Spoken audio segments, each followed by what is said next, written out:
Hatatu, Jerome Hughes here, and we are still live at the Aura Leisure Centre in Letterkenny for election 2024. Obviously, focusing on from a Donegal perspective, and we're actually being told that it could be within the next hour that we get our first official count result. So there's a lot of anticipation here, there's a lot of excitement building. I think at this stage, though, we can be safe to say that, we have the two Sinn Féin candidates that are going to come out first with the first two seats. Obviously, Pierce Doherty looks to be very strong. Padraig McLaughlin is likely to be second, and then Pat the Cope Gallagher is likely to be third. But the very interesting part will be for the last two seats. And a lot of the people I've been speaking to here are saying that Thomas Pringle will most likely get the fourth seat, and then the fifth seat will either go to the candidate that is the candidate, the 100% redress candidate, or indeed the incumbent Minister for Agriculture, Charlie McConalogue. So listen, we have to wait and see how it goes. There is a potential as well after the first count that things could break up here. So we might have to resume our coverage tomorrow morning. But we'll have to see what the returning officer, Geraldine O'Connor, says. The count now, we're being told, the first count results is a count is approximately 10 p.m. So, but I think you should stay tuned with us until then because there's so many people that we can speak to and lots of different things happening. And we're getting candidates in here and there's supporters and all sorts of things like that. I just want to mention, by the way, that we've rebooted our online system so that you can actually view us. And that's what we've been saying all day. Apart from tuning in on 105 FM, you can actually go on to the Facebook page. I'm talking about the YouTube page. Go onto YouTube and basically Ocean FM on YouTube or the Facebook page, and it's Ocean FM Ireland Facebook page. And then you'll see the link. But actually, maybe and scroll down, and then you'll see the link. But maybe for the handiness, I don't know if it was me. Maybe YouTube is the handiest, and you can find us there. Our coverage from the Aura Leisure Centre here in Letterkenny. And we've had a great panel of guests. Some of them have just taken a break at the moment. But what we do have still here is our journalist, Ocean FM journalist, Ronan Flanagan. And Ronan has been taking a close look because we know that Donegal here, it's a 5-seat constituency. There are 20 candidates looking for the 5 seats. But in Sligo Leitrim, it's a 4-seat constituency, and there are 18 candidates there vying for one of those seats, one of those 4 seats. But of course, importantly, and I will never get tired of saying it, an important section of County Donegal is in the Sligo Leitrim constituency, and that includes areas like Ballyshannon and Bundoran, and stretching all the way up to Lahi. So it's a very important that we keep an eye on the Sligo Leitrim constituency. And that being said, and in that context, let me say hello again, once again, to Ronan Flanagan. Now, Ronan, can you give us a recap of what's happening in Sligo Leitrim? So at the moment in Sligo Leitrim, I have been informed by colleagues of mine there. At the moment, what's going on is there's an examination of the doubtful votes underway at the Clayton Hotel. But it is hoped at the moment that the first count there will take place at 9 p.m. So that's still underway at the moment in the Clayton Hotel in Sligo. But at the moment, it looks like um, there mightn't be a candidate elected on the first count. Frank Feehan might be with 8947. It just remains to be seen of what the quota is. He has actually topped the poll after the first preference vote, it seems, with 8947. That's followed by Martin Kenny of Sinn Féin on 7733. Then you look at Michael Clark of Independent Ireland with 5938, and that's followed by Eamon Scanlon on 5908, and then you have Chris McManus on 5158 in the fifth position at the moment. So it's all to play for really in Sligo Leitrim. So what's it looking like again? Just give us the 4 seats. What's it looking like in terms of the 4 seats? So at the moment, yeah, so Frank Feehan, an outgoing Fine Gael TD, he looks like he's going to regain his seat. Martin Kenny, an outgoing Sinn Féin TD, will regain his seat. And then you're going to have Michael Clark, a first time, well, not actually first time general election candidate, but his first time representing Independent Ireland. He was a member of Fianna Fáil back in the early 2000s, became an independent, has been an independent councillor for a number of years. He's in third position, and then in fourth position, Eamon Scanlon, a former sitting TD. So we're still looking like Marion Harkin. That'll be a big Yeah, disappointment to her supporters and a big loss for her as well. Looks like Marion Harkin's going to lose her seat, does it? it looks like it. Yeah, like she's only picked up about 4,000. Let's look here, 4,307 votes, which is it's actually just it's Frank Featon has double the amount of votes that Marion Harkin has, and Marion Harkin I suppose would be often hear candidates they're maybe popular in one particular area. You probably would have associated Marion probably popular in a number of areas, such as even she has a lot of links to North Leitrim, and she would have picked up a good strong vote there traditionally, but obviously for whatever reason she just hasn't picked up the votes this time around. It'll be interesting as the dust settles to look into that further, and she will have her own opinions and all that. Like a nephew of hers, James Kilmartin, picked up. Sorry, cousin of hers, excuse me. James Kilmartin picked up. He contested the Manorhamilton Municipal District Council there in June, and first time candidate, and just blew the whole ticket out of the water, and just won the first seat at the first count. And maybe she was kind of hoping then to build on from that, but for whatever reason, just her campaign this time hasn't been successful. It seems, yeah. Mm. And it'll be very, very disappointing for her. She's been around a long time now, high profile. I would say one of those high profile, when we see the names, you know, in the coming hours around the country, that'll be one of the ones that you'll have to look at as well, to keep in mind, because it is a bit of a shocker, former MEP and so on. But look, and when you, by the way, when you mentioned Frank Feehan and then you mentioned the Sinn Féin candidate Martin Kenny, who's it looking like? Did you say that's going to top the poll? I mean, Look, based on the at the moment, it looks like it's going to be Frank Feehan from Fine Gael. right. So that's an interesting one as well. Like Frank, sole Fine Gael candidate in the constituency as well. A lot of talk beforehand that were Fine Gael wrong to only put one candidate forward, which massive risk. They had a selection convention. Three candidates went forward. Thomas Walsh, who contested the last general election, pulled out on the night of the convention, so left between Frank Feehan and former TD John Perry to compete in the race. And Frank won the convention, has moved on then to contest the election and to pick up 8,947 votes. I'm sure he probably can't believe it himself, to be honest. Chris McManus, he would also be reasonably high profile because he's a former MEP and so on. And he's been up here in Donegal a good bit. Yeah. Come here, what's he looking like there? Is he way off the mark? He's not. No. Is- He's picked up 5,151 first preference votes, which is 9.1%. Like that's a brilliant total for him. He'll probably be relying on if Martin Kenny gets elected earlier on, he might be hoping to pick up maybe some of the number twos there and compete with the So he's likes not of completely out. no, no, and I wouldn't rule him out either. Like That'd be some he's job for Sinn Féin. That'd be some job for Sinn Féin if they could get two Sinn Féin candidates in Sligo Leitrim. like there is a strong Sinn Féin vote in the constituency. Chris's father Sean previously would have represented the area for many years. McManus' name is strong, so I suppose that's kind of Mm. people would vote for a known name. And But obviously Martin Kenny's very popular.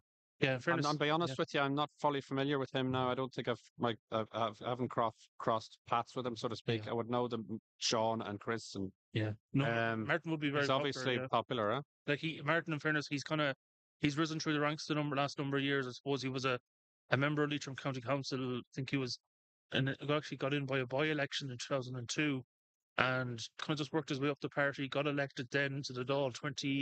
Was it 2011? He got elected first, and then just slowly but surely made his way up, and has kind of had a number of portfolios in the party. I think he was he transport justice for a while as well. The last time before the election, he was the agriculture spokesperson, and actually, as part of my role within the station, I present the station's agri program, and like Martin, whatever you put him into, he puts everything into it seems, and I'd say if Sinn Féin are to form some part of a government, I'm sure he might be eyeing up a ministerial position.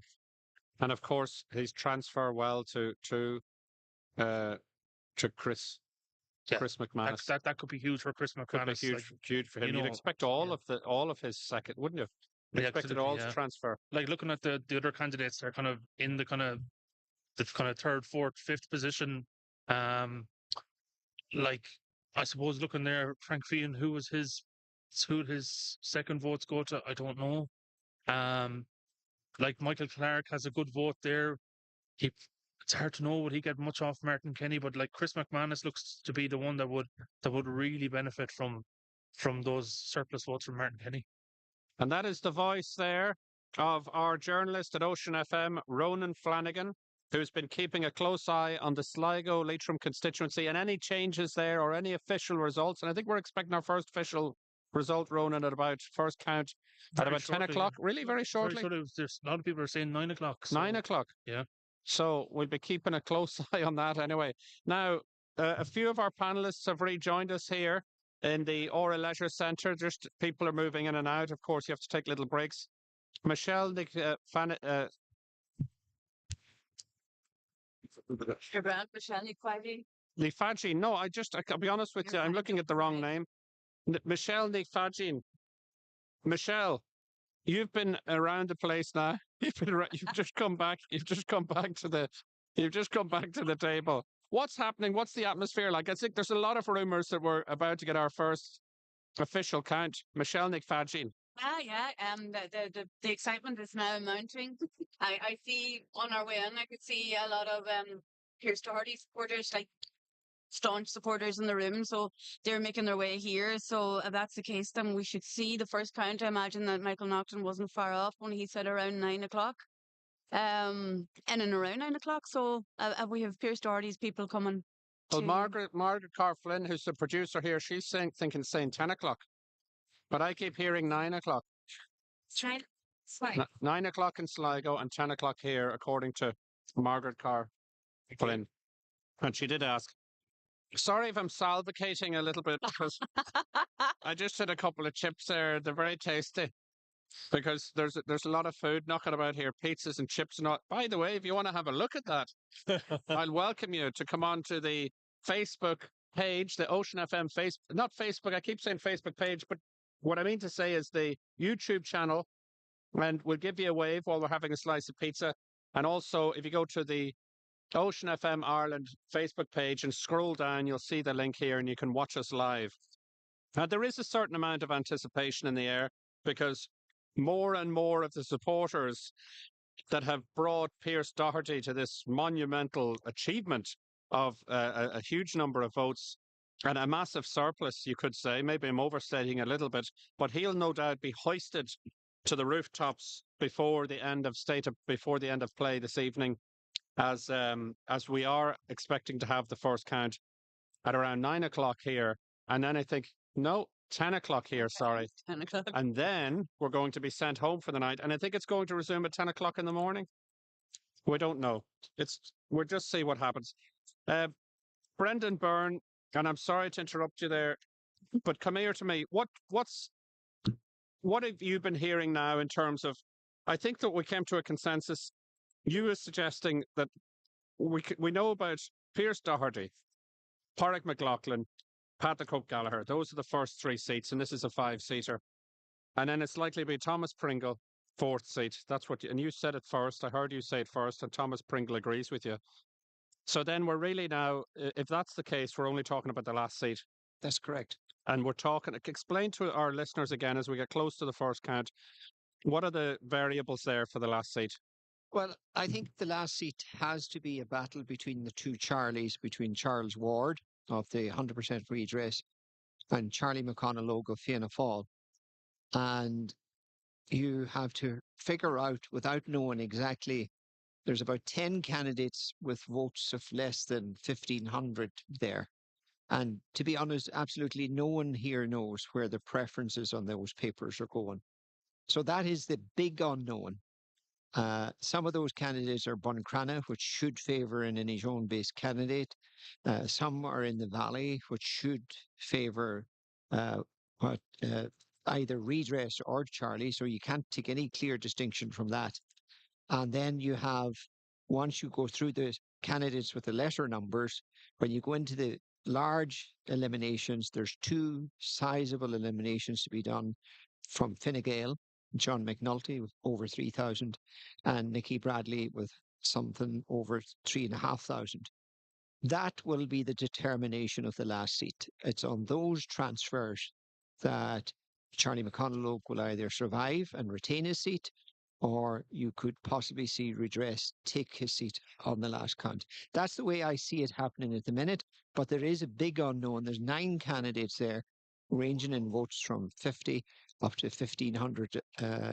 Niall McConnell, that no one, quite honestly, at this stage knows where the twos and threes are going. If McConaughey is returned, right, and say, for example, so that means we'd have two Fianna Fáil TDs here. Is he guaranteed? What do you think the party is likely to do? You're a former Fianna Fáil councillor and a former Fianna Fáil director of elections. What's the party like to do in terms of when they're handing? Would have to be one senior ministerial portfolio given to Donegal in that case. If they Well, return two Fianna Fáil TDs, no, it doesn't work. doesn't work It like that. doesn't work that way because it depends on who's the third leg to the stool. And if you're bringing in Labour with 8 or 9 seats, they're going to be taking 2 to 3 cabinet positions, and then the remaining positions be divided equally amongst the two main parties, Fine Gael and Fianna Fáil, if that is the government that's to be formed. So there's going to be stiff competition for cabinet positions, and there's going to have to be geographical balance. And you must understand. But surely to God, if they return, if Donegal returns two Fianna Fáil TDs, and we have an outgoing minister for agriculture, and we have an incoming former minister for God knows what, a number of portfolios he had. I think only junior ministries though. He was Well, Cancoria and all the rest of it. well, So surely to God, Donegal would have to get it, and especially with all the pressure with the 100% redress and all that, you'd imagine they would have to give us a. the one thing I learned in politics very early on, there's only one rule in politics: there's no guarantees. There's absolutely no guarantees. You could win 2 seats. I saw Fianna Fáil win 4 seats in Donegal, and we got no ministries. So look at the dynamic of the government formation hasn't even started. The dynamic of forming a cabinet, whatever results from that negotiation, is entirely another thing completely. Okay, then apart from what could, like, what do you think would be the most likely? Would it be the most likely that they would reward Pat the Cope, or would it be the most likely that they would reward? I mean, it's down to the leader, I guess. It's, Micheál Martin. Now there doesn't seem to be. Well, I can't say that, but is there any love lost between Pat the Cope and Micheál Martin? I don't know. It doesn't seem. well, It didn't. It didn't say anything to indicate that. well, But all I can say is Micheál Martin will be extremely close to Pat the Cope now. He's a TD and he's going to be critical to Micheál Martin remaining in power. And whatever one thinks of one's colleagues in government or in party political politics, the realization that you need these people in order to stay where you are trumps everything. And so there's a lot of bartering to be done in the party organisation within the county. Sectoral groups within the county will be speaking directly to the parties to see what best represents the challenges that we're facing. Yes, redress is a challenge. Fishing is a severe challenge to this county, and particular focus is going to have to be given to that. And right across the agricultural sector, there's over-regulation and there's schemes that are not properly structured, that are not delivering to the farmer other than making secretaries and administrators out of the farm. And so there's a lot that needs to be ironed out. And the title of minister will be the last that will be negotiated.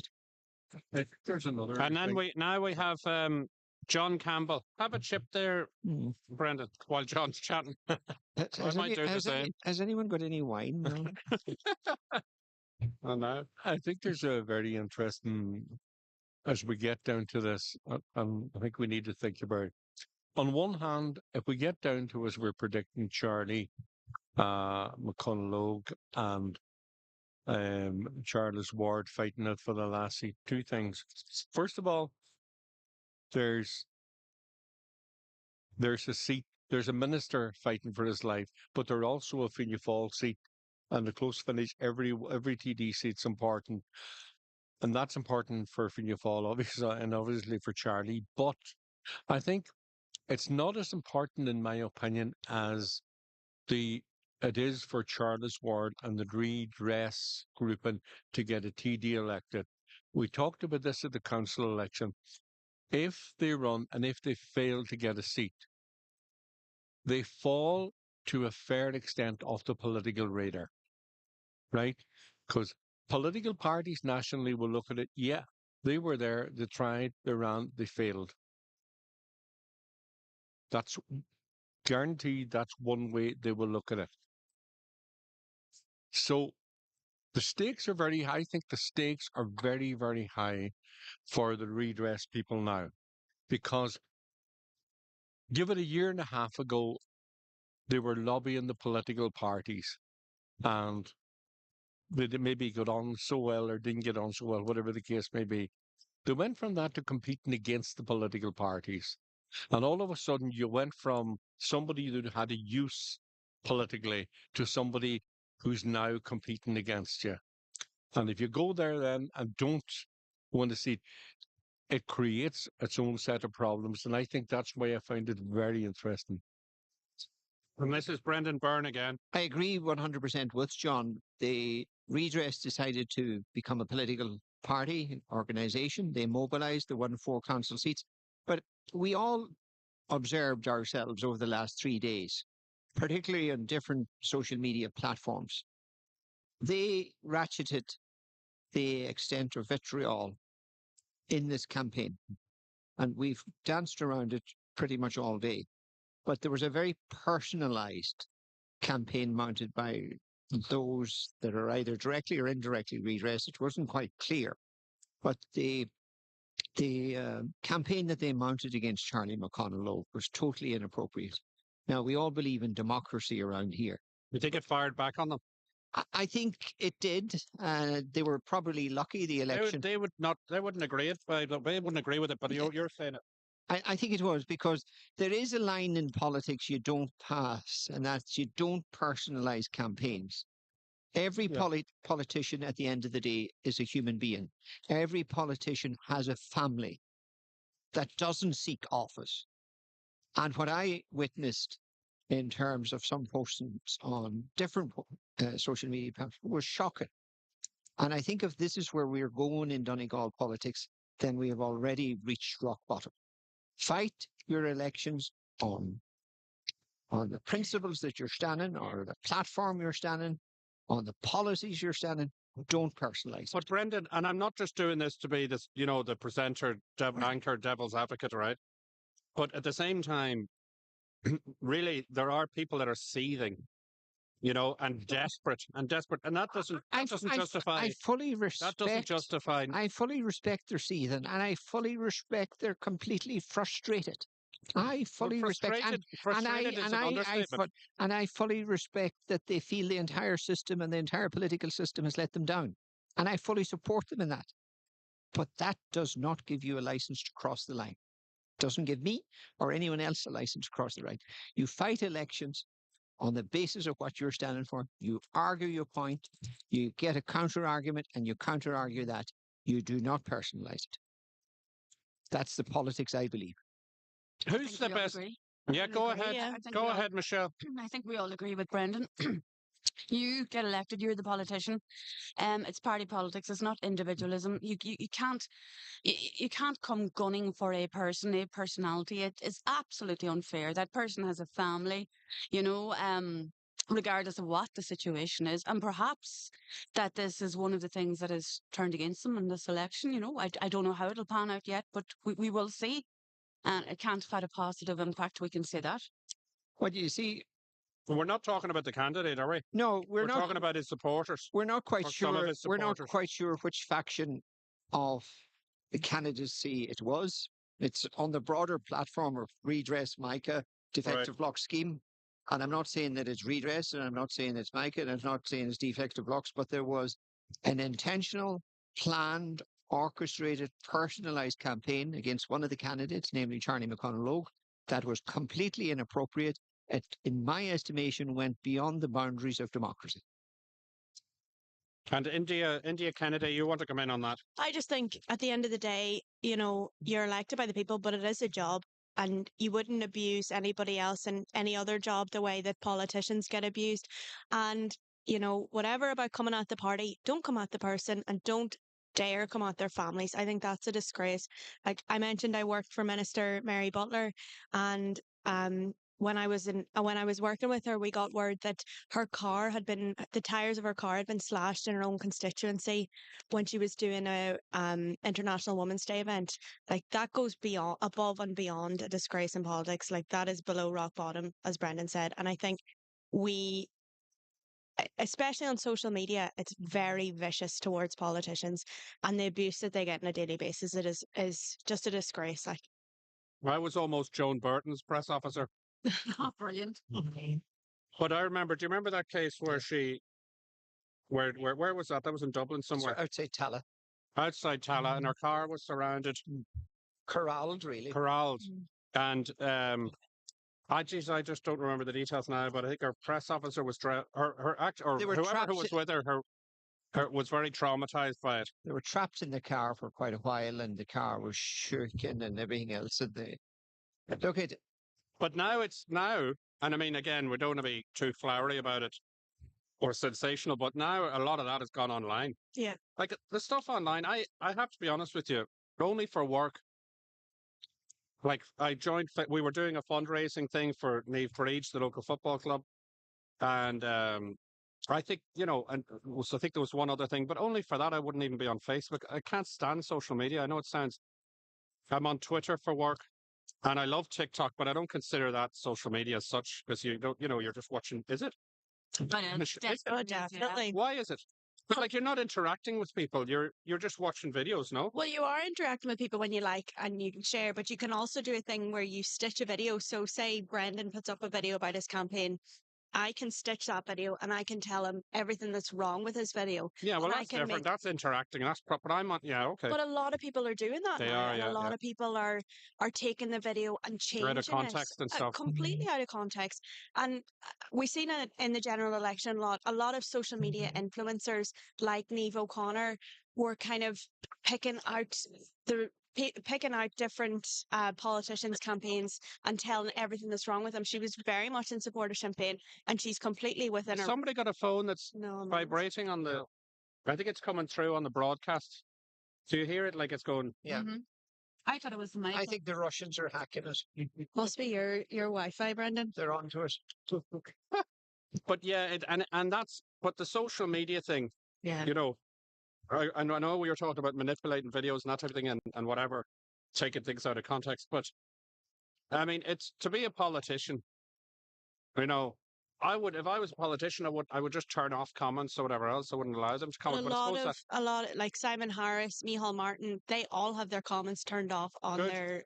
their posts, which you can understand. of course you can. Like Simon Harris puts up pictures of his kids and shows that his kids are involved in his campaign, and people were coming at his young kids. I think that And is it's a invariably disgrace. people who've never worked a day in their lives. Exactly. Most but it's, Never worked a day in their lives. it's keyboard warriors. All they who- do is Yeah. claim benefits Yeah. illegitimately.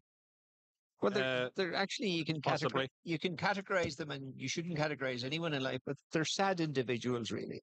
Well, the worst and sad, you can't feel sorry for them because they're dangerous. I mean, the amount of pressure and the way they go after the politicians and other people in society, they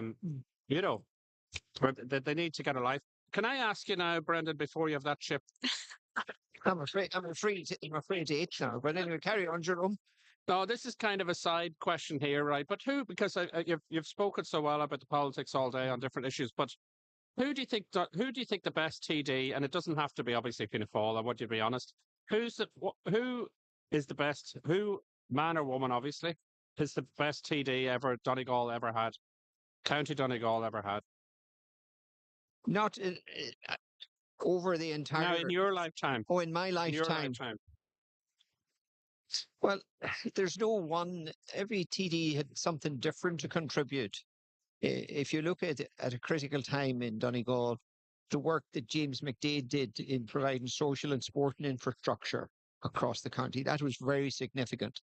And then when you look at the duration of Mary Coughlin in agriculture, there was critical things that made rural life and the schemes more practical, and certainly more practical than what they are now. And then when you look at the Cope, You think Mary Coughlin then achieved a lot? well, every every TD achieved different things at different times. The one thing about politics that you'll learn, and I was in it for 10 years in elected office, you're only as good as your last trick. You're only as good as the last thing you succeeded in. Yeah. So you could have succeeded in 99 It's like that things. in a lot of roles in life. Yeah. And then the one thing you fail in, it's from that you will be judged forevermore.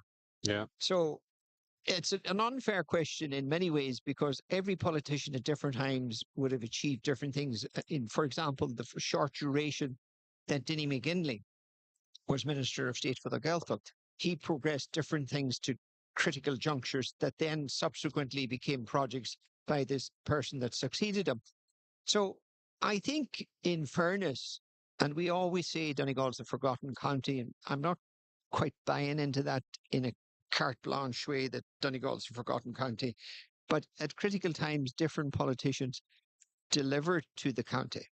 The problem is everything is hit and miss, in delivering public projects or public infrastructure. Nothing can be achieved because we're Ireland inside a 3 or 4 year window. If you're trying to get a bypass of Balbafester in order, it takes 25 years from start to finish. If it was in Germany, you'll probably have a start and finished in 3 years. So we have a very archaic system of delivery. It's the one thing we took from the British and maintained, and that's what's called our public service. They work from paperclip to paperclip and paper memo to paper memo, and they have to tick different multiple procedural stages in order to get to a decision. And we, as a modern country, and we are a modern country, sometimes it may not feel that way, but we are a modern progressive state. We haven't modified or changed or altered our public service. I thought back in 2011, after the crash, when Enda Kenny and Labour came in with a phenomenal majority and the country was in a bad position, in a bad state, I thought that was the time for a revolution across our public service. But that didn't happen. But you can take it from me. I might be well gone from Ocean FM at the time, but in the next 10 years, and we talked about disconnect between young and middle-aged people with politics and the social interaction of the state. But in the next 10 years, you will see more and more of a clamour for a better organised state from grassroots level to the highest level of the state in service delivery, projects delivery, public service. Because a lot of the issues from the children's hospital to the bike shed or whatever else was done is because our systems are taken from Victorian time. And the politicians are shit afraid to mention that. That's the second time the S bomb has been planted on this broadcast. Well, It's getting out of hand now. but they are scared, we'll say, more appropriate word, to even delve into that, because every public union will be on top of you and you'll end up going nowhere and you'll end up being a minister and perhaps your public servants won't even cooperate with you. But it's bigger than that. I think, it's the greatest weakness our economy has. The ability to deliver public service and infrastructure across the board. So you named two. I asked you to name you named two Fianna Fáil ministers. One is a Taoiseach, one was a minister. With So, due respect, I was Jim born. McDade. Hold Huh? your horses, lad. I was born in 1973, Right. and there was no Fine Gael minister, I stand to be corrected, apart from a short duration of Paddy Hart, until Denny McGinley became minister in 2011 or 12. And then in my latter stages, Joe McHugh became a minister. And But the two standout ones, anyway, are Jim McDade. well, I was going to give Mary you a Coughlin. resume on the whole lot of them because I wasn't going to single out one. I was going to do an opt out here. Well, But it makes sense in a sense that Taoiseach Mary Coughlin, I mean, she was not. Now, you don't get off the hook that easily, John Campbell, who is a former Fine Gael Director of Elections. Because at the end of the day, this is all about the TDs. This is all about electing new TDs or retaining the existing TDs. Who do you think has been the best TD? Doesn't have to become a minister, but I suppose invariably to get things done. I mean, I don't think you're going to erect, Brendan, a statue to anyone in particular. Like there's no, you know how you see statues, but there's no statue here in Donegal. look, There is, sorry. There is one statue. Is there? Car. Kilcar? Who is it? Good former TD. Oh yeah, that's me along McFadgy. Yeah, But that's not in my sorry. lifetime. No, That sorry, that predated me by 20 sorry. years. And I don't actually remember. I Gotcha. don't remember. So No, this. anyway, so back to and in your lifetime now, John I look Campbell. at it slightly. In your lifetime, is there anyone that stands out? You go, No, geez, they were good. there's two people that probably, because of what they did at different times, that kind of stick out. The first one was back, and there was, I can't for the life of me remember, one of the Collins and Jim White. They introduced the clinics into Donegal. Like in latter years, it became well, you went round from the guard, Gillybegs to ground, whatever, whatever. But I think that service, if I could call it that, that was introduced by, I can't remember, was it who the Finney Fall TD was at the time? I know Clement. it's Jim Clement, but that was a model that was adopted in nearly every county in the west of Ireland. And it was brilliant because it got the TDs out to meet their constituents 3 weekends out of 4. And it brought the service and the TD, or the minister, put the word to the people. And there was accessibility probably for the first time ever. That sticks out in my mind for the do they do that.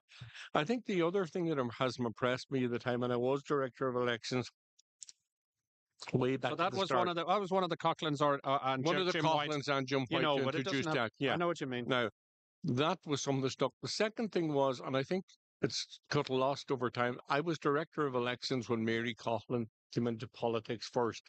And now we talk about abuse that people are getting, and people, but what she had to do at that stage, and remember, the family was well established at that stage, but I recall and often talk to Mary about it, the absolute amount of abuse that she got because she was a woman at that time, but she was a very strong-willed woman, and she stood up to it. But I suspect there isn't Mary Coughlin. Mary Coughlin. I suspect there isn't many other women at that time that would have had the. I'm trying to think of a nice word to Sorry, use John. At here. what time was it? Bravery. The bravery, the courage, and At what stage was it you were saying? at the very, very start. At the when she very was- start. The very start, Okay. and it was tough because I'm not going to say some of the stuff I witnessed, but it Yeah. was horrible, horrible stuff. But she was a very strong-willed lady who probably had and again, we go back to what we talked about this morning, had a political background in her family. And I think she was able to sort of say, I know But they also, talk rubbish. and she got when she became Taoiseach, right? And she was doing leaders' questions and so on. When Brian Cowan wasn't available, like I think she got disproportionate bad press. Yeah, Like, and it was of course. completely inappropriate. Like, not inappropriate, it's completely unjustified. And I think it was because she was a woman. I think it was because, and because Not she alone. was a rural, Yeah, I think it's you. a rural, She was it's a like this, Donegal woman, I yeah. think. She was. And some of it was crazy. It was The crazy. completely like she might have misspoken, that's something that anyone could do. But I- it was focused on that you don't see otherwise. but it went way beyond that. Like, she was a woman. I remember reading back in the papers a report in one of the national papers was that, and Mary Cotton got up to address whatever issue it was in an answer to it, and she was wearing a blue, and it went on to describe it that it was not. I can't remember the phrase being used, but I'm thinking, here, what has this got to do with? It was. Mm, It was more. On and she was wearing a blue shirt. India, Nothing Canada. to be No mentioned. problem. Yeah. But what I'm saying is that I don't think as time has passed, people give enough credit to the female politicians like Mary back then, and I'm talking about Mary in our constituency, who stood up to that and brushed it aside. And some of it was horrendous. Yeah. That's back in the day. Hopefully we've moved on. But when I hear some of the abuse that female politicians, all politicians are getting online, I'm not sure how much we've moved No, on. I think you we've need gone some thick backwards, skin. actually. Like, Yeah, I think oh, maybe geez, you're I think true. it must have got worse. Mhm. Do you know? And you would need one. And can I ask you, India Kennedy, you're studying politics and international relations. I'm not going to ask you for your favorite TD, by the way. But like in Ireland, across the board, you'll see Simon Harris. He's relatively young. I find him very impressive. He's been up to Donegal a good bit, Yeah. even before he was Prime Minister. Taoiseach. And the point about it is, he. But I'm asking you, and it doesn't matter who it is in political life in Ireland. Is there anyone that stands out and you think, wow, it Does doesn't matter if man or not. woman, or does it matter? No, it doesn't matter who it is. Like it can be Um, anyone at all. I'm just curious if there's anyone that you think you consider particularly inspirational or something like that. well, in terms of leadership, I think Micheál Martin's a great leader. I've spoken to him on a number of occasions. He's a very approachable person. He's a very likable person, and he's someone that you would feel comfortable discussing your issues with. Like, a lot of people would have a perception that a politician's just this big scary person in a suit, but they're not. A politician needs to be approachable. I worked with Mary Butler, as I mentioned. I think she's a fantastic woman. What she's done since 2020 for mental health and older people is just, it's never been done before, and the amount of funding she's been able to draw for it, she's a really incredible woman, and I would find her quite inspirational. Eileen Flynn, she's a senator from Ardra. She was the first female traveller to be elected to the Seanad, and I've spoke to her on a number of occasions too. I think she's a fantastic politician, and I'd love to see her in the Dáil. um what else? Well, I think that's enough to be getting on with. And Michelle McFadden, who blows you away politically? Politically. Yeah. Only joke. Now let me think. I suppose, to be honest, on a day like today, being in journalism, you know them all personally, and it's very difficult then to actually say who your favorite would be. But I'll not say who my favorite was, because I'd be friendly with a lot of them. But I have to say that somebody that did impress me during his tenure as TD in Donegal would have been Joe McHugh, and how he took the Irish ministerial position, how he learnt the language, how he went to the islands, how he immersed himself in the Gaeltacht areas. Um, I honestly didn't think that he would succeed as well as he did. I thought it was a poison chalice. Mm. He had a little bit of Irish, but by the end of his tenure, he was absolutely fluent and brilliant, and proved a point that anyone who wants to learn Irish can actually learn it. And I thought Mary Harney, I used to follow her around, and I'm not sure she liked me too much, but oh, yeah, because you'd be kind of harassing them with There's a questions. lot being revealed here. Are we past the threshold? Yeah, Is it maybe nine? Is it nine? we need to. That's nine. That's okay. Carry on, Jerome. But, That's just for your own good. I thought she was very impressive, and she was surrounded by very strong characters, in government. But she was always very articulate, but also she also got a lot of pressure. She was tarnished, and she got a lot of focus, but very able politician. Now, But I don't know whether, we have, but that was just my honest impression. if we summarize what we've just talked about, every politician that we've summarized in the last conversation has got to elected office, and next thing the press or the media hound them or harass them. Is this the way politics is going to operate in Ireland from now on? If you look even at Simon Harris, he was the darling of everyone for the first 60 days of his tenure. And as this campaign progressed through to the latter stages, you could almost see RTE turn on him and the media turn on him. So do they build you up just to knock you back down?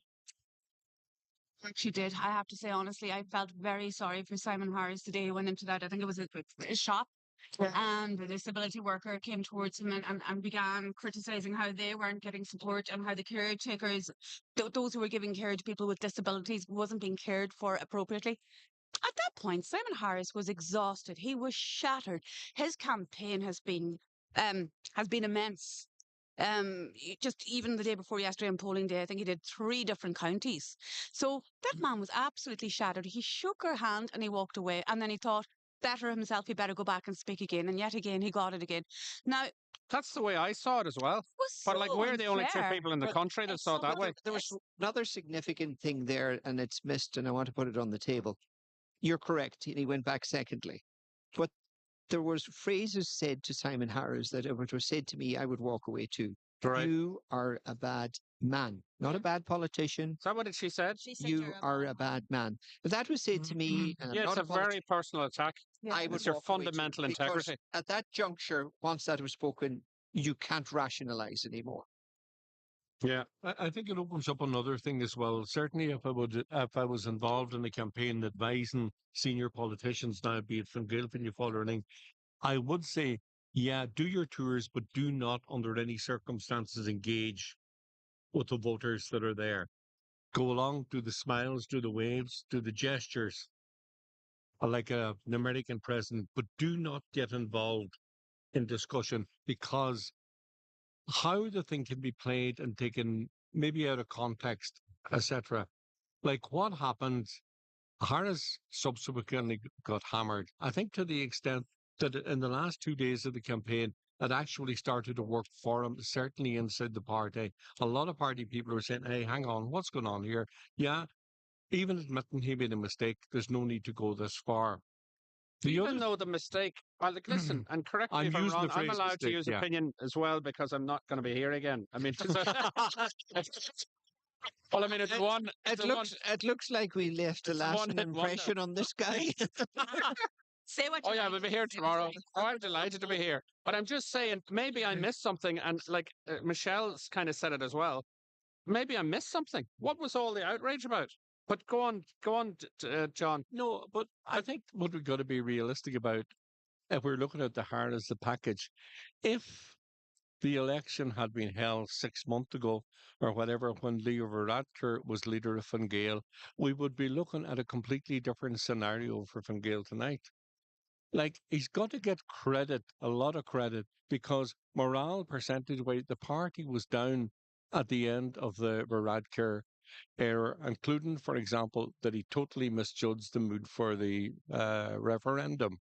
And in fairness to Harris, he has got to get credit for he built it up. Okay, because it was simply saying, but the difference seats wise, if it was Leo Varadkar who was leader of Fine Gael yesterday and Simon Harris would be what? 6, 8, 9 seats? But the other thing we have to give credit to Harris for, this is the first time ever that's most likely now that Fine Gael will be led into office for the fourth time in a Yeah. row. You know, they never succeeded in getting back in twice, never mind three. This is our fourth time in a row. And this is the one thing that was missed in nearly every political debate I was watching. You know, Fine Gael are in power for 13 years. This is the fourth administration they're going into. And he did inject life into Fine Gael at a critical time that I felt had Varadkar remained on was unlikely that it would be reviving the party. So there's a lot of positive to Simon Harris, you know. Yeah, well, in that case, anyway, that encounter with the woman, and uh, obviously she's also under pressure because she's not used to having cameras and people surrounding her. Do you know what I mean? And then, and also in her situation, you're trying to think, how should I react if I do feel upset about something, and maybe her reaction is amplified because of the whole situation. But Accept also that. Actually. maybe he is showing very maybe he's showing that authenticity by being tired, and because that particular issue is very close to his own heart. I think, like, I don't sound like a spokesperson now, but at the same time, maybe it shows this authenticity that, listen, I've been tired, I'm tired, and that's his genuine response rather than just putting on some sort of But I think no brave matter face. what he had said in that situation, he would have been completely wrong. Like that woman was so angry. You can understand why she was angry. Yeah, But no matter what he said, he it could have wouldn't have been said, good you enough. know what, here you go, here's all the fun. It wouldn't have been good enough because she was so angry in that That's right. situation. That's right. So, and anyway, did it damage him in the end? It did. It Yeah, damaged I definitely. think it did. no question about it. Yeah. It changed the entire dynamic at a critical time for Fine Gael. They were very steady in the polls. They had a constant lead over Fianna He Fáil was at that time. flying, wasn't he? Yeah. Like, I mean, And It took the agenda away from him as well, which was huge. I would go further, John. I think it personally shook Yeah. him. I think Yeah, it personally definitely. I think Yeah. it eroded did, his yeah. confidence. I could see that in the subsequent But he days. lost the agenda. Fine Gael lost the agenda because of it. He was on the defensive straight away rather than maybe pushing at Sinn Féin or Mary Lou or whatever the case was. I think it just got to him at that particular time, and he was knocked off course. And I think in the last 2 days, it came back a little bit. to him inside the party because the party people start saying, no, it's not fair what's going on here. And I found that a lot yesterday and the day before. They were saying, hold on, there's a big overreaction here. And uh, in fairness, most party people I talked to in the last 48, 72 hours point the finger at RTE and say, this was no way balanced at all what happened here. Yeah, and then, like, I just don't think he did a great job in the last leaders debate. I think Micheál Martin, even though he looked more like the statesman. Micheál Martin was more like the statesman. Yeah. And But there's an argument, oh, he should have gone in for the kill. He should have, but he sort of stood back. And but with respect, how did RTE choose to start that debate? They chose to start that debate by saying, as soon as he arrived on the podium, did your office contact the station to check down, to ask or demand or it was request? bizarre, really. And it died a death after that. Yeah. You know, if I was going into a debate or anyone around this and you're on the national and you know there's a million people watching you and you're landed with that. Now I don't know how you pre-warning with it, but I doubt it. it's I going doubt to affect Yeah. how It you is. subsequently debate. And I thought of all the things that RTE did, I thought that was the most lousy, unprofessional Yeah. thing they Yeah. ever did. That was something akin to the night of Pat Kenny Yeah, and the I wouldn't envelope be with far off Sean it. Gallagher. It Sean was, Gallagher, yeah. and we The know how that presidential was election. proved. We know Yeah. how that ended out. And it just, but then he didn't do himself any favors, mumbling on, when Mary Lou was speaking, and he kept interrupting her, that but was Yeah. bad, he was inaudible. You couldn't hear what he was saying. Um, you know, and there was some hilarious moment at one stage. Mary Lou she called Simon. Tweedledee or Tweedledee. No, no, Tweedledee, no, but she yeah. called him Simon, and then she said Simon and Martin. So she was calling him by his first name and him by his second name. She said Simon and Martin. And of course, Micheál Martin could have jumped in on that and made a big joke out of it. Oh, you're calling him by his first name. But There was another two elements as well to Simon Harris's run up to the election was the John McGahon. I think that did affect him as well. And I think the Michael O'Leary comment about teachers Yeah. didn't help either. Yeah, I think that John McGahern, I'm not quite sure how he's doing. Someone said he wasn't doing terribly well in Louth. I think, look at, there's the other thing. How does a leader of a party know the background of everyone? Yeah. I know when I ran for Fianna Fáil, you do a self-declaration. That's it. You declare But- there's nothing there and so on and so forth. So how do you police patrol the backgrounds of all your candidates? You don't have that degree of micromanagement. But the difficulty for Simon Harris and many others is that, and I was on the executive for a number of years, things would come in front of you if there was a breach of the law, Oh yeah. if the law had been broken. Now, at no stage had ever could it even be taken before the executive to make a decision that there was a civil issue between two people. That was totally outside of what, for example, the national executive can remove you from a ticket, add you to a ticket, do anything practically with you. But a civil issue, they could not do that because the liability would rest with them then for second judge. And I think that was another thing that was very interesting. If there had been a breach of the law and proven in court, yeah, there's certain steps that could have been taken. Would he have been ratified? Doubtful. But there was no mechanism to say, no, sorry, you've had a civil ruling against So you, you're right. what you're really saying is that the maturity of the party delegates in Louth should have come into play more so than the judgment of the leader in ratifying him as a candidate. Well, I've always Or did you say that at all? not exactly. I've always believed that the party delegates in the constituency should make the decisions because the party delegates know people inside their party, be it Fine Gael, Fianna Yeah. Fáil, Sinn Féin, better. They know is a person suitable. And you've seen people go before conventions in all parties, and at the end of it, you're thinking, well, why did they not ratify him? And then you realize maybe 6 months later, you hear the whole story. It's because they actually knew the guy or woman better, and there was a real good reason. So I think that's where the party executive recommend to the leader. And remember, it's the executive who recommend to the leader that I or whatever, you or whatever be added on.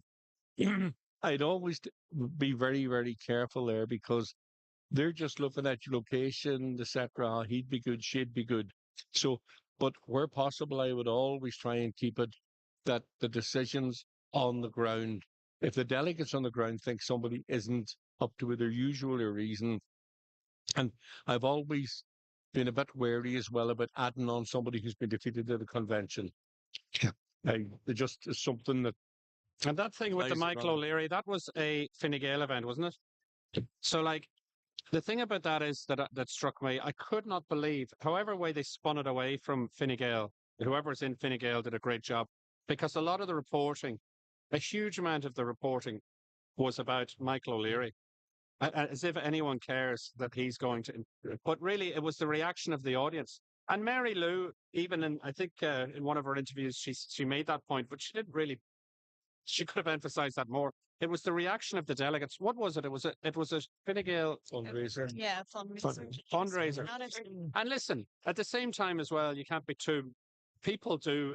People they have the sheep mentality, the herd mentality, and people do all laugh together. So you Yeah. can't be too critical in that situation. But There. how many, But it wasn't about Michael O'Leary. It was the reaction from the Fine Gael congregation there. well, I suppose the first thing That was you would have to say, if you invite Michael O'Leary to anything, you know dang well you're going to get controversy. So there's no surprise there. But how many times have we found ourselves in company or at a meeting, something inappropriate is said or right. a joke that shouldn't be said?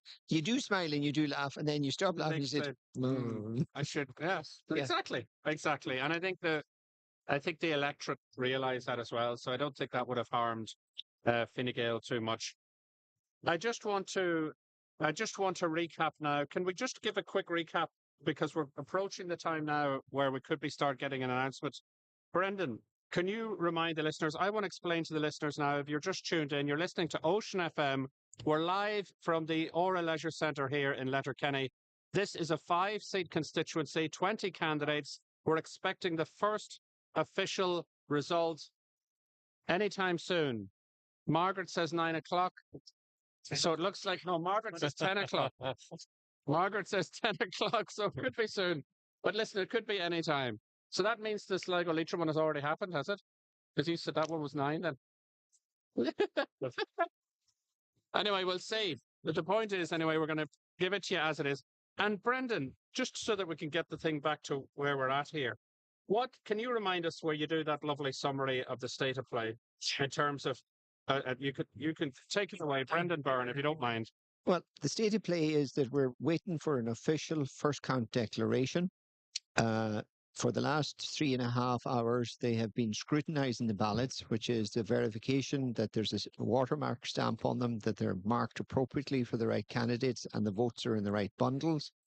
That's done in public scrutiny. While that's ongoing, the season tally people from the various parties and independent groups will be looking at the 2s and 3s. So that's now completed. And what we will be expecting is a first count declaration, something along the lines of what has been tallied here for the first 5 hours today, which showed Pierce Doherty on 19,213 votes, followed by Pat the Cope Gallagher on 10,262. In third place was Pádraig McLaughlin Sinn Féin on 9,879. Fourth place was Charlie McConnell of Fianna Fáil on 8,100 and Charles Ward of the 100% redress on 6,857, followed then by Thomas Pringle Independent on 5,344 votes. Nicky Bradley of Fine Gael is on 3,680 as per the tallies, followed by Noel Jordan Sinn Féin, 3,382 votes. John McNulty of Fine Gael is next on 3,365 votes. Mary T. Sweeney of the Intu Party is on 2,481. Niall McConnell, Independent, is on 1,572. Nuala Carr, Green Party, 895. Carl Gallagher, People Before Profit, 602. Kim McMenamin is on 540. Eamon McGee is on 384. Jerry McKeever is on 364. Frank O'Donnell, Independent, 328. Claudia Kennedy, Fianna Fáil, 297. Vincent Bradley Independent 141, and Arthur McGuinness Independent on 61. We estimated that 77,747 people voted in Donegal yesterday. So once we get a first count declaration, Pierce Doherty will be deemed to be elected on the first count. We're anticipating that he will have a surplus of something over 6,000 votes, which will precipitate a second count and the distribution of those 6,200 odd votes, which will transfer heavily to his running mate, Pádraig McLaughlin. Estimates around here are saying 40% to Pádraig McLaughlin, 15% to Noel Jordan, his second running mate. And the other shares going to Pat the Coke Gallagher as a West Donegal transfer, geographic transfer, with possibly around 10% of the surplus, which would be 620 to 700 votes. And Thomas Pringle, the independent, getting in and around 8 to 9%. And then the rest will be distributed on lesser amounts among the remaining candidates.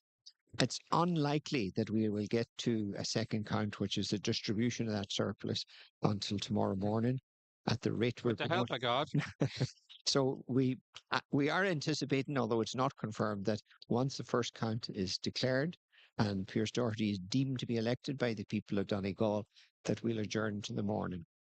So that's a summary of where we are. That's a great summary. That's a great summary. And when you mentioned the figure, the estimate of the number of people who turned out, what is that in percentage? Do we know? It's less than the last time. We had 78,500, so we must be nearly either 60 or 59%. I haven't done the numbers. It's actually, it's 58, 59, because the register has gone up by 5,000 and the turnout has gone down by 1,200, so it's about 58%.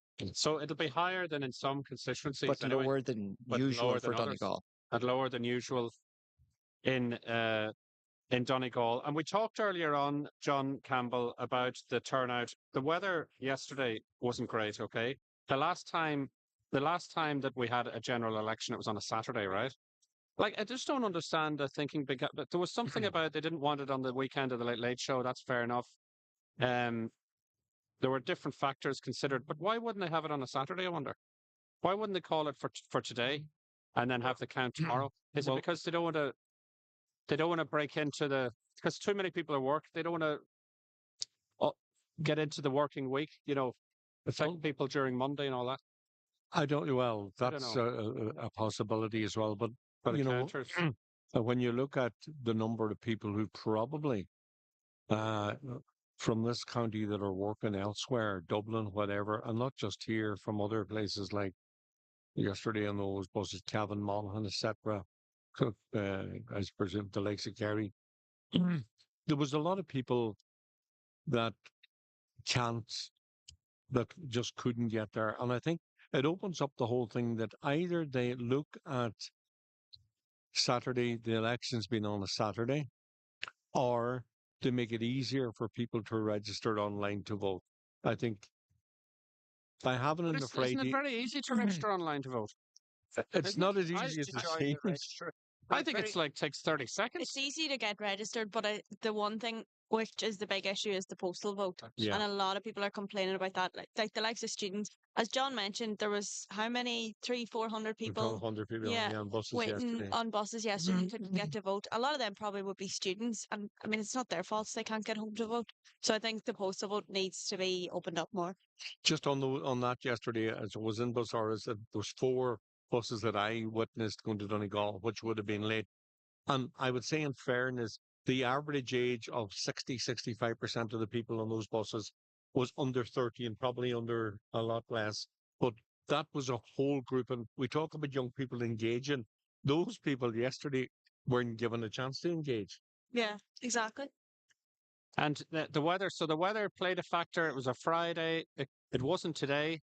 Maybe because all the people involved in sorting the votes, counting the votes. I mean, would they, if they work tomorrow, would they not take Monday off anyway? I don't know. They don't want to. Maybe they don't want to interrupt the working week. I'm not convinced that any of those factors, such as the weather or the buses or anything else, had anything to do with the fall in turnout. I'm of a firm view that it was such a lackluster, half-past election campaign from start to finish. It didn't enthuse anyone. And the longer it went on, the less engaged people became. There wasn't even one good, decent row in the election.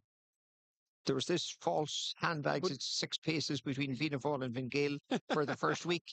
That was turned ridiculous. And then they decided, oh, this isn't a good strategy. It's But not you know, working. it's not just that, because if you recall when we did the local elections from Donegal to here and in Donegal, one of the things that we highlighted in that was the lack of engagement on issues. That's right. That it was a very dead and dull campaign.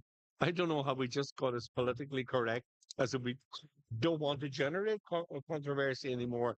But I think it's something that's now 2 elections in a row. The other thing I would say, if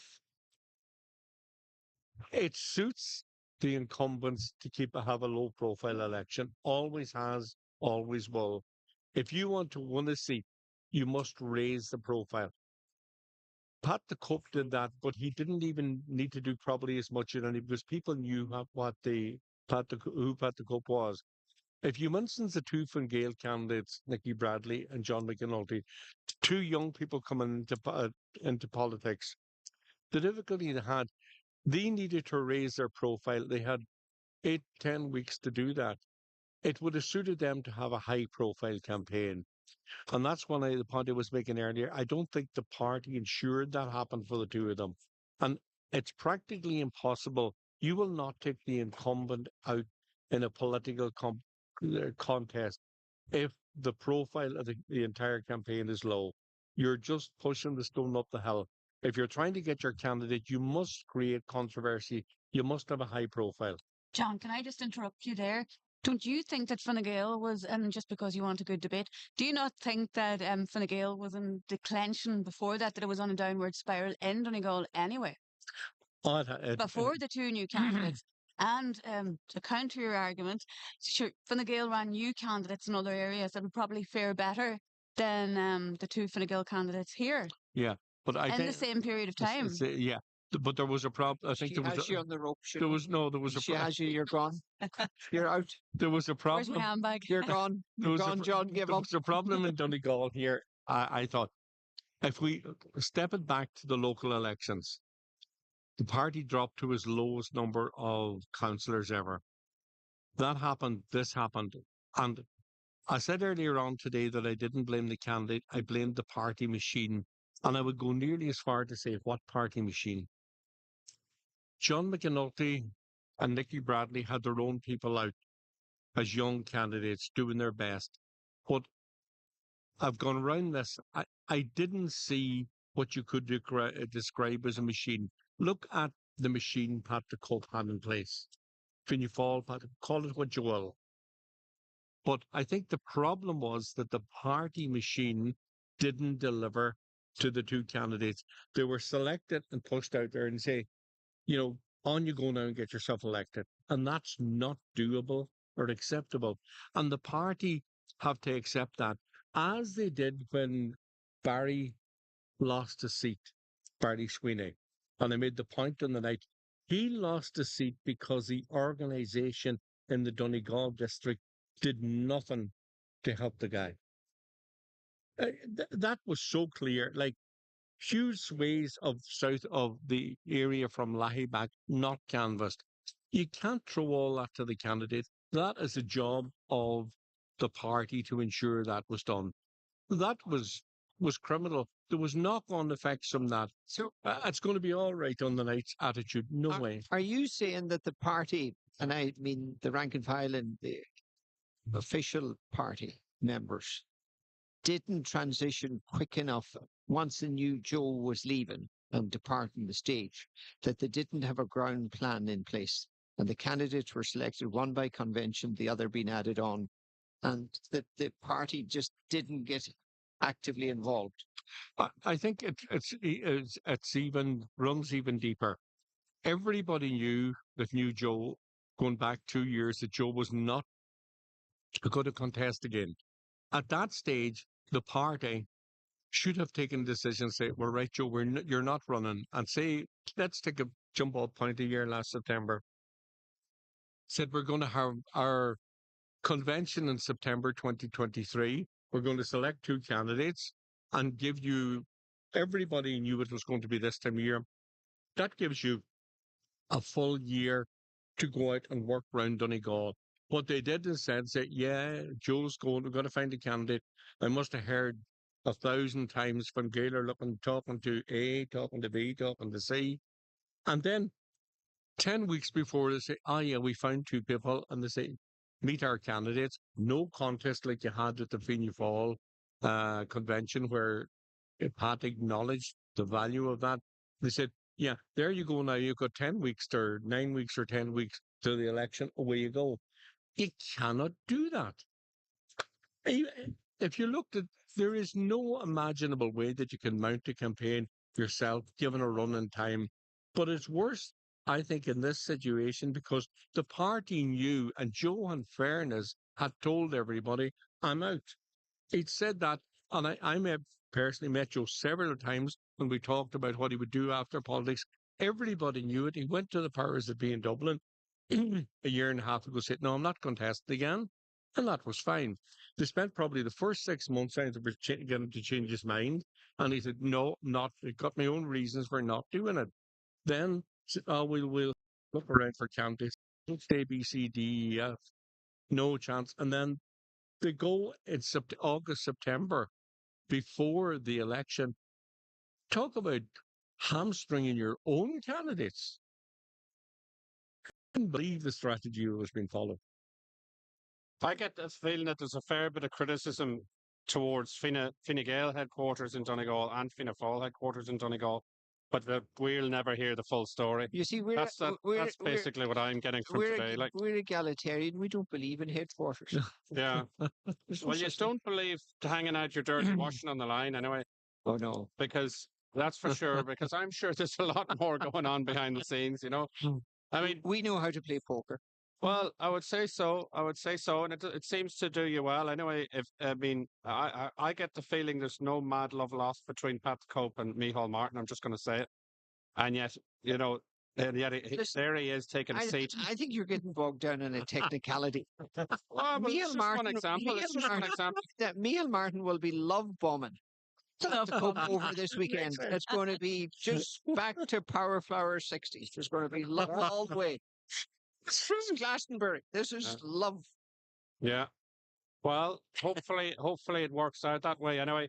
Now, we've got a few messages in, and one of them here, a couple of people said, best politician ever in Donegal was Neil T. Blaney. Neil T. Blaney. Yeah, but he wasn't in my lifetime. You asked me my lifetime. I was born in 1973, not 1933. Neil T. Blaney? Yes. Not that. Don't confuse me. So when he was minister in the 60s. Huh? The arms trial was 1970. Yeah, Neil T. Blaney. So, that's not our lifetime. Are you saying you asked that question on a false premise? I didn't ask the question. I said, what do you think? You see, this is an independent contributor. They say Neil T. Blaney. Yeah, I would accept I that. just says, what do you think? I would accept that. He did Trojan work. Well, yeah, he was. You asked me the question but that was to you. inappropriately. No, I asked you originally. I says, in your lifetime. Anyway. Is there an editorial place I can do? Lodge a complaint. You could file a complaint to Margaret Carr Flynn, and if she doesn't answer it, Niall Delaney used to be my boss years ago anyway, so good luck with that. And listen, if you have any more comments, by the way, or questions for our panel, and we've been getting them all day, thanks very much for your feedback. The number is 083 3500 530 083 3500 530. You can make a comment and we'll put it on air, or it depends on what you say, of course. And we'll ask questions to the panel and the whole lot. And we're here at the Ora Leisure Centre in Letterkenny because the anticipation, the excitement is building. And I look up to the stage now and I can see Geraldine O'Connor, the returning officer. She has her jacket on. Is she going to remove the jacket to step over to the microphone? She seems to be getting closer to the microphone. No, she's moved back a bit. We're just waiting now for the all-important... It's like a horse race. She's near the post. It's a photo finish, and it's a false start. And he just broke me flow. But anyway, so we're waiting now to see what Geraldine is going to say. She doesn't seem to be getting too geared up to start speaking, but we're expecting an announcement I just wonder, by the way, and I'm not just asking this to Phil, it's curiosity. I see this every time. Nothing seems to be happening here, right? What is happening? Nothing. No, but why is the delay then? Do Well, they have to do they have to There's a few things. announce, do they have to tell like the head returning officer No, get it, a procedurally, time? the only thing they would have to notify is the national media. Are you willing or wishing to cover Donegal and making a first Right. count That's fair, declaration? yeah. I noticed when she was there on the platform, she had looked across at the national media. Yeah. Perhaps they want to do a live feed Yes, because yeah. it's That a makes sense. sitting minister, incumbent minister, and the main opposition finance spokesperson. Yeah, I'd say you're bang on the money there. Yeah. So, So that's what it is. yeah. But Now, how also long ago? procedurally, Yeah. they would have a lot of legal certification to do before they Ah, declare yeah. first counts. That So makes sense as well. Because you see this every time there's an election. In this section, everyone's sitting around chatting, and then you look around, and there doesn't seem to be anything happening. Like it's almost as if it's all in the bag, and you're just waiting for the announcement. But certainly, the thing about RTE is a fact. You're right. You're right about that, and they'll have been given a time slot. But also, maybe over there behind the counter, maybe over there behind the counter, there is like as you say, signing documents and all the rest of it. Listen to me. We are going to bring you all of the latest information here. We've got a great panel, as you can hear, and you can continue contacting us. You can continue watching us online on the Ocean FM YouTube channel and on Ocean Ireland FM. No, Ocean FM Ireland. And you look at that's on the that's on the Facebook page, Ocean FM Ireland, and then you scroll down to the link and you'll find us. Listen, hello. You'll find us anyway. Just Google it, and we're going to be back very shortly. We're just going to have a quick break, but from Jerome Hughes here at the Ora Leisure Centre in Letterkenny, let's have a commercial break.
Buenos Tatu, it's Jerome Hughes here on Ocean FM live from the Ora Leisure Centre in Letterkenny, and we are here for the Donegal count of election 2024, general election 2024, and it's just now exactly 10 minutes to 10 o'clock at night, and any moment now we're expecting the returning officer Geraldine O'Connor to come up and confirm that that Sinn Féin's Pádraig McLaughlin, that Sinn Féin's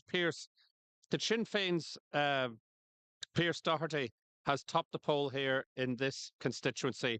Pádraig McLaughlin is likely to get the second seat. Pat the Cope Gallagher looks on course to take the third seat. The fourth seat, according to our analysis here, looks like it could be going to Thomas Pringle. And then the final seat then could be going between the incumbent minister, the outgoing agriculture minister, Charlie McConalogue, or the newcomer Charles Ward of the 100% Redress Party. So that's the way it's looking at the moment. But of course, we just want to get that first official count. And no doubt, I see that a lot of Pierce Doherty's supporters and campaign team are filling up the hall, and no doubt he'll be hoisted into the air once it's confirmed. And then we understand that the proceedings will cease for the night and resume tomorrow morning at 9 o'clock. I see Pierce Doherty just walking over there now as we speak. So this could all be happening very shortly. So we'll have a bit of excitement shortly here coming from the Aura Centre in Letterkenny. The outgoing TDs here, Pierce Doherty and Pádraig McLaughlin of Sinn Féin, Charlie McConalogue, Fianna Fáil, Joe McHugh, who was Fine Gael but is now classified as an independent, and Thomas Pringle, independent. Joe McHugh stepping away from the politics of Donegal politics and national politics after 23 years. In the Sligo Leitrim constituency, it was described beforehand many times in the media as a sort of a predictable constituency, four-seat constituency. It has 18 candidates running for the four seats. The outgoing TDs are Martin Kenny of Sinn Féin, Frank Feehan of Fine Gael, Marion Harkin Independent, and Mark McSharry Independent. And don't forget, nationally, this will be the 34th Dáil, 174 TDs in the next Dáil, 14 more than in the previous Dáil. Nationally, 686 candidates, 246 of those women. And we know at this stage, of course, we knew in advance that no single party is fielding enough candidates to win a majority. So we do know that it'll be a coalition or several parties that will make up the next government. You speak to the likes of Pierce Doherty here, who's going to top the poll and have a huge surplus as well that'll be distributed. And he insists that there is still a pathway for Sinn Féin to lead the next government, but it looks more likely that it'll be a Fine Gael, Fianna Fáil government, and maybe the Labour Party that will lead the next government. But there are 171 independent candidates that are running as well. And independents, it seems, could be taking 12% or so. Anyway, independents look like they could be doing well. Now, listen, let's just go back again to recap. And as I said before, I don't get tired of saying this because a significant part of County Donegal in the south of the county, including from where I live, is in the Sligo Leitrim constituency. And our journalist, Ocean FM journalist, Ronan Flanagan, has been monitoring the situation in the Sligo Leitrim constituency all day. And we're also waiting for the first official count there, Ronan, as well. Yes, indeed, Rome. Yeah, still waiting the first count there in the Clayton Hotel. It's expected that they will have a first and second count tonight, but by all indications, it looks like there will be no candidate actually elected tonight in Sligo Leitrim. Right. And tell us, can you break down the figures again that you have? Go through all that data, because again, it's very relevant to the people who listen to Ocean FM in Donegal. I, for example, voted at Ballintra Community Centre yesterday morning. Feels like 10 days ago at this stage for some reason. But the point about it is, we're voting in that area. So just go through a few of the figures, and then we're going to be speaking to Pádraig McLaughlin of Sinn Féin. But Ronan, take it away there. So I suppose we can go from the top. So the candidates, so Camden non-party 415, Casserly non-party 2411, Clark Independent Ireland 5938, Corcoran Independent Ireland 79, Cosgrove Labour Party 2072, Feehan Fine Gael 8947, Gallagher Green Party 745, Guckian Non-Party 901, Harkin non-party 5307, Kelly Irish Freedom Party 776, Kenny Sinn Féin 7733, McConville non-party 67, McManus Sinn Féin 5158, McSharry Fianna Fáil 4453, Monaghan Aintu 1106, O'Boyle People Before Profit 1658, O'Rourke Fianna Fáil 4082, and Scanlon Fianna Fáil 4908. So as things stand, As things stand for the four yeah. seats, to take the four seats, what is it looking at like? the moment we're looking at is so Frank Feehan from Fine Gael leads in front with 8,947 votes. So that's 15.8% of the votes. That's followed by Martin Kenny of Sinn Féin on 7,733. That's followed then by, it looks like to me at the moment, it's Michael Clark of Independent Ireland on 5,938. That's 10.5% of the vote.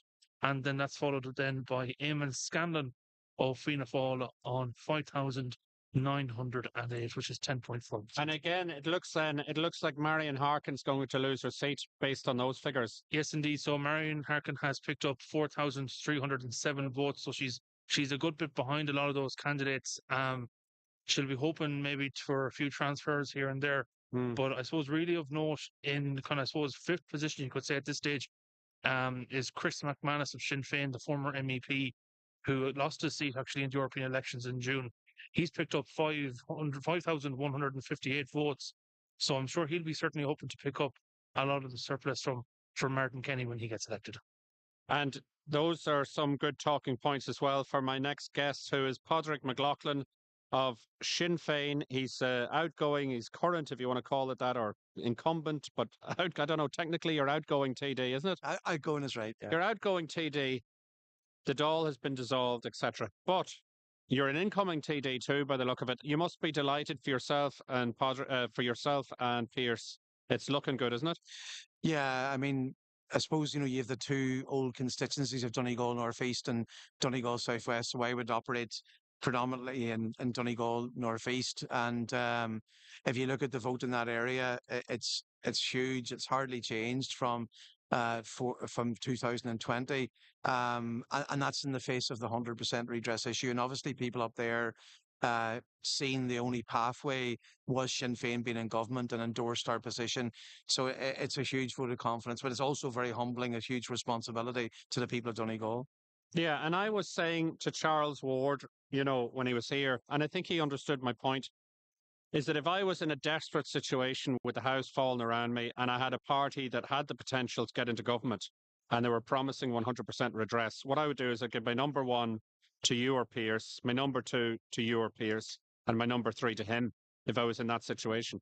I think that's so. But does that mean a lot of the surpluses of you and Pierce, or the votes that you leave behind, would they go? Do you think they'll go to Charles? Well, I mean, based on my logic there. Yeah, I mean, Noel Jordan obviously will get. Oh yeah, Noel Jordan, of course, will get a significant transfer there, and Noel will battle for one of those last seats. You think he will battle for one of those? Well, seats? I mean, he's up against it. He certainly. I mean, if you're Thomas Pringle, for example, his camp there are looking at the transfer patterns. They're fairly good at analysing them, and I was speaking to them there, and they seem quite hopeful that Thomas can make it. So that's fair enough, but listen, Noel's going to be I mean, the way we see this playing out now, Pierce obviously going to be elected in the first count. I'm about 3,000 off quota. I'm absolutely delighted about. I'll have around 10,000 votes. So Pierce will almost elect me, if not elect me, on the second count. So if that's the case, then all the independent candidates, everybody that's left, there's only one Sinn Féin candidate left in play. So he's there to soak up all those transfers. So it does put him competitive. It's not impossible for Noel to make it, but it is. He wouldn't be a favourite. He wouldn't be the favourite, but it'd be some outcome, wouldn't it? Could you imagine Sinn Féin having 3 seats in Donegal? It would be some outcome. And it would be phenomenal. But like, as I say, if I'm being honest, if you'd have spoke to me in June after the local elections, I wouldn't have expected us to perform as well as we have in Donegal, especially with 100% redress. And they elected 4 councillors in North Donegal. So, but listen, what But we need to focus now is, can we be part of a progressive group? We'll obviously meet with all these progressive parties now, Sinn Féin, so who the Labour, Soc Dems, left wing independents, and see, can we put together a platform that if we don't have enough numbers, we can then put it up to probably Fianna Fáil to make a decision. So Fianna Fáil have a decision to make here. Are they going to put Fine Gael back into government, who've been in government for 14 years? Is that really the will of the people, or are they going to look at, here's another block? So our first task is to engage with progressive parties, independents, and to see what we can come up with in terms of numbers, what sort of program. I mean, we have a very strong manifesto on housing, and particular on health services, that would excite me, and I think would make the change that people need. Like 2/3 of the people of Donegal have voted against this government, and that's a huge statement of intent from the people of Donegal, and we need to try and honour it. Well, it looks like they could. It looks like this government, as I say, could have 2 Fianna Fáil TDs. It's potential. Potentially, I mean, But come here, just on that point, Parik. You know how you mentioned about the 100% redress and people. Now, what is the? You're saying then the pathway to Sinn Féin being part of the next government is you mentioned Fianna Fáil first before you mentioned all of the sort of other the independents and the no, left leaning. What did you say? no, just to be clear now, our first task, and Mary Lou's spoken about this, is we will reach out to the progressive political parties, the independents, obviously, Right.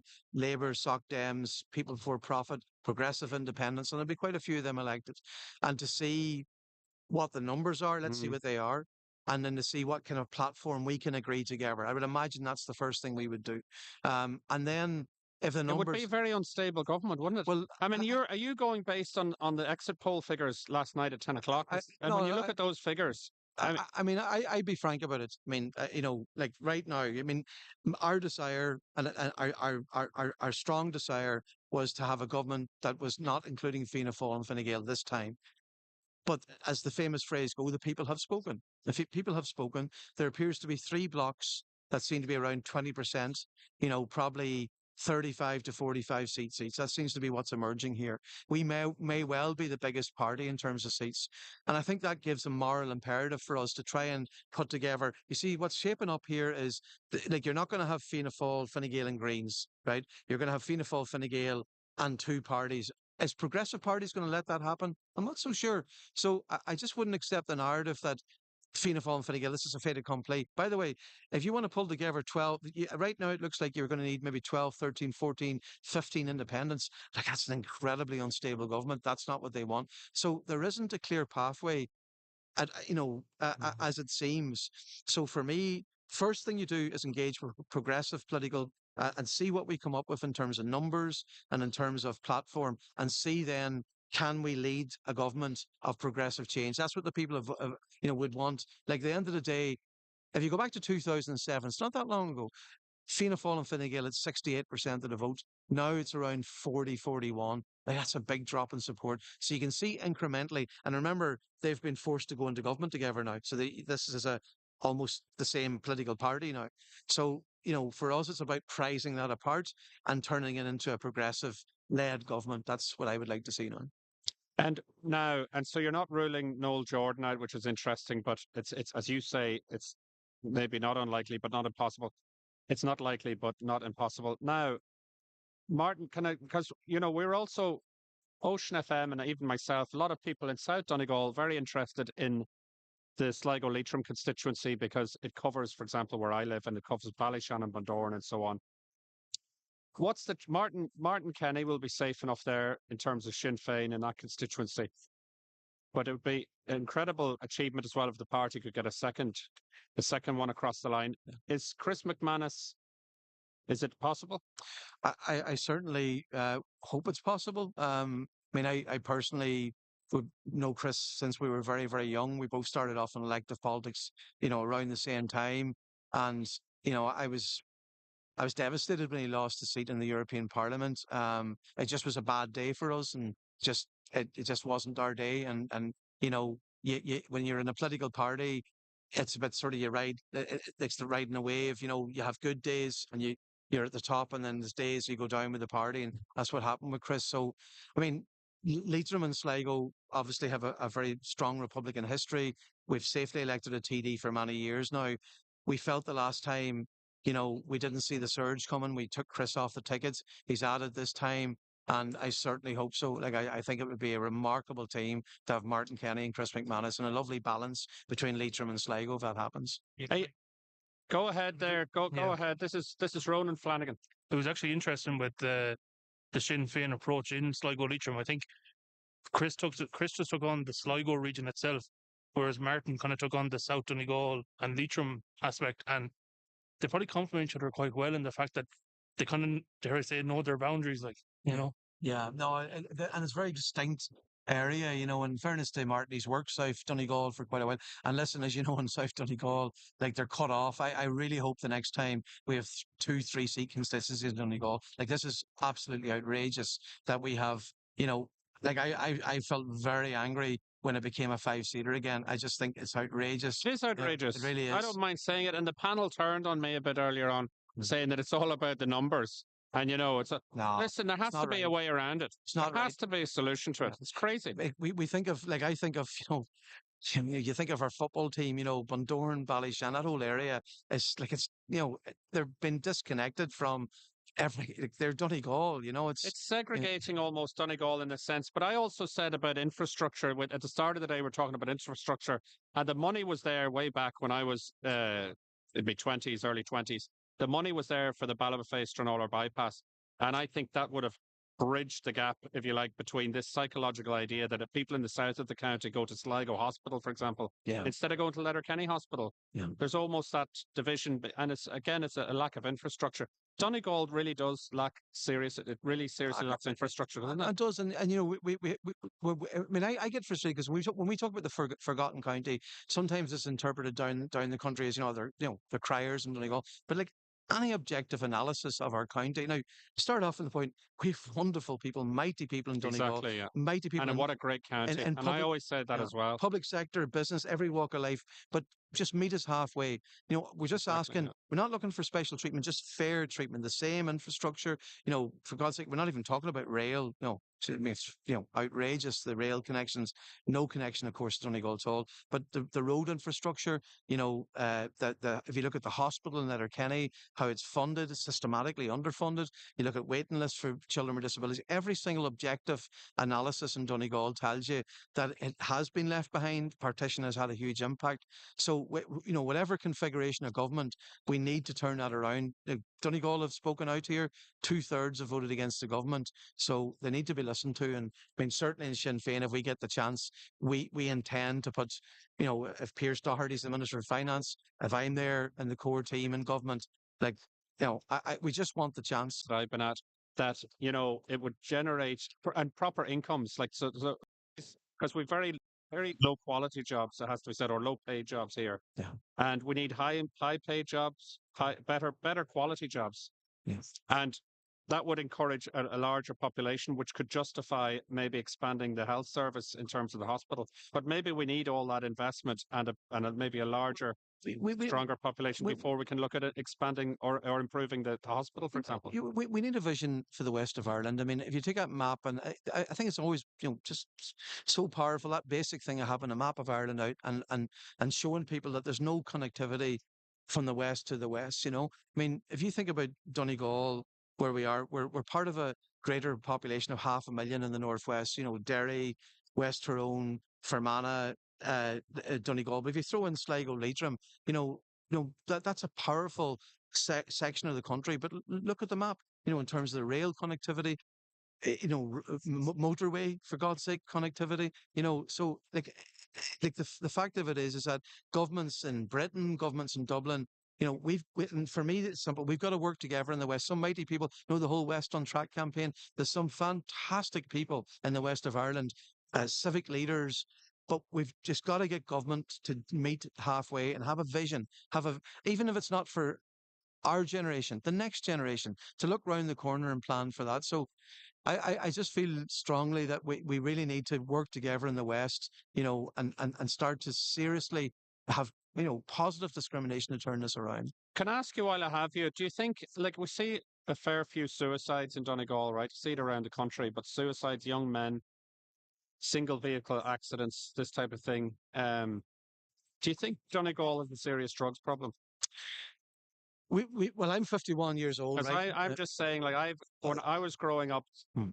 I remember doing interviews with Mary Coughlin, and she was saying, "Oh, drugs are in every," or people were saying drugs in every village and town in Ireland, and I never saw any of it. Now I do.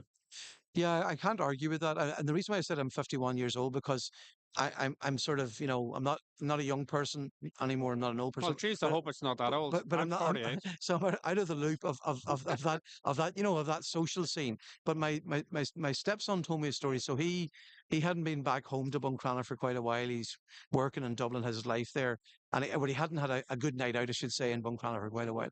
And he came back for a night out, and he described just he couldn't believe the transformation, and it was people going into the toilets and cocaine, and he said it was Cocaine is everywhere, rampant, rampant. everywhere. So the problem for me is, and this is where you need to listen to young people, engage, and understand what's happening. There is a huge problem, and I don't think it's unique to Donegal, in fairness, but there's a big problem. We need to be honest about Yeah, this. but I think There's a it's big like problem. I think it's not exclusive to Donegal, but this thing about it's in every town and village and townland. I didn't see it at Yeah, all, yeah, and I went out a lot when I was younger. I still go out, but now you see it everywhere. yeah. And I don't think it's limited to young people either.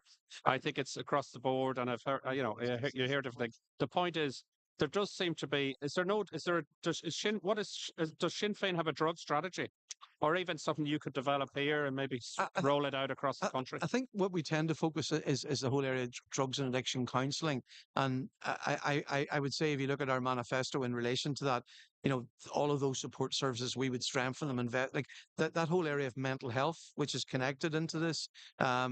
There just hasn't been taken seriously. It hasn't been properly resourced. If you look at child mental health, we have very significant problems in terms of CAMS, waiting lists, oversight of CAMS. So but which is directly connected to drugs and addiction counselling. So this whole area, needs to be resourced. I think that's the focus I would have. The war on drugs doesn't seem to have worked. Just say no, all of that. None of that seems to work. But for me, it's about educating young people, helping them to understand, the implications, the impact this has on them, and then the young kids who are in trouble to make sure the supports are there for them. Would be my view on it. Do you think, in terms of getting Noel Jordan out there into the public, like he seemed to appear out of nowhere from my perspective? Like I would know him well and I would be in the area with him. I even sing karaoke with him. That's how well I know him. He does a bit of karaoke. I'm a better singer, but we'll not get into that. No, that's Did you not? Oh, he does. In fact, he does the karaoke in the Bank Bar in Donegal Town. And myself and Kevin have a big charity event coming up there on the 14th for Need Breach Football Club. I get some slag when I see him. Mention it again tomorrow, if you don't mind me plugging it. Oh no, he does it. Oh geez, he does it all. He does it regular. But anyway, the point about it is, should he not have been out in the open sooner? Like he seemed to come out of the. Yeah. He's making a mistake there because maybe he underestimated what traction he was going to get. He seems to have got decent traction. Yeah, no, listen, Noel's a brilliant councillor. He's comfortably been elected now twice in a row. The problem for us was that polls, you've got to try and take some sense of that. So obviously we were apparently flying high. I never believed, by the way, we were in the 30s, but we seem to be flying high. And then the local elections came, European elections, and they were very disappointing. Let's call it what it was, 12%. So I suppose we were being cautious and we were trying to. The other issue was 100% redress in North Donegal. We couldn't get a read of what impact that would have on me. You have the vote management for Pierce Doherty, which is a huge challenge. He cleans up all around Donegal. Like people at Donegal just want to vote Pierce Doherty. They see him like Yeah. It's almost like uh, dare I do the Are you comparison? jealous? Michael Healy-Rae. No, do you know something? Well, you don't need to be jealous no, because well, you benefit from it. no, well, exactly. I'll be getting the number twos, and but no, He like does seem to have he's He's phenomenal. got a Like, good presence, all right. no, but you know something? He's once in a generation. Yeah. The ability he has to stand up for people, people connect with him. Like for us, He's a great he's a communicator as huge well. strength. I mean, listen, we got 42% of the vote in Donegal. If Pierce Doherty wasn't on our ticket, so like vote management is a challenge, but he brings so much more. So, well, so you wouldn't be like we're going to comfortably elect two TDs in Donegal, and Pierce is a big part of the reason why it's happening. So listen, he's a blessing to have, and he's Is a he mighty more of a representative. blessing I am being a bit facetious, but is he more than a blessing than Mary Lou McDonald? I mean, could you see him leading the party and getting a better result? Well, listen, in fairness to Mary Lou, we're a collective leadership. I'm the whip of Sinn Féin. So mistakes that have been made, and there were mistakes made in the last year. We have to own that, all of us together. I'll give this to Mary Lou. She's not put a foot wrong in this campaign. I think that's objectively, that's the view. And I think she's proved once again to the Irish people the ability she has, the caliber she has. So right now we are, as we speak, in play To be to the genuinely largest. be in government. And in fairness to Mary Lou, if she took the blame for things that went wrong, I think unfairly, but she took the blame. She should take the credit for things going well right now. So I mean, myself and Pierce Have you been would see her. speaking to her today? No, I wasn't speaking to her today, but I'm sure I'll be speaking to her the next day or so. Yeah, yeah. Well, will she phone Pierce once he gets elected? I mean, they'll probably be chatting this evening. Oh, So maybe absolutely. they probably chat regularly. Pierce Anyway. is the deputy leader Yeah, of yeah. in the Dáil now, and like he's him, Pierce, Mary Lou they come as a package, the two of them, and I mean, my desire would be to see Mary Lou as Taoiseach, Pierce Doherty as Minister of Finance, and I'd love to be part of that government there with them. But what not so we can have our backsides on seats, but I mean this like. I desperately do not want us to be in opposition again. Like I didn't knock on doors in this election to be in opposition. I want to be in government because I passionately believe that what the offering we have, the manifesto, is in the best interest of our people. Well, listen, none of the parties ran enough candidates to form a government, right? Or to what is the phraseology? But the point is, you didn't either. Like, how many candidates did you run? 71, 71. Yeah. What? And I know are you saying is the answer that you were being cautious? Like, Well, if it was based on the last time, do you remember? Was it yeah. 2020 that you cleaned up, or you could have cleaned up even more? I'd say about the last election, we probably left. You could have argued we took 37 seats. We probably could have taken maybe 45. Like 45 wouldn't have been enough. Fianna Fáil and Fine Gael came together with the Greens. They would have kept us out anyway. So, but this time we wanted to put enough candidates in play. Based on the numbers we could see, and it You has have to to be be plausible. realistic. It has to be plausible, and we were late adding Noel, and that was, but Noel, but that's typical Noel. He puts the party, his people, before his own interests, and he says, well, listen, it's short in the day, but I'll step up and I'll be a candidate, and he's got a cracking vote. And you're right. I mean, if we had more time, maybe we could have, I think he done says better. to me, it was on air actually. So he said if they had another week, he thinks if he had another, if I one don't more think he's week. wrong, but I still wouldn't rule him out here. There's a pathway. It's not impossible. I accept it's not. He wouldn't be the favourite. I'd accept that, but it's not impossible. And I don't disagree. If you had a bit more time, God knows what could have happened. And I know what you've said, and I don't want to keep you too much longer, but you've said that you want to be in government then, and so if you're forced back into opposition, I mean, you'll just have to accept it. Will you be extremely frustrated? Yeah, I'm not going to lie. I will be. Yeah, I'll personally. You're not going to resign or anything. No, no. I won't do that. No, no. Do you know Take something? it easy now. Listen. I'm from the Inishowen Peninsula, and Inishowen's epicenter of the defective block disaster, and it is a disaster. Just for your listeners, in South Donegal and Sligo, Leitrim, in the region, North Mayo and Roscommon, is that you could be talking up to 10,000 properties in North Donegal. Like, this is a humanitarian disaster. We haven't even touched the surface of the seriousness of this. So, like, for me, that's I want to get into government, particularly to deal with that issue and the wider housing issue. That's the big reason for me. Yeah. Okay, Padraig McLaughlin, who is for Sinn Féin and looks like he's almost certainly going to be taking the second seat here in the 5-seat Donegal constituency. Thank you very much for joining us. Okay, and I know people are looking for you and so on, so I'll let you go. I've been talking to the Hughes brothers today. So Have you? How did the other one go? Oh, well, Which one was better? Oh, come on. A second on that. You have to say. I just found out that Noel Jordan's a karaoke singer, and I just trying to come to terms It was with more interesting, wasn't it? But no, I'm sure it was fine. But this one was definitely longer, I would say. Well, you're the original because you were the original. TV man. Say, You were I'll the take TV that. man. The original. The original. Okay, thanks very Thanks, much. man. Thanks Take very care. much for joining us. Thanks. Now, we're back with Brendan Byrne, and the panel has rejoined us. Brendan Byrne is a former Fianna Fáil Donegal County Councillor and a former Fianna Fáil Director of Elections. And Brendan, you've been away from the desk now for a wee while, which is always good news because it means you're coming back with some information. When I say information, but what is being said at the moment? I'm only joking, but what is being said at the moment in terms of the timeline of this? Are we expecting something soon? Well, we were told it would be before 11. And Really? we were also notified there that the microphone on the podium is now switched on and Oh, it live. is. And so it could be Okay, either so imminent or in the next 20 minutes. okay, so ladies and gentlemen, you're tuned to Ocean FM live from the Aura Leisure Centre in Letterkenny, and the microphone has now been turned live on the main stage, and we're just watching very closely as Geraldine O'Connor, the returning officer, seems to make her way towards the podium to give us the first official count results. That is imminent because the microphone has been turned live.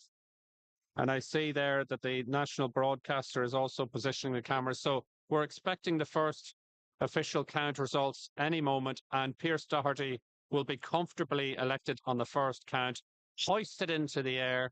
All the cheers, no doubt. I see that himself and his supporters are filing into the leisure centre. And so that'll be a sight to behold and a massive achievement for him. And he just seems to pick up, Pierce Doherty, Brendan, seems to pick up votes all over the place. He's like a vote magnet, isn't he? Well, he'd be a disaster if you're trying to be a director of election for him because you can't manage him because of his national profile and the fact that he is the finance spokesman for the main opposition party and he has a very strong following. And look, you can't control a vote of a candidate that strong.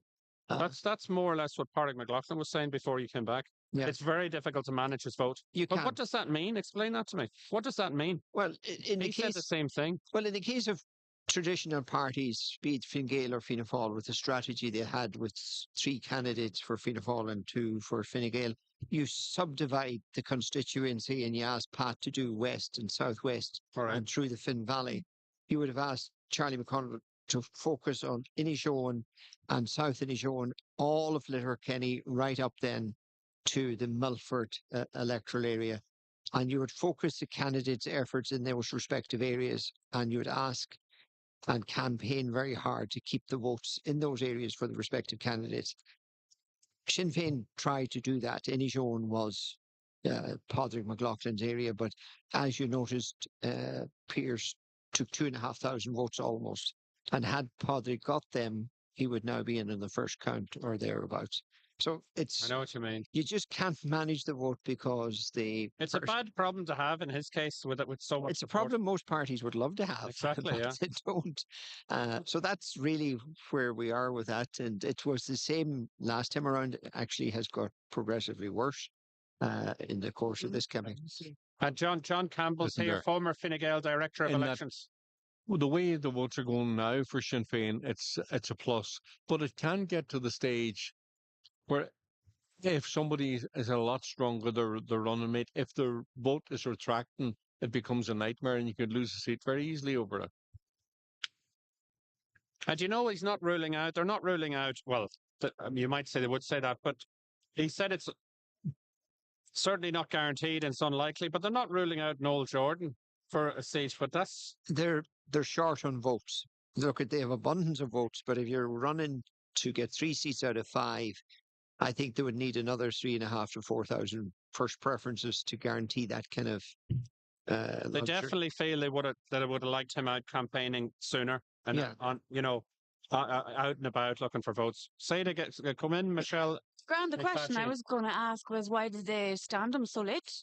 Like Yeah. they knew that they had underestimated their vote in the other general election, and they could have elected a third, but on this occasion they ran him very late. Yeah, You know? they said his answer, Pádraig McLaughlin's answer was that they had to be cautious. They were probably overcautious after the drop in support that they had, following back in June and so on. And So a very bad council election, the council election, in the sense that it wasn't good nationwide.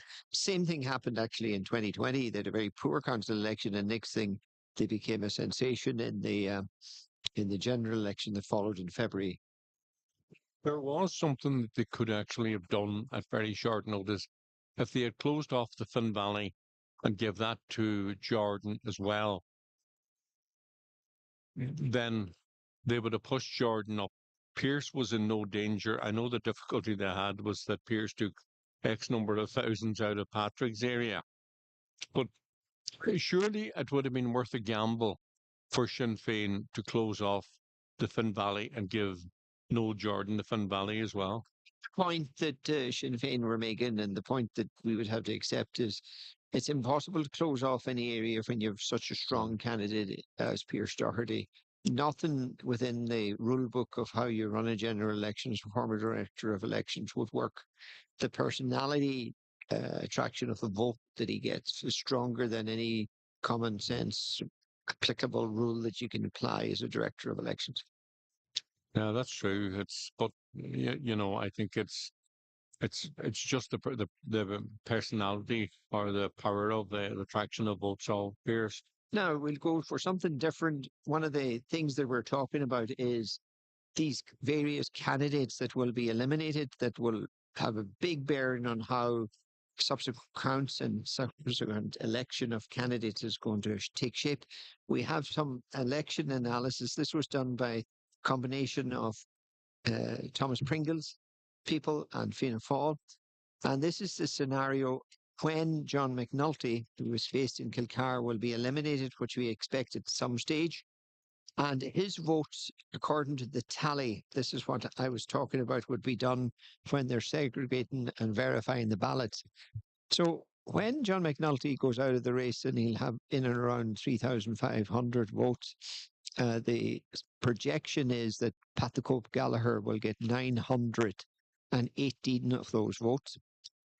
Charlie McConnell-Ogue, we're anticipating, will get 649 as a minimum of them. Basically, the votes that John McNulty got in the Finn Valley area. Thomas Pringle is the nearest candidate to him, will get 985, and Charles Ward will get 221. And there'll be, we guess, or we're estimating 625 of them non-transferable. It's just an exercise that was carried out to show what needs to be done with every candidate's papers.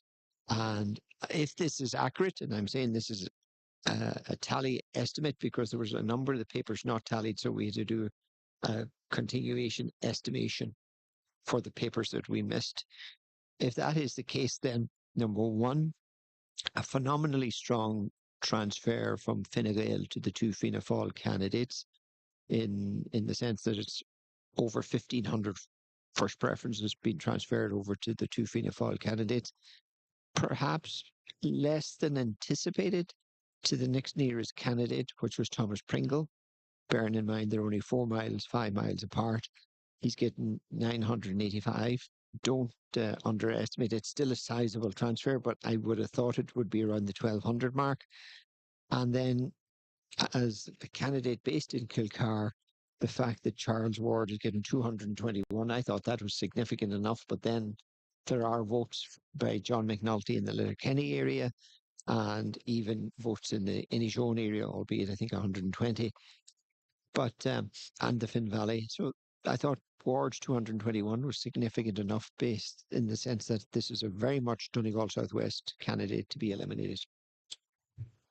I think two things there that I would think. First of all, I think the Finn Valley Farm vote went, the traditional Fine Gael vote went to Charlie McConnell-Ogue, struck Pat the Cope.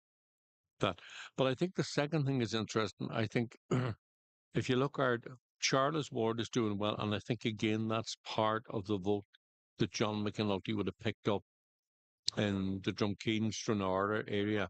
So that would indicate when some of the other candidates go into Charles Ward is going to get a reasonably good transfer from the other candidates based A in the Finn Valley and B Mary T. Sweeney. I heard a figure being mentioned over there for Mary T. I don't know, have you there, Brenton, for the number twos? This is the only one that I have of number twos. And I just wanted to give it as an exercise on how this works. So far, that nationally speaking, all of the leaders of the main parties, Fine Gael, Fianna Fáil, Sinn Féin, all the leaders have been re-elected. So far, 19 Dáil seats have been filled across the country. and the first counts are in more than 30 constituencies. Sinn Féin have elected 6 TDs so far. Sinn Féin, Fine Gael have 6 TDs elected so far. And as we say, Fianna Fáil leader Micheál Martin tops the poll in the Cork South Central constituency. And Green Party, we have Aontú's Peadar Tobin has been re-elected in Meath West. And the Social Democrats are chasing several gains, including in Cork South Central. So some sort of a picture is developing nationally, and a clearer picture than certainly earlier today is developing in the important constituencies of Donegal and also Sligo, Leitrim. So we'll just have to wait and see what happens. And the thing about it is, we're expecting the first count here. We've been told it could be imminent. Isn't that right, Brendan? Yeah. Any minute we're expecting it. I know they're going through the final figures up there, but where has the... Is this your first time? If we talk to India Kennedy, is this your first time at a full general election count, or? It's the first time at a general. I was over in 2024, or well, earlier this year at the local elections, but this is my first time experiencing a general election, and I'm really enjoying it. I know it's a long day, and Yeah. I'm sure for our listeners it's a long day too, but I'm really enjoying it, and it's such a great experience to hear from 3 very experienced people in politics. So Yeah. it's a good day for all. And we have had very exciting elections here in Donegal over the years. We have had very exciting elections. It's kind of maybe been a bit slower today than, you know. And now with all these tallies, I'm not sure all these tallies, with all these accurate tallies, they're kind of ruin it a bit, don't they? Maybe they should ban the tallies and the exit polls. Can you imagine how exciting it would be then? And come here, what's your assessment, Michelle? We've been here since 9 o'clock this morning, right? And you're something of a veteran journalist at this stage in Donegal, having worked for various outfits. What's your analysis of the day since 9 o'clock this morning? The atmosphere here, has it been a little bit predictable? I suppose it'll get more exciting when we get down to the last 2 seats, or certainly the last seat. Yeah, it's going to be absolutely brilliant whenever we get to that point. Today, I feel, has been a bit slow, but I have to be genuinely honest. I think the energy around this table has been absolutely brilliant, and I've really enjoyed myself as well. Tomorrow is going to be just a change. It's going to be a change. We're going to see, surplus transferred. We're going to see how that impacts other. The last 2 seats are going to be able to, are going to be absolutely brilliant. And you know what? Even though we think we know what's going to happen, it doesn't really mean it's going to happen. So you always have to have that little kind of element of surprise, hopefully, in it, and it makes it all more exciting. It does. It does. And Brendan, what are your not having been here? John, having been here. John, having been here all day, what's your analysis of it? What is your impression of the whole thing? Having, how do you feel about it? Well, I mean, I think we all had an idea that predicting the first 2-3 would be straightforward. The last two, we're now at after 10 o'clock on Too late Saturday anyway. night, That's all it is. and we still don't know. It's strange.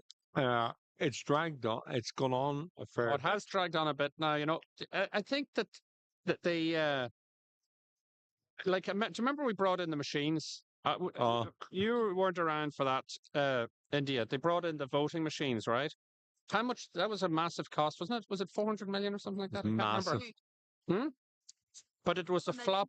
4 million? I think it was Yeah. more than that. Cost about another million to store them. I said 400 million. You said, scrapped. huh? It I think cost they're about still in another million. storage. They're still in storage, I think. Yeah. But Oh come no, here. we sold some of them, didn't we? That was some system if it worked. But sure, then you and I would be redundant. We would have it I know, over but like they're that. terrible. I don't know if you recall it, but Jerome, it was cold beyond belief, right? It was what? Cruel. It was cruel. Yeah. If you remember, I think it was Nora Owen at the time. Nora Owen, that was the it. time. Yeah. Like the election was held, they go up on the stage, and then the computer says, You're gone. you. And it wasn't even, I think in her case, it wasn't even announced. Do you know what I mean? It just popped up on the screen. It popped up. It wasn't You even three saying are elected, in and the 10 rest of you seconds we're going to announce the winner. It just popped up and she was just chatting to somebody. And there it was. I think that's how it worked. It was crazy. It was crazy. But this system here, it is, it's But The It's a good thing slow about enough system, isn't it? this system here is that all the people with the candidates feel involved in it. Yeah. You know, I know it's 10 o'clock at night and our patients are starting to run a bit thin, but every one of those 20 candidates, they've been in there, they've seen the votes, Yeah. they're part of it, and I think it goes back to discussions we are having earlier today, Jerome. It's more people you want to involve in the political process. If you make it even colder, the way the results come in there and it's just announced and there's no checking, I think people, even those election results when the computer was in, there's still people saying, "Oh, we're not really sure how that happened." You know, Yeah. it's they're almost saying, it could, I'm not saying the word anything wrong, but we don't know it was right. Yeah. And after that, and I think wisely the government of the day scrapped it.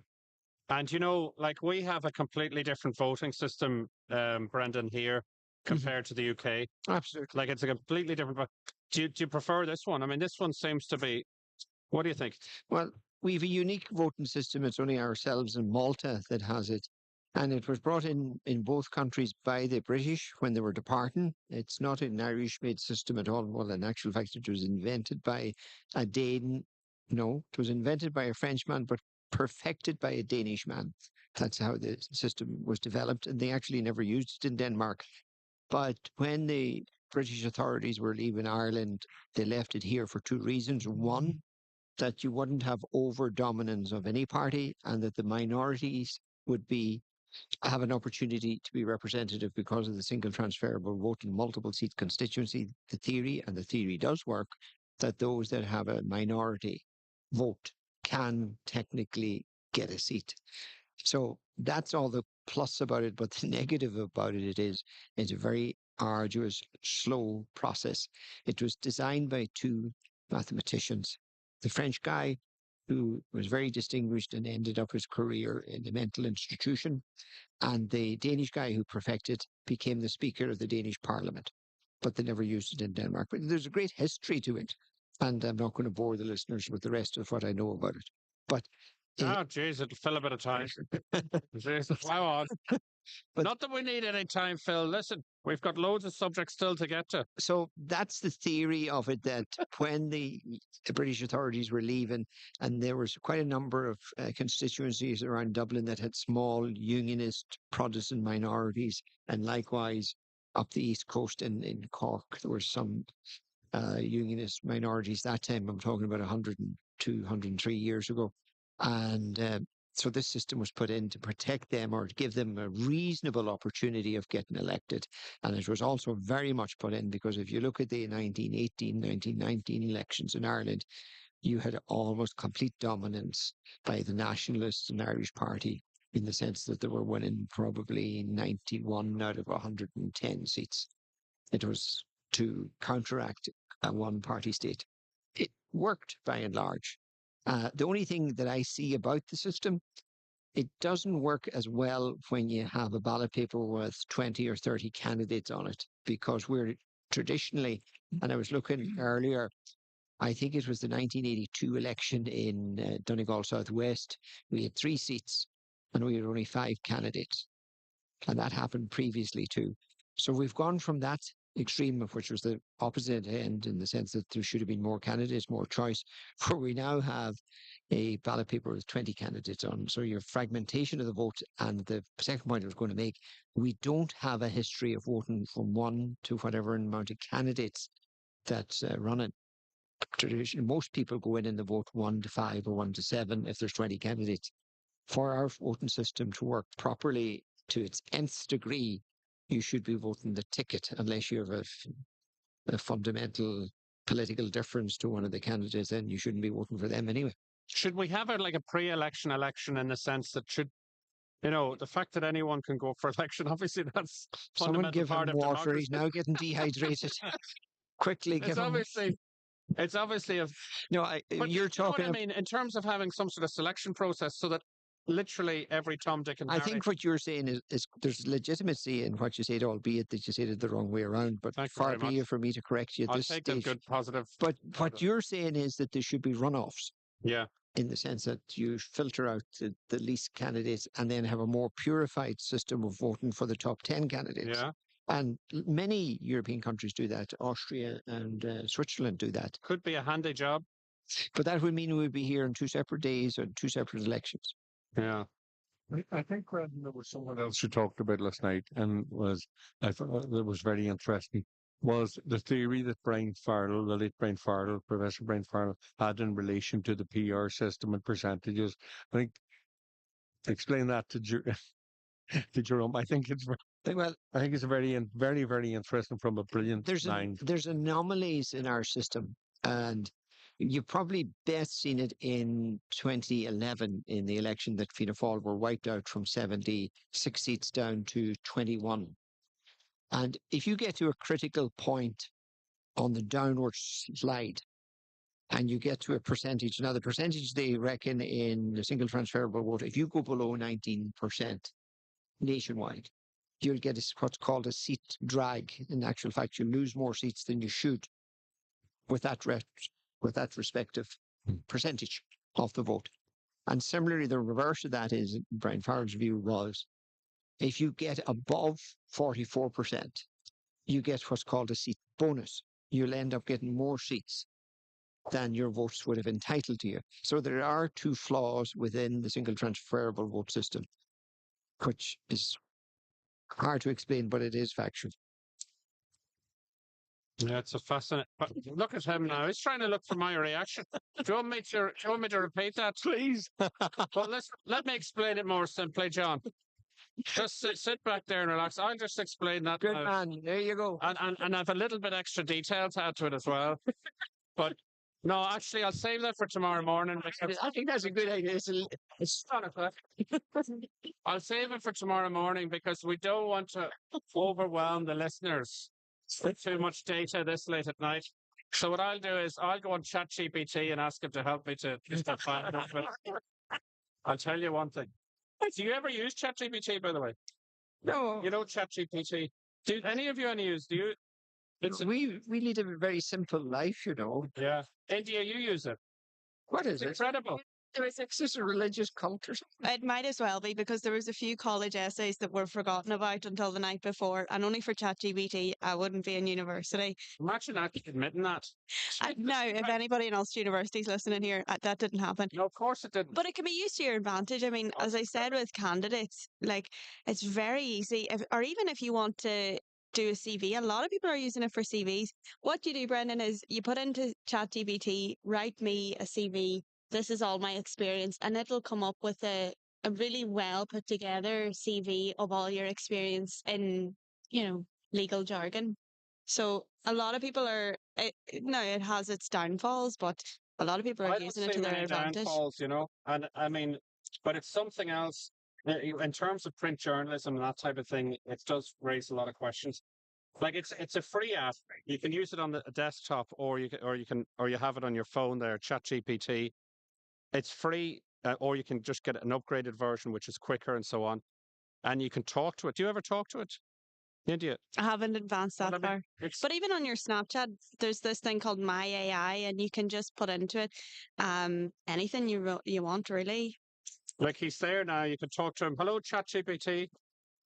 Ask him when's the first count. Come on. That's it there. Can you ask him when's the first count to be declared in Donegal? No, I can't hear. You can't hear. But he talks to you. He talks to you very well. You can ask him anything else. But for CVs and everything else, but it really is. It's a sign of. You mentioned it earlier on, India. How in terms of artificial intelligence, the way things are going, it's going to be incredible.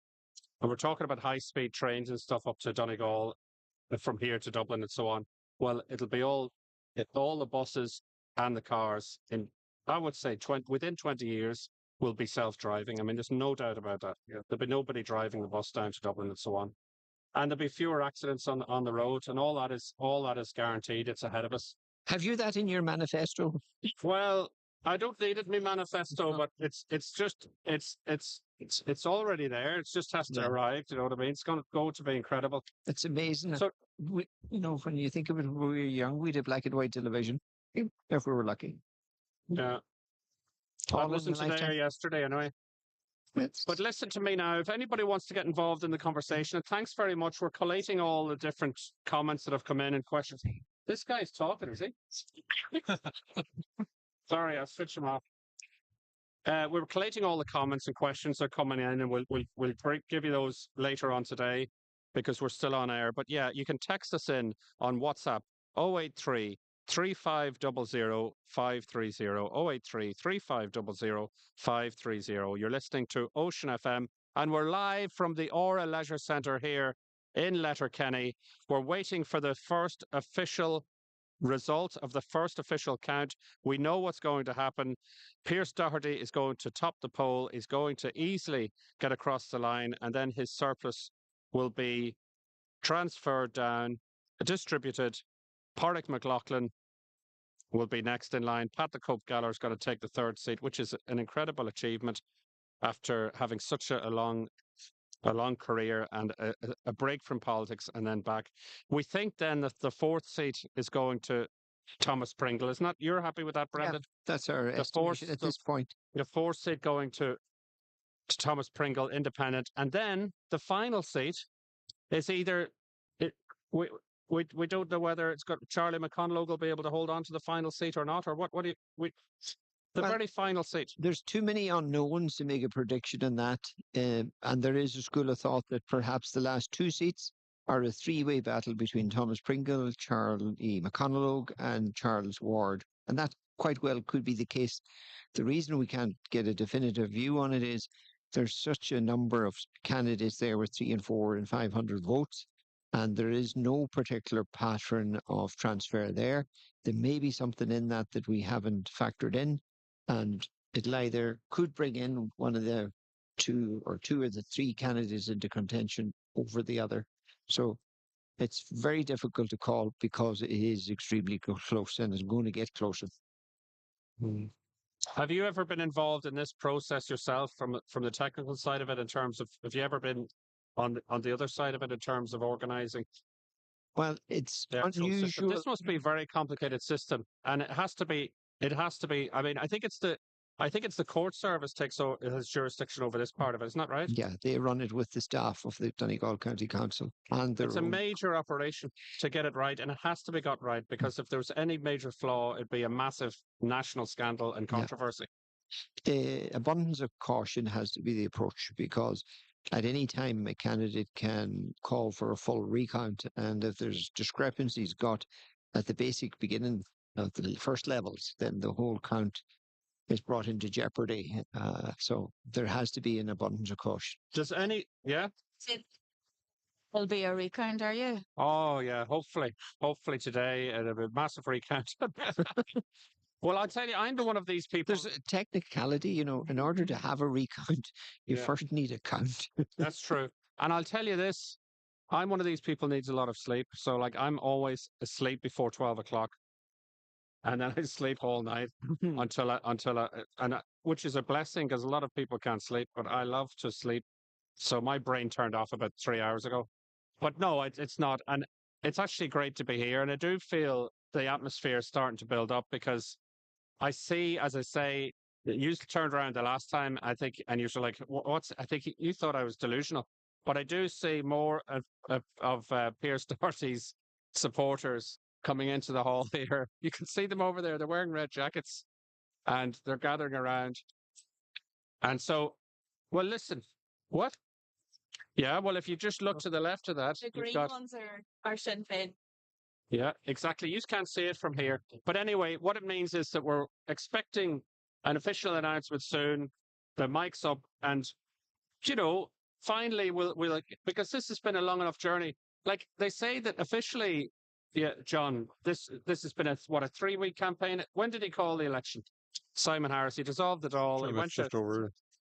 But listen, it's been going a lot longer than that, hasn't it? It has. I think the parties have been pushing it for 2 months, maybe more. In some cases, they've been at it for a number of months.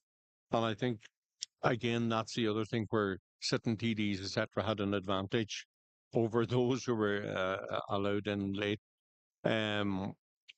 It says, but I'm just looking at the figures here. Just something that has struck me, Brandon, that looking at these figures, If we could look at Ward and Pringle, the Yeah. vote, let's just play around with this for a minute. Let's say the 900 votes that John Mack is transferring to Pringle. That still leaves Pringle the 300 plus 2, then 5. That still leaves Ward 500 ahead of Pringle. Now, we've got Pierce's surplus to come down. If that goes more to, which I would expect to Ward than Pringle, that widens that gap. So then Thomas Pringle is then dependent on Noel Jordan to close that gap with Ward. Yeah, and it would be realistic to expect that Jordan will have a lot of transfers that will go to Thomas Pringle. Geographical area, close alignment, although he admits there's only 3 years out of 25 that he was in Sinn Féin, but nevertheless, there was an alignment between Thomas Pringle and Sinn Féin. So I would imagine that there will be a sizable transfer between Noel Jordan, considering the fact that his two running mates, Pierce and Podrick, will be elected. So it wouldn't be unrealistic to say a third of Jordan's But votes at that Is time. there a danger when we're looking at that, just looking at it, that a lot of the Sinn Féin vote will tend to go 1, 2, 3 and then die? Yeah, there will be. There'll certainly be that. But That, there'll still be a sizable chunk of it there. I expect, and I'm only expecting, I have no proof and it's not been tallied, or it has, I haven't got the figures, but I would still expect a sizable chunk of Noel Jordan's votes to be transferred to Thomas Pringle. but it will depend on a few things. It will depend on the number of Doherty votes, etc., that will go to Micah, the Micah candidate. But I think what I'm saying is that there is other possibilities apart from Charlie being caught, and that battle between Ward and Pringle I is think by no means a done deal yet. I think the unknown is the Kim McMenamins and the Niall McConnells and all those other candidates that name eludes me at this stage in the night, where their number twos are going. They're on different locations throughout the constituency, but the feeling I would have, they are going to be equally favourably disposed to Ward as they are to Pringle. So therefore, none of them are gaining on the other. So it'll boil down for Thomas Pringle, as I see it, to the transfers he gets from Noel Jordan or the transfers he fails to get from Noel Jordan. And likewise for Charles Ward, the transfers he gets from Mary T. Sweeney. That is going to be a crunch point for him. Does he gain more there than Thomas Pringle? Yeah. I just would, for example, have a feeling that McConnell's votes will probably go stronger to Ward than they will to Pringle because of the location. His location in relation to Ward.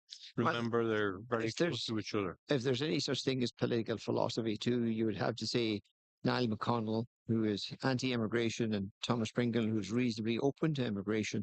They're diametric opposites in the political spectrum.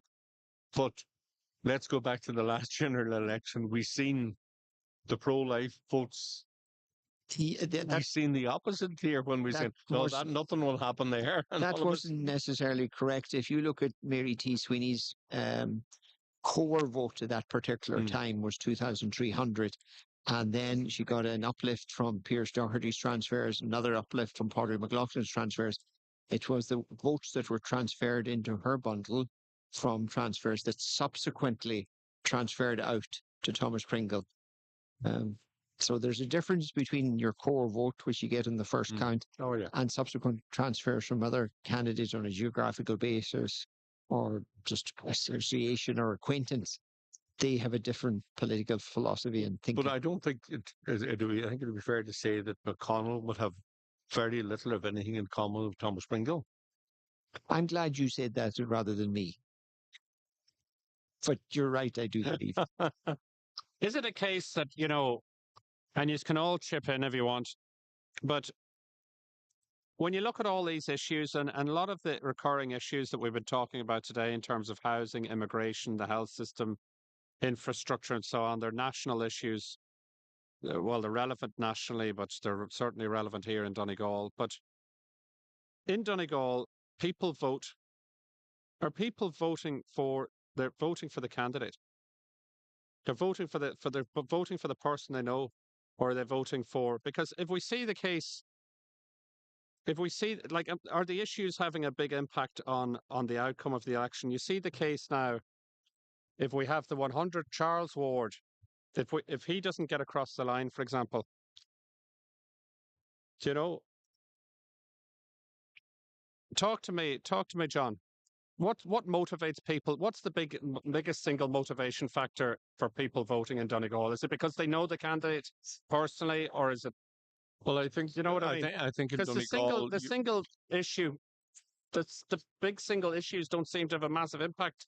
no, I think in Donegal, it's always been strong that people need to know the candidate. The candidate needs to be very accessible. You still, if you look at Donegal, there's still a reasonable degree of party loyalty. Party loyalty, Fianna yeah. Fáil people vote Fianna Fáil, Fine Gael people, Fine Gael, Sinn Féin. That's there. So there's a combination. I don't think it's any one thing. I think It happens sometimes. Maybe we sometimes if mentioned the there's an issue, deflector issue, or 100%, yeah. maybe with Yeah. yeah. But It does, and I recall many moons ago was that, for example, the hospital in Donegal town was a hot issue, and there was is that a right? candidate got 5,000 votes. That was to retain and upgrade the hospital. 1977. Jesus, and that was Donegal Town Hospital. That was Donegal That was Town a big Hospital. hot issue at the time. It was an absolute red hot issue. It was Curtiston that ran for that. It came very close to a seat, but that was a red hot emotive issue. At that stage, they were downgrading Donegal Town Hospital, and they wanted not downgraded, but actually upgraded. Now, I think they probably succeeded in keeping the hospital there rather than it being closed, but it certainly wasn't upgraded. But that was, like you say, the art issues, and that was a great achievement in hindsight because the main parties were at their absolute maximum of power at that time in this county. And for the Donegal Town Hospital candidate in the southwest to collect over nearly 5,000 votes, it was a great achievement for the guy. Yeah, you're going back a few years there. But I me think, age now. but the point is that people are loyal voters, aren't they? They are. Do you know? Yeah. Well, that would be Thomas Kildea with the he got elected as well on a single election issue. Yeah. It doesn't happen very often, but it does happen. It does happen, yeah. And if I would argue, and please correct me, but if Sinn Féin weren't promising the 100% redress, Charles Ward would have enough support behind him. Do you not think so? Absolutely. To get Yeah, I across, agree to too. get across the line. I suppose if you were to look at this cynically, not that we're cynics around this table, but Not at all. if you look at it, I think they all rushed into the redress wardrobe and stole some of their clothes. Nearly every political party and independent that ran in this election. But Sinn Féin did it most effectively. They took pretty much the entire wardrobe. That's the facts of the matter. Or they won't want to hear that and they won't want to say that. True. But that's the facts, you know. Yeah. And where does it go from now? But I think on that one, there's a very interesting point. I think Charlie probably held a very honourable line and said, this is the facts. Oh, yeah. Charlie McConaughey, and he has got absolutely slaughtered for holding the line and saying, no, guys, I want to explain this to you. And people have said, oh, you're against or whatever. And I think it's really interesting. If that is happening on an issue, just say, hey, I'm with you. Yeah. Yeah. Yeah, well, that's the cynicism of politics, really, isn't it? Yeah. Sometimes they just do what it takes in order to get votes. Yeah. But Margaret there's always a Barflin. day of reckoning. Day of reckoning? Yeah. What do you mean? There'll come some fine day and you'll say you're 100% redress, but there'll come a day you'll be in power and what are you going to do about it, Yeah. And I think that's the one thing That day's will... coming for Sinn Féin eventually. That's the one thing that will stand for Charlie McConaughey. He was honourable. And he did tell the truth. And he did his best to best articulate what the scheme was and expand it and evaluate it and change it. But did Sinn Féin take the... Sorry, did I interrupt? No. Sorry. But were Sinn Féin backing 100% redress before the local elections? No. Oh, well, you see how things have changed then, so... Yeah. Well, Fierce did, as they said earlier on today, in Donegal that night, they were going to have to review what worked and what didn't work. So they reviewed what worked and what didn't work, and they changed what wasn't working. But I think Paddy Diver as well, when we were talking about that earlier, Paddy Diver coming against the 100% Redress Party and saying, no, you need to come out and vote for Pearse and for Podrick and for Sinn Féin and for Thomas Pringle. That probably affected Charles Ward in some way, but it hasn't affected him enough to be completely out. So I think it's good that the 100% Redress Party have come out and said, no, actually, we do want him and we want this single issue candidate and we're going to make sure we put him in. I suppose that leads then to another point. And John Campbell earlier today said that Redress at the council election tugged out and became a political party. They won 4 seats. And now not alone are they a political party, but there are also subsets within that are endorsing other political parties and other independents. And, you have to ask the question, what loyalty has this government if they are elected to in the sense that they very much ran an anti-government campaign and may have failed to secure anything from it. When you politicize an issue to a point that you put it on a ballot paper, then the rules are different thereafter. Well, I've just been told by our wonderful producer, Margaret Carr Flynn, and that was about 10 minutes ago, 5 minutes ago, but it'll be 10 to 15 minutes for an announcement. So what does that mean? 5 to 10 minutes? 5 to 10 minutes. So we're going to keep going here. And listen, and this is, I'm not asking for any personal reasons. I'm just curious. Tomorrow when we come back, I think it'll be 9 o'clock. But to elect the other 4 candidates, is that a complete unknown in terms of how long that process? That'll probably take all day, but maybe it'll get quicker as it goes along. The first count back tomorrow morning is going to be a 2-hour procedure. Right. Because all the papers of Pearse Doherty have to be counted for the 3rd time and pigeonholed in 2s to the respective candidates. All those 2s will have to be counted in public, and the percentage of the overall 2s that they get, it will be equal to the percentage of the surplus of 6,000 votes that each candidate will respectively get. All right, so that'll be. That's a slow process. It's the only count apart from the first count that does take time to do. That's the second count, and then things will speed up after that. You should be on 30-minute counts. There'll be multiple candidates eliminated at once. At one point. This lady works in abundance of caution. I don't think she'll eliminate more than 3 at any time, and she'll only do it once, and then it'll be one by one thereafter. So it's just a case of the process will take its time. And I'm just curious as well, does any particular election jump to mind over the years that was particular in terms of its longevity? Does anyone here particularly spring to mind? Well, I don't think, and I've been at general elections since 1989, I don't think there's ever been one that has moved at this slow a pace. This one? Yeah. Really? It's very slow. Yeah. There's absolutely no productivity coming from... I'm glad you're saying it. I was thinking it, but I wasn't sure. It's, yeah. It is slow. We should, without doubt, we should really have a first count, and we should be now waiting for the second count, the distribution of Pearse Doherty surplus. I don't know what has happened. Has the system worked or whatever in there? Has it got a technical glitch? But there doesn't seem, if there was a technical glitch, like I can see Geraldine O'Connor, the returning officer. Is that Geraldine O'Connor over there? Yeah. And she just seems to be, she just doesn't, if there was a technical glitch, you'd imagine she would look flustered or whatever. But she looks as relaxed as pie. So I don't think there's anything in that way. Is there not a system today? Is there a national returning officer? No. No. What about? Does she have to? No, the county returning officer has full autonomy and authority in the constituency, which is Geraldine O'Connor. The only obligation she would have would be to inform the national broadcaster that the announcement is imminent, just in case they want to relay it. But she's imminent would be an overstatement, because it's. And come here for you, John Campbell. Does any election particularly stand out for you? And length and duration. Yeah, in terms of its, or any election in terms of Does any particular election stand out for you over the years? Um, yeah, I think probably, strangely enough, the one that stands out in my mind was the local elections in Okay, Donegal. folks, sorry, John, I'm just going to cut you off there. We're going now to Geraldine O'Connor, the returning officer for County Donegal, the Donegal constituency. A gcuine úsle seo a leannas tuirí an céad chúntais ar feadh dul ceantar dún na ngáil. Omlán vótaí céad tríochas a 1,300 is a sé. Vótaí a caiithú seacht míle 300 fichas a 1.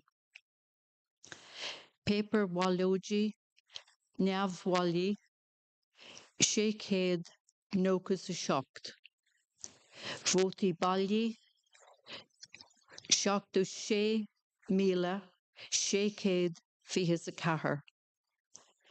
Líon siocháin 5 cin. Quota 2,010 700 seachtas a 1.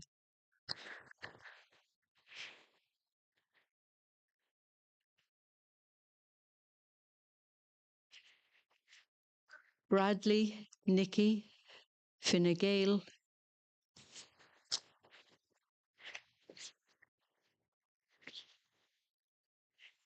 trí mhíle 600 fichas chuige hocht. Sin 3,600 chuige sa hocht.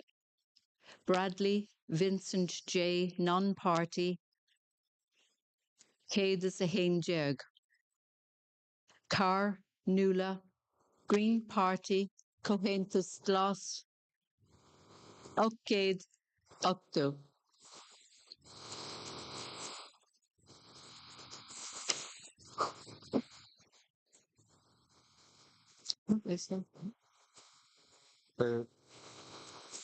The count here, the results of the first count have been interrupted. Geraldine O'Connor was speaking here at the Aura Centre and the fire alarm has gone off. So this could disrupt things even further because technically speaking, everyone might have to evacuate if the fire alarm is not switched off.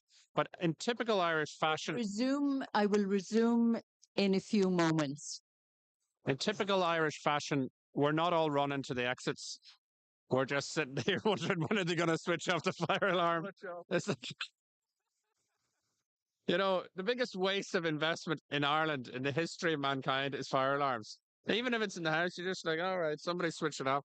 Yeah, we're not running out of the place anyway. That's obvious. But what it has done is it's made this fascinating evening even more fascinating. And the longevity just keeps getting longer. So, Yeah, this one now anyway. what's that? You'll never forget Not about at this all. one anyway. We're going to be making national extraordinary. headlines now. Absolutely, yeah. Just couldn't make it up. Just couldn't make this up. It's an unfortunate timing. I wish I had gone off like 10 minutes, like an hour ago or something before Geraldine started speaking. But we were getting the results. Even the results were coming out slowly. They were, and there was a kind of a mistranslation between Irish there at one stage. Anyway, sure, look. Now, by the way, if the ballot papers accidentally do go on fire, we're into an immediate by-election. Jeepers. Don't even say it. I hear now there's a bit of banging going on. If they're opening the back door there to let some, I don't know what they're doing at the back. Look, they're opening all the back doors there. Maybe that's protocol in terms of the exit drill, you know? Ah, hey. I hear now maybe it's possible that somebody was smoking. And there's a lot of these along here in the leisure centre. Now, this is only speculation, and I'm not going to assign it to anybody. But there are a lot of little rooms along the corridors or along the sides, along the walls of the leisure centre here, where you can go in and sort of stand around. So it is possible that somebody who is particularly partial to a cigarette has decided, listen, enough is enough, and they've lit up, which means the alarm is still going on. But listen, we've stayed on air throughout the whole time, so we may as well just keep staying on air now. And apparently Geraldine O'Connor doesn't look too worried anyway, the returning officer. She's just gone back down to the position that she was in, where she's waiting to go back up to the stage. But she never looks too stressed anyway. Oh,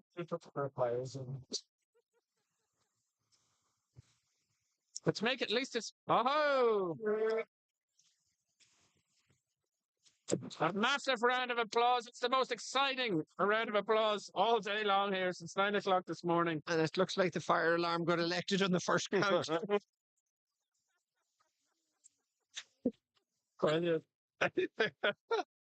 Okay, she's Níortla Geraldine O'Connor. Leanny mé Ryan ish. Bradley Nicky Fine Gael.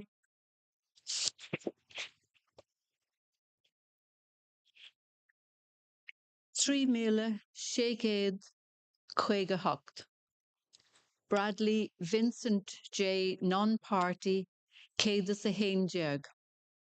Carr Nula Green Party Cohentus Slot Ochgéad is a hochtú.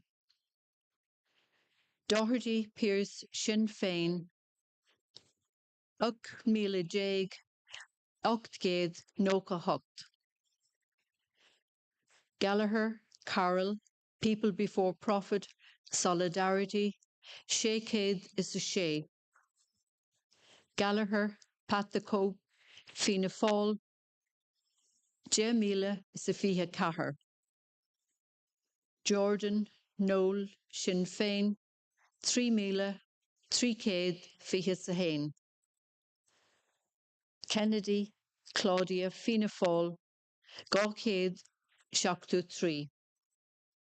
McLaughlin Podrick Sinn Féin 9 míle 700 nócha 9. McConaughey Charlie Fianna Fáil 8 míle is a 9 McConnell Niall Non-Party míle 575. McGee Eamon Irish Freedom Party IFP 383. McGuinness Arthur Desmond Non-Party Circa Cahar. McKeever Jerry Non-Party 300 Carrickadoo. McMenamin Kim the Irish People 200 Circa Sahain. McNulty John Fine Gael 3 200 Carrica Shocked. O'Donnell Frank Non-Party 300 is a 30. Pringle Thomas Non-Party 5 289. Sweeney Mary T. Aintu 2 470. Ward Charles 100% redress 6 872.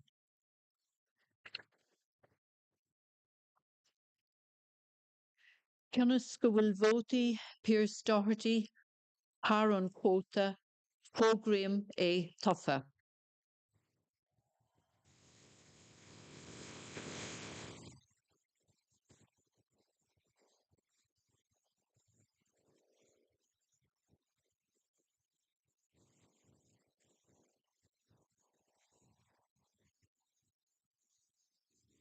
But Pierce Doherty becomes the first person in general election 2024 in the Donegal constituency to be elected and take the first seat on the first count. He's hoisted into the air by all his supporters. The cheers get louder and louder.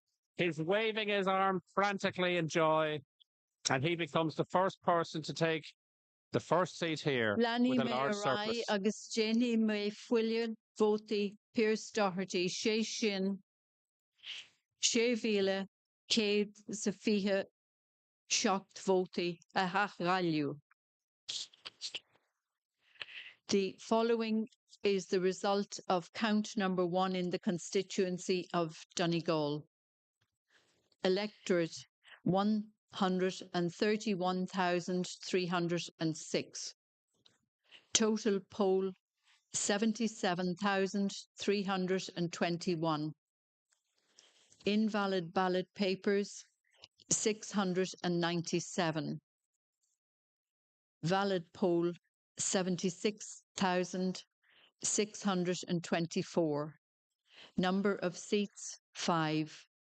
Quota 12,771. Bradley Nicky, Fine Gael 3,658.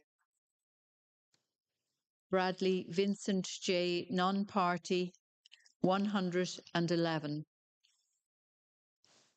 Har Nula Green Party Cohenthus Gloss 880.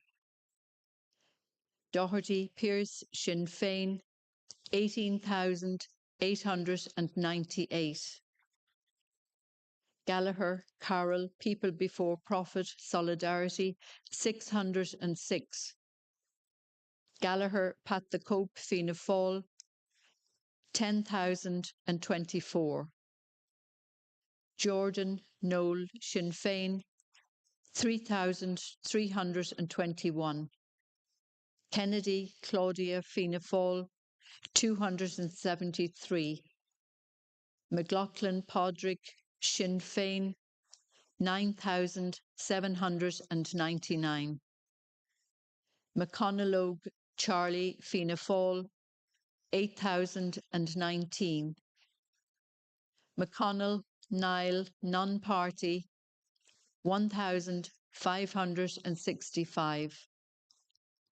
McGee Eamon Irish Freedom Party 383. McGuinness Arthur Desmond Non-Party 34. McGeever Jerry Non-Party 342. McMenamin Kim The Irish People 531. McNulty John Fine Gael 3,247. O'Donnell Frank Non-Party 313. Pringle Thomas Non-Party 5,289. Sweeney Mary T. Aintu 2,469. Ward Charles 100% redress 6,862.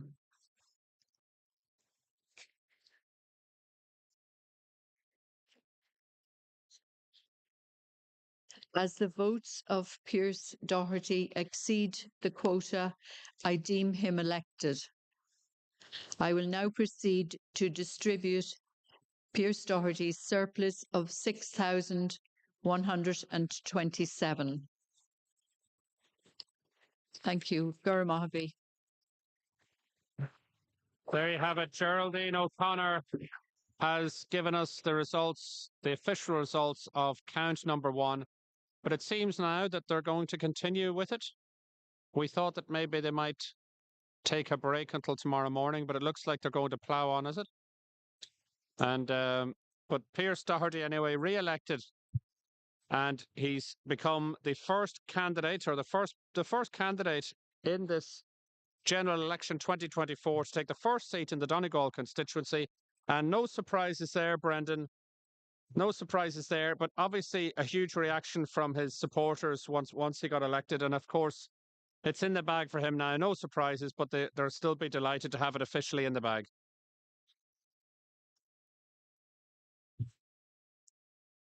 So, Margaret, Brendan was just going to reflect there. We're just It's okay. Look, at no surprises there. And he's 6,127 over the quota. We anticipated that.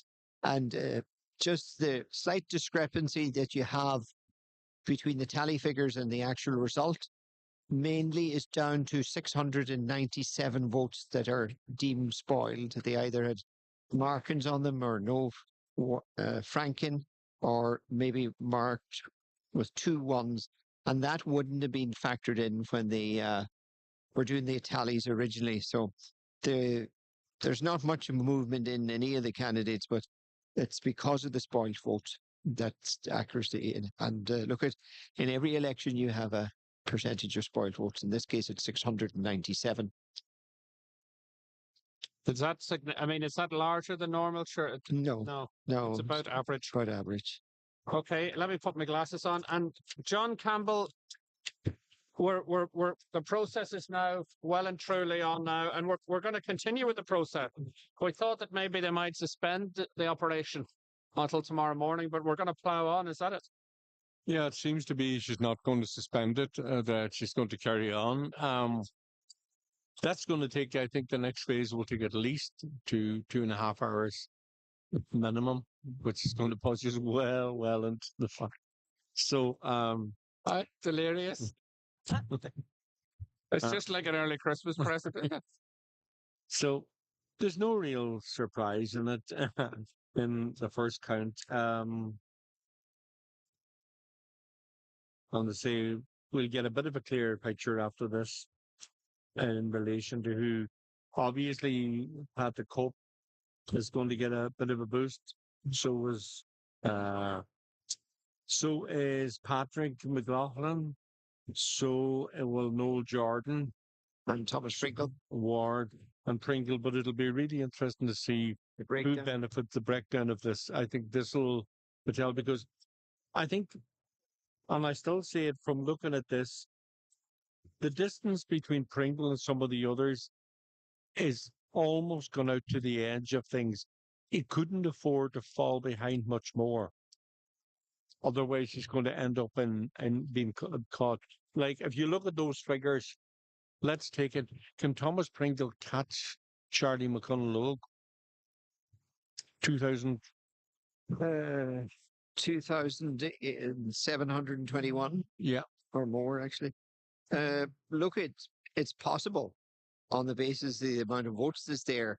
Yeah. But there's geographical factors and there is the Fine Gael factor. Yeah. So we saw the John McNulty transfer or a permutation of it, that Charlie McConnell was getting 649 votes from John McNulty. No one would have anticipated that. Yeah. And the differential is only 300 of a gain that Thomas is making on the Fine Gael candidate that's quite literally 5 miles in the road. So that would be something that, if I was in Charlie McConnell's camp, I would say, well, that's actually a positive rather than a negative. I agree. And I think the other thing is that we've seen if we look at the closing of the gate of the thing between Ward and Pringle, but Pringle's getting, so what 900 we believe from John Mack. Yeah. But on the other hand of that, it's not that clear cut, because Ward, we believe, is in 200 plus of a transfer from John Mack. Yeah, 221. So it's not gone through by a long chalk at that total value. And it's starting, I'm not saying there's anything there yet, but it's starting to get to the stage where this is going to tighten up an awful lot. And there really isn't much. Thomas Pringle certainly cannot afford to fall much further behind either McConnell or Ward. That's correct. And look, he's going to be dependent on Noel Jordan and whatever he can get from Pearse. And then I keep referring to the unknowns. And if you look at Carl Gallagher, 606 votes. Claudia Kennedy is a tradition of Fianna Fáil vote. There'll be very little from there. Eamon McGee, 383. Jerry McKeever, 242, but that's a Letterkenny-based vote. Kim McMenamin's Buncrana, 531, and Frank O'Donnell, another Letterkenny vote, at 313 votes. Those are small votes, but accumulatively, they can make a massive difference in the final shake-up of how the candidates will be. I think the problem, and I don't want to overstate it, the problem Thomas could face this time, the last general election, all the balls bounced the right way for Thomas in relation to transfer. Really, when we look at this here, it only needs for one of those balls this time to bounce the wrong way. Yeah, that's correct. And he's in serious trouble. Yeah, and one dud transfer. Yeah. That we don't anticipate that there might be another factor, geopolitical, we don't know, political, yeah. or alignment. Some candidate may even have made a secret voting pact. All these things are possible. We just don't have sight on them. Look, it's going to be a very close. Very close. And I think going back to the point that Jerome made earlier, I think it's more likely now that it's three people in the chase for two seats rather than Thomas slotting into the fourth seat as we thought earlier on. I think it's probably all three, which is Charlie McConnell-Logue, Thomas Pringle, and Charles Ward. Three candidates reasonably evenly placed running and chasing two seats, the final two seats here in Donegal. I think the one little thing that has changed since we're looking at, or maybe our prediction earlier on, that Thomas Pringle would take the fourth seat, and we'd need to maybe roll back on that a little bit now. Yeah, well, you would have to, based on what we have seen of John McNulty's papers, if that's an accurate extrapolation of them, then you would be wrong to say that Thomas Pringle is a shoe-in for the fourth seat. He's not. No, he's not. He's in the chase for the two final seats, along with two other reasonably well-placed candidates that have a numerical advantage on him at this point on the first count. Yeah. We have details anyway that we after the first official count, the electorate 131,306. The poll was 77,321. Obviously, we know it's a five-seater. Invalid votes 697. You don't think that's particularly out of the ordinary? No. Do you know, they were saying that if you have to write 1, 2, 3, if you put any X or anything like that, or if you write up Donegal or anything on the side, that makes it invalid. Yeah, you can put one X on it, but you can't put more. Yeah, one X, and providing you're only voting for one candidate, it's a valid vote. But look, it's a numerical system, so you vote 1, 2, 3, and you never mind your X's. And you don't write any messages like up Donegal or completely invalid. Yeah, complete. And the quota now, we know the quota 12,771. So we're actually getting a clearer picture here, and I don't know what the plans are of Pierce Doherty now, whether he'd go out and celebrate or, I mean, to be honest with you, and I'm happy to stay here all night because you know it's great to be covering the election results.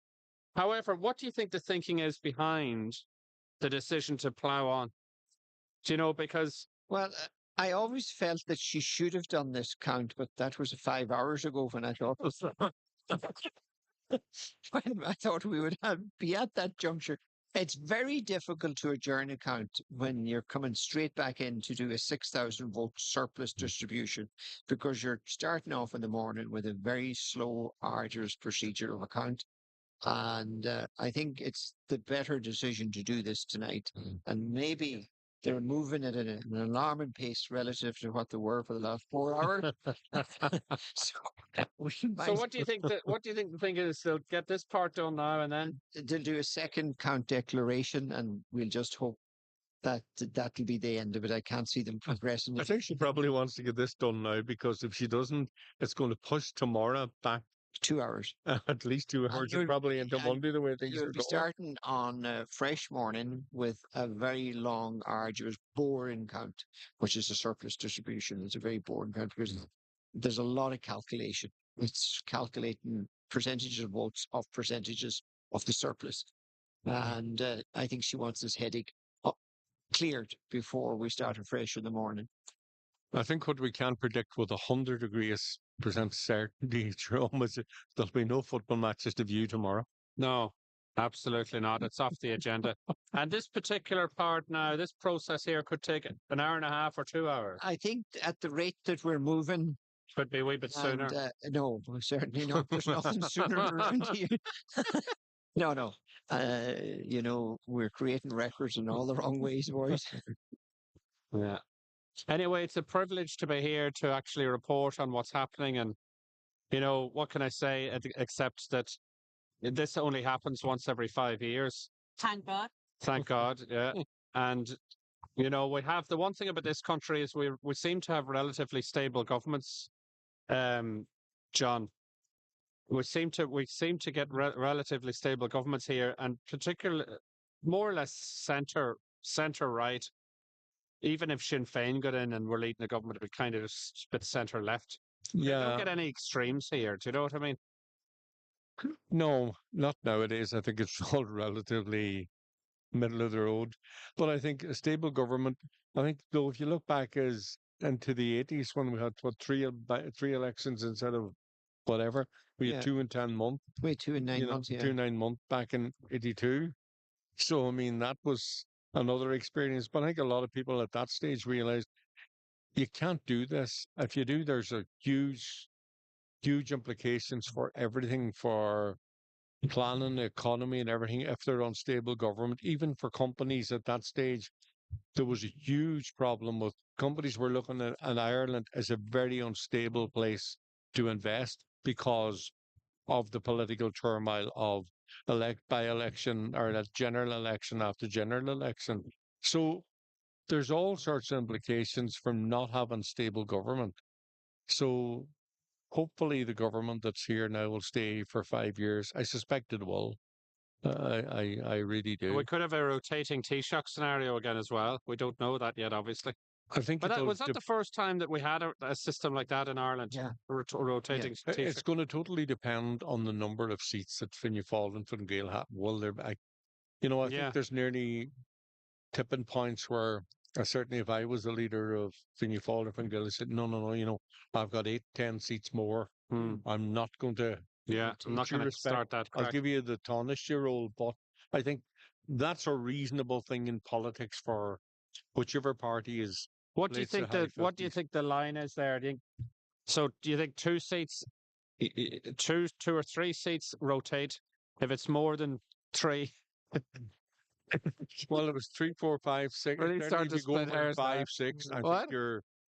my feeling is if you yeah. start getting in 4, 5, 6, your party would be reasonable to say, hold on a minute, we're by far the more senior party in this Yeah, yeah. arrangement.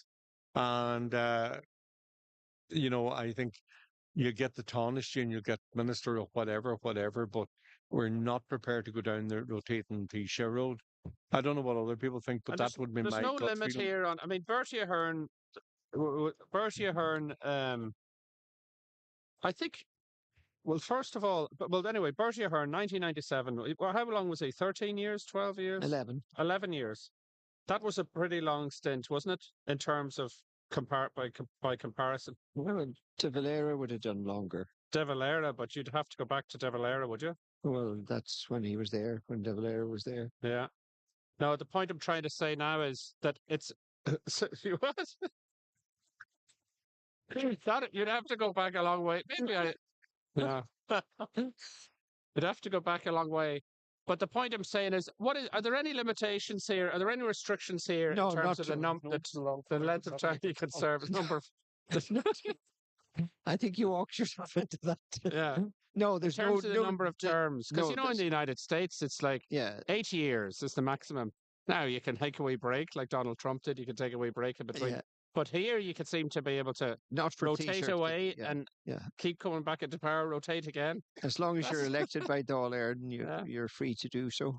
There's no term restrictions or limits for the Taoiseach. No.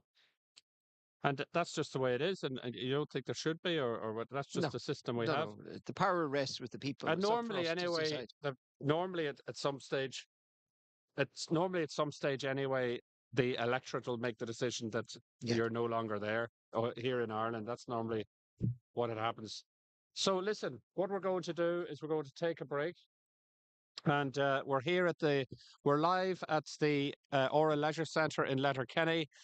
We have our first official result, and Pierce Doherty has taken the first seat here for Sinn Féin in this 5-seat constituency here in Donegal.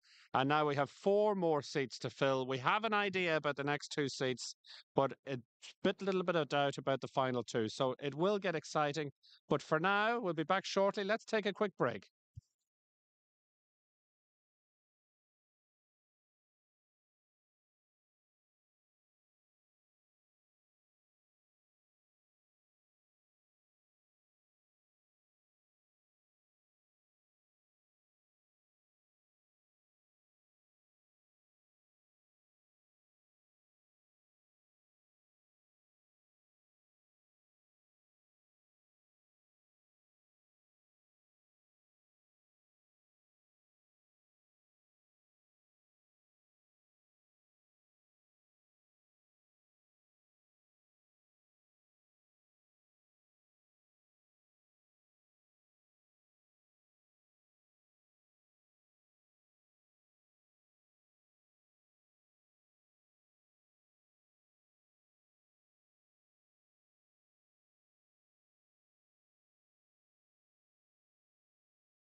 Onasatatu, Jerome Hughes here live for Ocean FM at the Ora Leisure Centre in Letterkenny. And the counting now and the process continues because we already have our first seat filled. This is a 5-seat constituency, and we have Pierce Doherty who's taken the first seat. So Sinn Féin are already celebrating, and Pádraig McLaughlin won't be long behind him for Sinn Féin. So they're going to take the first 2 seats. And then we expect Pat the Cope Gallagher of Fianna Fáil to come back into the heart of the political fray in Ireland and take the 3rd seat.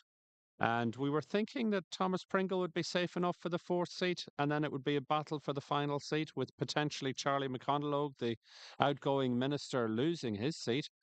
But I think now we're saying that the last 2 seats will be sort of a 3-way battle, and it'll be more complicated perhaps than we first thought. But we certainly know the first 3: Pierce Doherty, Pádraig McLaughlin, and Pat the Cope Gallagher.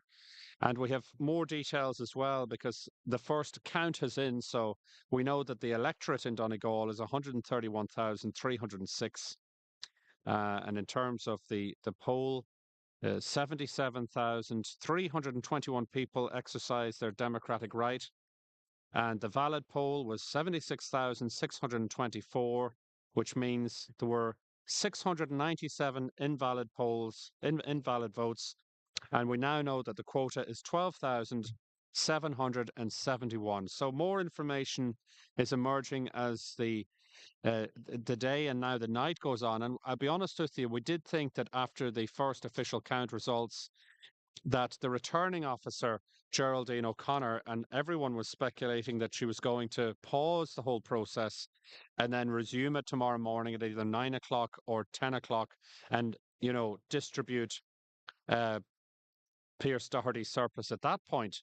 But it seems now that she's just moving on with the process, and that process of now recounting, you could say, Pierce Doherty's votes, distributing the surplus, and then we'll get a second count tonight, it seems, and then I think she will pull the curtain on it then. We're going to get an update from the Sligo Leitrim constituency, but before I do that, I'm joined by an old colleague, well, not in age, I mean, a former colleague and a good friend as well, Jeremy Doherty, my former boss, I should say, not colleague, my former boss. Now we were and colleagues. and he is the boss there. He's the editor, I should say, of the Derry People Donegal News. I have to say, the finest newspaper in County Donegal and one of the oldest. And I was involved with the newspaper at the local elections the last time, and the amount of information. And the great thing about the newspaper, Jermid, is that when all the dust is settled and the paper, what day are we on now? The paper, I don't know whether you'll publish on Yeah. Monday all the stuff, will you? All the figures? Yeah. But all of the details in terms of the counts, the distributions, all the different candidates, all of that detail will be there in black and white on paper. It's actually a nice thing to go out and buy after an election because you have everything is collated and gathered into one document. It's almost like a little souvenir to have. Do you know what I mean? It is, Jerome, and it's when you look back on the coverage of previous elections that you see that you've got so much information there on previous editions, and you were part of the team that worked at the local elections back in June. Busy few days, but intriguing, fascinating, exciting, all in one, and it is good. It's enjoyable. There's a buzz about it all, and I mean, there's so many media here in the hall all day. Everybody playing their part in the coverage, and the newspapers play their part as well. Yeah. Absolutely. And not only that, but you're also, of course, doing it as it happens online live. Do you know what I mean? And I presume you're doing the videos and all the rest of it. I haven't had a chance to see it today because I've been here. Yeah. But you have to do a combination, I suppose, of the newspaper, the hard copy of the newspaper, but also you have to, in this day and age, you're on digital, you're trying to update the website, and you're doing all that at the same time as well. So you have it's twofold, really, isn't it? Yeah, and they complement each other, don't they? Because we do have an online presence. We have our website and social media, and our readers are there. They want to have the news as it's happening. And then we have to keep in the back of our minds that we've got a newspaper out on Monday and tomorrow now as editor, I'll be between the office and between here in the County Centre, and we'll be getting the stories onto pages, and we'll be, trying to get those as much of those stories, the up to date stories, the news, the photographic coverage into the paper before deadline tomorrow evening tea time. And you won't have. Do you know exactly what the deadline is? I mean, Yeah, I know it can be a movable it feast, can be a movable but feast, but but like you'll hardly get it all in on for Monday. I doubt. It uh, depends on when this stuff Let, finishes up. listen, the chances are we won't. We'll tell the story, or Monday edition will tell the story of how things are by probably 7 o'clock on Sunday evening. And There then on could, Thursday it'll be the big splash. we'll go back at it again on Thursday, and we can have a look back on things on Thursday more. A wee bit of analysis and how and have a look at the figures and things. So yeah, we've two bites at the cherry, Monday and Thursday. But it's amazing, Jerome. I mean, you'll know from your time with us as well. There's a lift in the newspaper sales around this time. People are intrigued. They want to read the stories and the background stories to what has been going on here. Exactly. It's the type of thing you want to sit down and take your time and analyze it. Because what Mm. we're doing is throwing out figures left, right, and centre. And in fairness, John Campbell here and Brendan Byrne have been doing a great job of gathering figures and just throwing them out. But in a radio situation. But come here, let me ask you this now, Dermot. Anything stand out for you as you've been here all day? Obviously, same as the rest of us. It has been reasonably predictable, but it'll be the last two seats. It'll be interesting, I guess. Yeah, I think so. Even on this second count now, it's going to be interesting as well because there's a suggestion that Potter McLaughlin will get elected in this count. Not necessarily so either. I actually had a quick chat with him before I came over to you, and he says, "Listen, the tallies are putting him at 50% of Pierce. He's getting number twos that figure." And if that was the case, that would just about take him up to the quota. So if he doesn't reach the quota this time, he's not going to be far away from it. He's going to be very close to it. Pat the Cope polled very well, over 10,000 votes. The suggestion is picking up around about 13% of Pierce's number two. So that's the transfer staying local, as you would probably have already discussed that today. And Noel Jordan picking up around 20% of Pierce's number two. So that would give him around about 1,200 votes if you go by the percentages. And that would take him up then to around about 4,500 votes.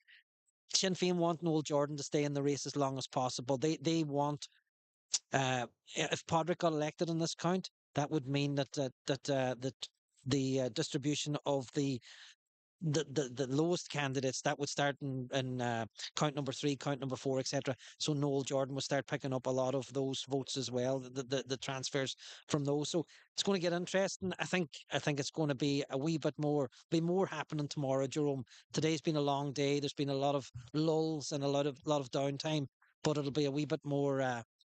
Be a wee bit more exciting tomorrow, I would hope. Well, we've been chatting since 9 o'clock with the odd commercial Mm. break. So That'd be no there hasn't bother been to you. any downtime anyway. What? That'd be no bother to you, Well, it Jerome. even pushing my limits now, I'll have to say, in terms of my. But listen, it has been great, and we've been speaking to lots of different people, so it hasn't been that much of an Mm. effort. But come here to me. Did anything surprise you in terms of like Pat? It's some achievement the way Pat the Cope Galler comes back out of the.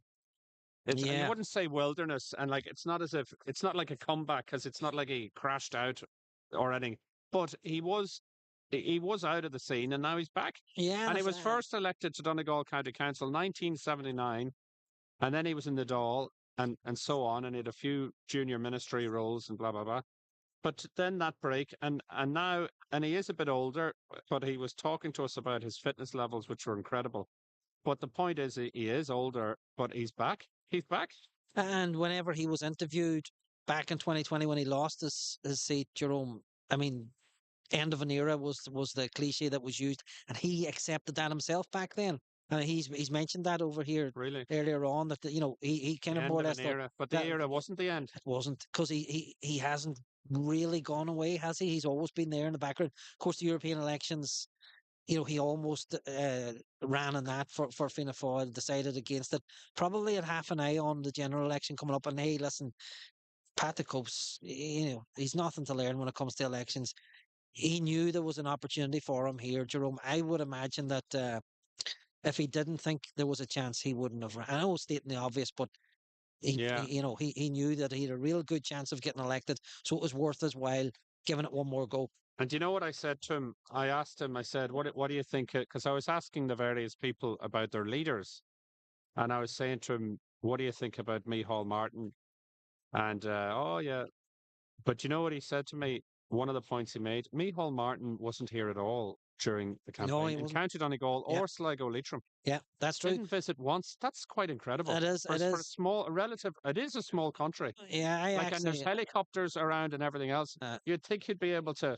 Back in Bertie Ahern days, he'd was in helicopters. He didn't like to fly in helicopters, but he would fly around. And geez, it wouldn't take much to no, get in a helicopter and come up. it's a strange one. I actually we chatted about this about the fact that Mary Lou was here not that long ago, 4 or 5 weeks ago. She hasn't been here since the election was called. I think I'm right in saying that. But she was here just shortly before that, and she's been she was out on the campaign, and in and around Letterkenny. So she was here. Simon Harris came here on a Monday evening. If you remember, there was a wee bit of controversy over that visit because he was supposed to come to Letterkenny. There was a bit of a protest awaiting him. He didn't arrive in Letterkenny. Apparently, took a call from the newly elected U.S. president, so he couldn't turn down that call. And eventually headed towards Balbafaston Order that evening. So yeah, a brief visit, but he was still here. And I presumed that Micheál Martin would be coming this way before November 29th. But no, that visit didn't happen. A strange one, isn't it? It is. When you think he would have been coming up as well to a constituency where he has a sitting minister. And as you say, And the two other candidates, three Fianna Fáil candidates in the race. You would have thought that he would have made his way up this way, but no, didn't happen. And it looks like it looks like it might not do Fianna Fáil any harm if Pat the Cope. Well, we know Pat the Cope's going to get a seat, but if Charlie McConaughey retains his, there is doubt over that, isn't there? There is doubt. That would Yeah. be one of the big stories of the election. Yeah. Maybe nationally, but Uh, maybe definitely here in Donegal if Charlie McConaughey can't hold on to the seat.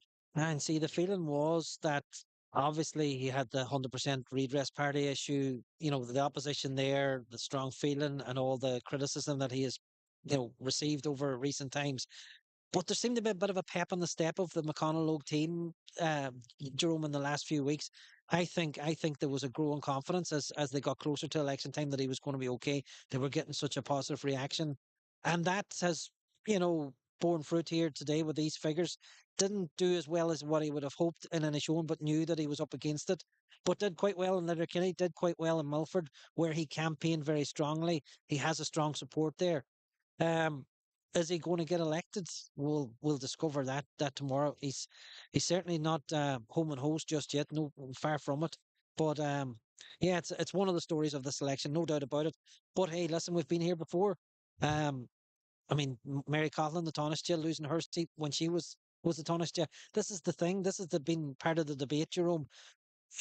Is Donegal prepared to give up their own minister? Is Inishowen prepared to give up their minister in that wee small peninsula? But it would seem that quite a lot of the electorate would be thinking that way. And there'll be a lot of questions if they both do get elected, if he retains his seat and Pat the Cope Gallagher gets the seat, there'll be questions then because it looks like in terms of the shape of the government, national government, it looks like we're going to have something similar that we have had. And then the question will be the ministries. Yeah. And who would get the ministry? The Charlie McConaughey was Minister for Agriculture, but then Pat Cope Gallagher is such a wealth of experience and also coming back in. And, that'll be complicated enough for the head office or for the Taoiseach, I guess. It will be. But then Brendan Byrne made the point that there's nothing's guaranteed, but you'd imagine they would have to give Donegal in that situation a ministry. Well, you don't know, and then does the fact that Joe McHugh and Fine Gael losing a seat up here, would that have an impact on a decision like that? Because it's going to be a coalition, so would Fine Gael be pushing for? I don't know. Would Fianna Fáil look at it and say, well, you've lost the Fine Gael seat there. We can't really afford to take a ministerial position away from the county. Why you don't know. I don't know. Sinn Féin were promising 100% redress, and we have the 100% redress party, Charles Ward there. Do you think Sinn Féin might have sucked away some of his votes because they were promising that 100% redress, and people were thinking, listen, I can if I vote for Sinn Féin, and if they do manage to get enough seats that they can lead the next government, and they have made that promise, I'd rather give me number one to Pierce Doherty, or Cormac McLaughlin, or vice versa, and give the number three I, to Charles Ward. I think you're right. Because first of all, the Sinn Féin election posters had 100% redress splashed across it. It was almost confusing for the ordinary punter out there. You were looking at it and Sinn Féin written in small writing. I mean, they declared that fairly prominently. The other issue was the 100% redress party 100% behind their candidate. Do you know, Really? the suggestion has been that the feeling was that, you know, they selected a candidate who ran in the local elections, Jerome, and didn't get elected. Yet no, they didn't select candidates who polled so well, particularly down in Inishowen. So what's, you know, there is that. I mean, that has been mentioned that the electorate out there who may have been thinking about giving a number one to 100% redress may have thought, as you have already alluded to, they thought, well, there's maybe Sinn Féin number one and the 100% redress number two for that very reason. If the party isn't fully behind their candidate, why would the electorate be 100% behind them? And it's incredible, even in all sorts of movements, you can always, the divisions can arise. And when divisions arise, it can have a divide and conquer impact. And Well, and that's a story that's there to see right across this campaign here in Donegal. Each and every party, it would seem there are divisions there, Jerome. There's controversies, you know, but that's elections for you. That's what happens.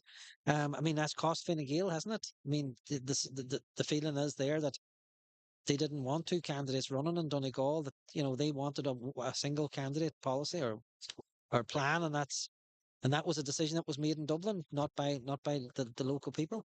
and the Donegal News, when on the run up to this election, Jermid, I guess we know the usual issues are out there, but even when I was there at the paper, we did a lot of stories. We did a lot of stories in relation to the issues that are impacting ordinary people. Housing, the lack of housing kept coming up.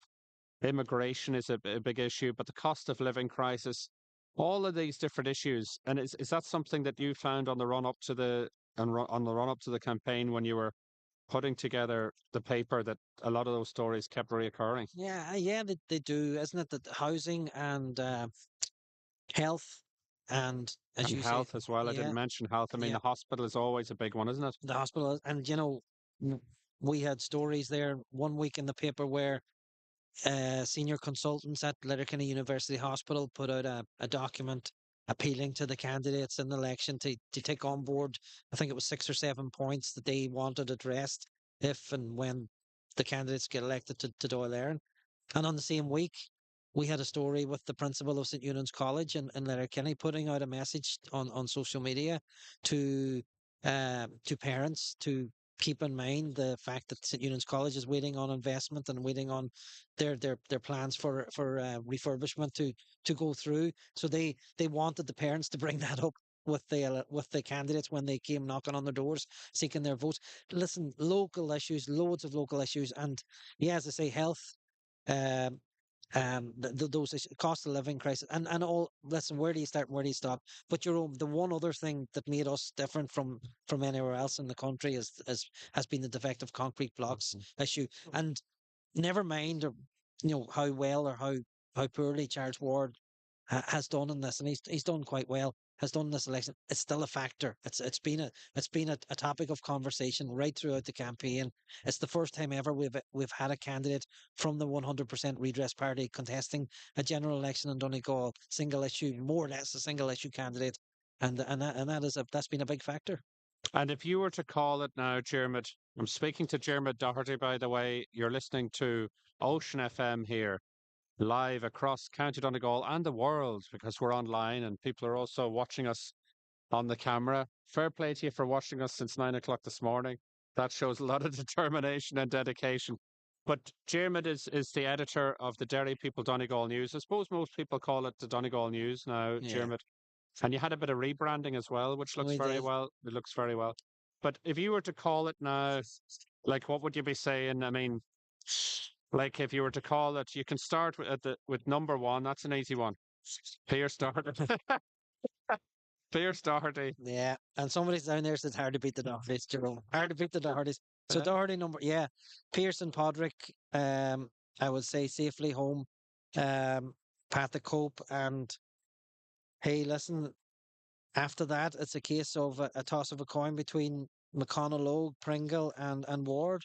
Yeah. I mean, this is Because two, our two analysis from was three. our analysis way back was saying for a good long time that Pringle was safe to get the fourth seat, and then it'd be battle for the final seat. But now it's up in the air.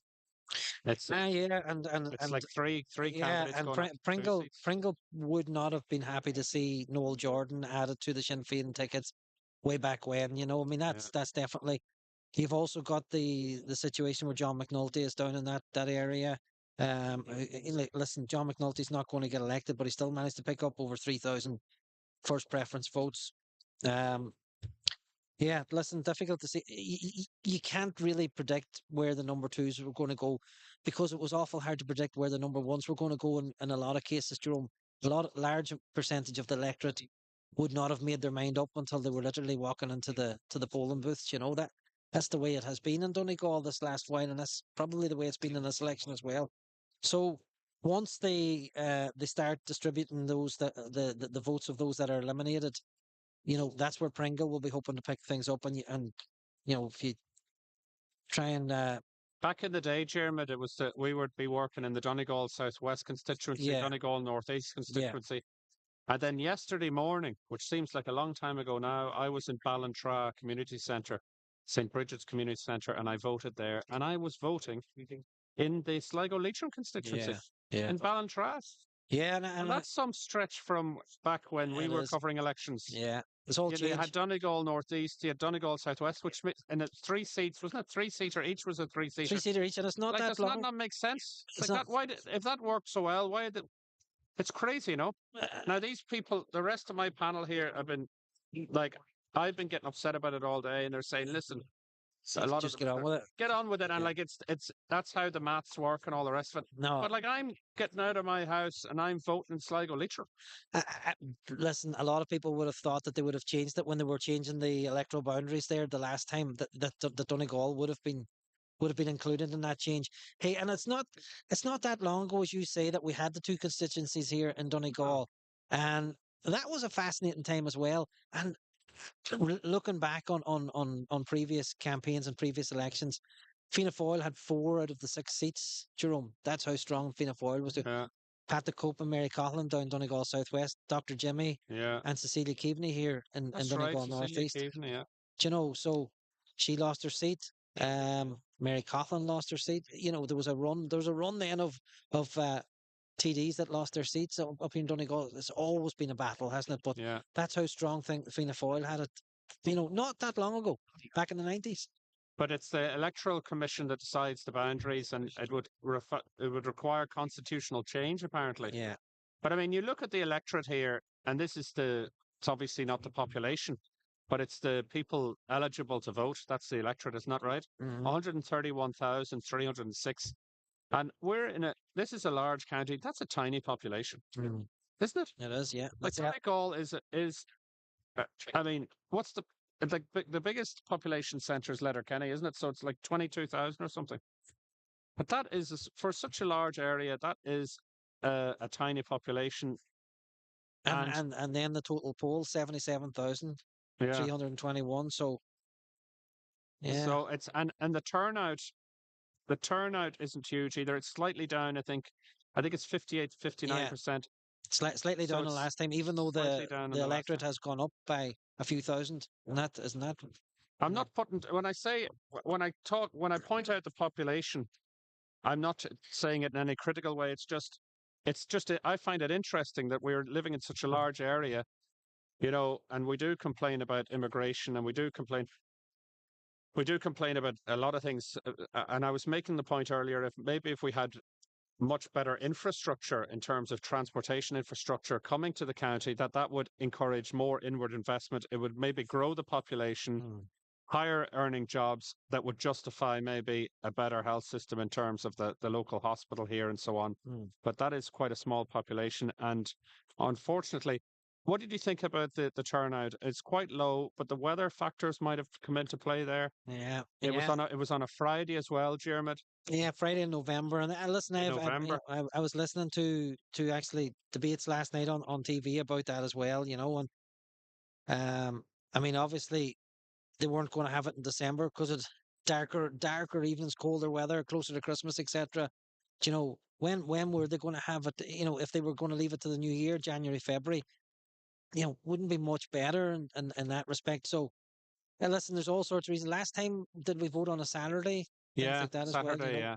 yeah. Um, So you'd hey, imagine listen, that helped. But yeah, sure, listen, people will always make excuses. You know, always still, yeah, if there was a heat wave, if they did it in the summer and there was a heat wave, they'd be saying it was too too hot. warm, yeah, yeah, yeah. Hey, That's listen, just the way it is. you're so right. It's like we cover the Harps matches, Finn Harps here, and on a Friday evening, and during the summertime, if it's a good day, if it's a blistering hot day, Jerome, the attendance figures will be down, and the reason being is because the Harps fans that are going to the matches week in week out, that particular Friday, they realise this is a day for the beach and the wains and Yeah, you know, yeah. and I'm genuine when I say that, and Well, that does impact. The weather does play a part. Friday wasn't too bad, I don't think weather-wise, but it seems like an age ago now, does it? it certainly does. And the leaders, do you follow the leaders debate? Did you watch did you watch the final leaders debate? I did. I And did. did you Yeah. think it was a bit of a? Did you think it was any good?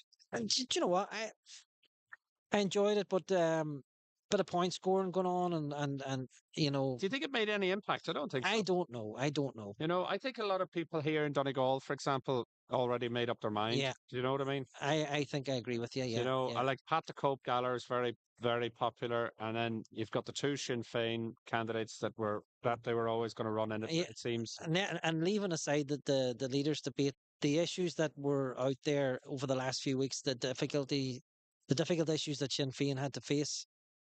Simon Harris, the issue down in Cork when he met that lady and how he handled all that.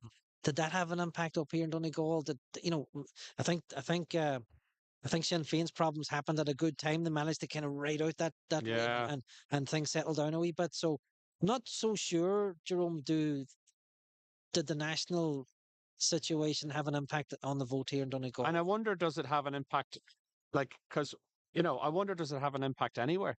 You really would, because as they say, all politics is local. Yeah. And, we have our local issue here with the defective concrete blocks. Then you've got the loyalty to the parties. You've got the loyalty to Pat Cope. You've got the loyalty to Sinn Féin. Mhm. And then what only remains to be seen. And Thomas Pringle, Norm, he's got a big base of support. So Yeah. he'll probably, And I reckon that 80% of incumbents will get re-elected, which yeah. kind of it makes this, Thomas Pringle put on a huge effort the last few weeks, though, Jerome. I'd say out of all the candidates between him and Pierce, in terms of press releases, in terms really. yeah, yeah, that's what I would say. That's what I have noticed anyway. They have been bombarding us with press releases, getting the message out. Did you print them all? Oh, you could you could fill a paper every day with the stuff that. But in all seriousness, that was an interesting. It was almost as if, as well, over the last few weeks, that the main candidates here in Donegal were avoiding controversy to a large degree. They were avoiding getting into a situation where they were going to attract attention for the wrong reasons. They were just quite happy to get the 3 weeks done and. And will you do a separate supplement now on Thursday? And once you have more time to gather all the information, when the Well, paper's out on Thursday, will you do a separate supplement? yeah, do you know what we'll do? You don't know yet. We'll do plenty of coverage. Whether it's actually a pull-out supplement, I'm not so sure. One of the fascinating things in a newspaper at election time as well are the tally figures, Jerome. Yeah, Readers love to have that's right. now the tally figures this time, the way they've been organized by the parties coming together, and this has been a situation this last few elections. It is absolutely brilliant for the media to have that information quite literally at the click of a button. Um, the tallies are printed off and given round to us all, but they're available online. And that's just makes our job easier, doesn't it? But the tally figures are still um, must have reading for our readers. I thought this was. I was thinking in my head, this is quite slow today. Even though we've been speaking to a lot of people, we've had great interviews. It has been lively and it's been great fun. But I was thinking this is kind of slow, even compared, say, to the local elections. And Yeah. then the two guys who have huge amount of experience, John Campbell, former Fine Gael Director of Elections, Brendan Byrne, former Fianna Fáil Director of Elections. And next thing anyway, they were saying the same thing. They said that this is probably the slowest Yeah. general election they've been at. I don't know Yeah. what, but by slow, do you know what I mean? Yeah. We've Yeah. been waiting. We've been waiting. I'm not sure what that says there now. So anyway, we'll just have a look at that. Yeah, But and listen, Dermot, listen. In fairness to the returning officer, I mean, she's been meticulous, hasn't she? That they have taken their time, and the fact that they have offered the respective parties every opportunity to have a look over the ballot sheets as they've been presented, carefully laid out in front of them. It's given parties an opportunity to go through the figures, check number twos, and perhaps she's sorting things that way in order to avoid any possible controversial issues. Let's put it that way in the hours ahead. very good. Dermot, I'll just break away for a second. I'm not sure whether you have to rush off or whatever. I know you're busy, you've got your own thing over there, but if you want to wait around now, I just want to cross over to Ronan Flanagan, Ocean FM journalist Ronan Flanagan, because we have an update on the all important Sligo Leitrim constituency. And it is important, particularly for our listeners, because, of course,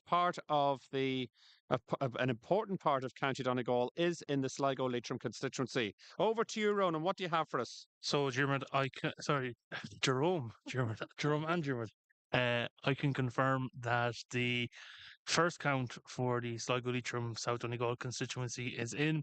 So the quota the candidates are trying to reach is 11,381.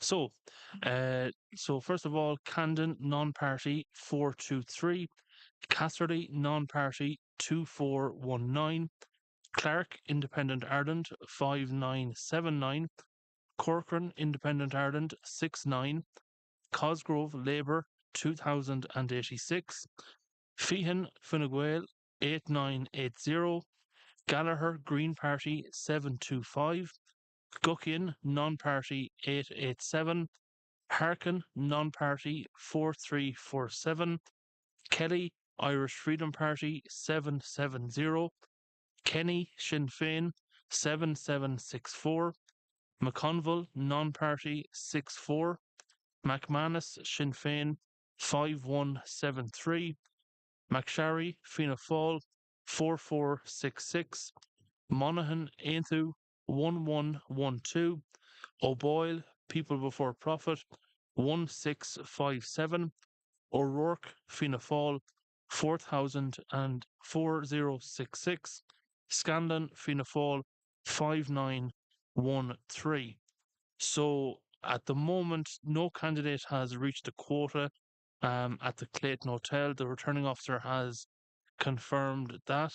The three lowest candidates, which are Dermot McConville, who picked up a total of 64 votes, Caroline Corcoran, Independent Ireland candidate, who picked up 69 votes, and Molly Candon of the Animal Welfare Party picked up 423 votes. They're the lowest candidates.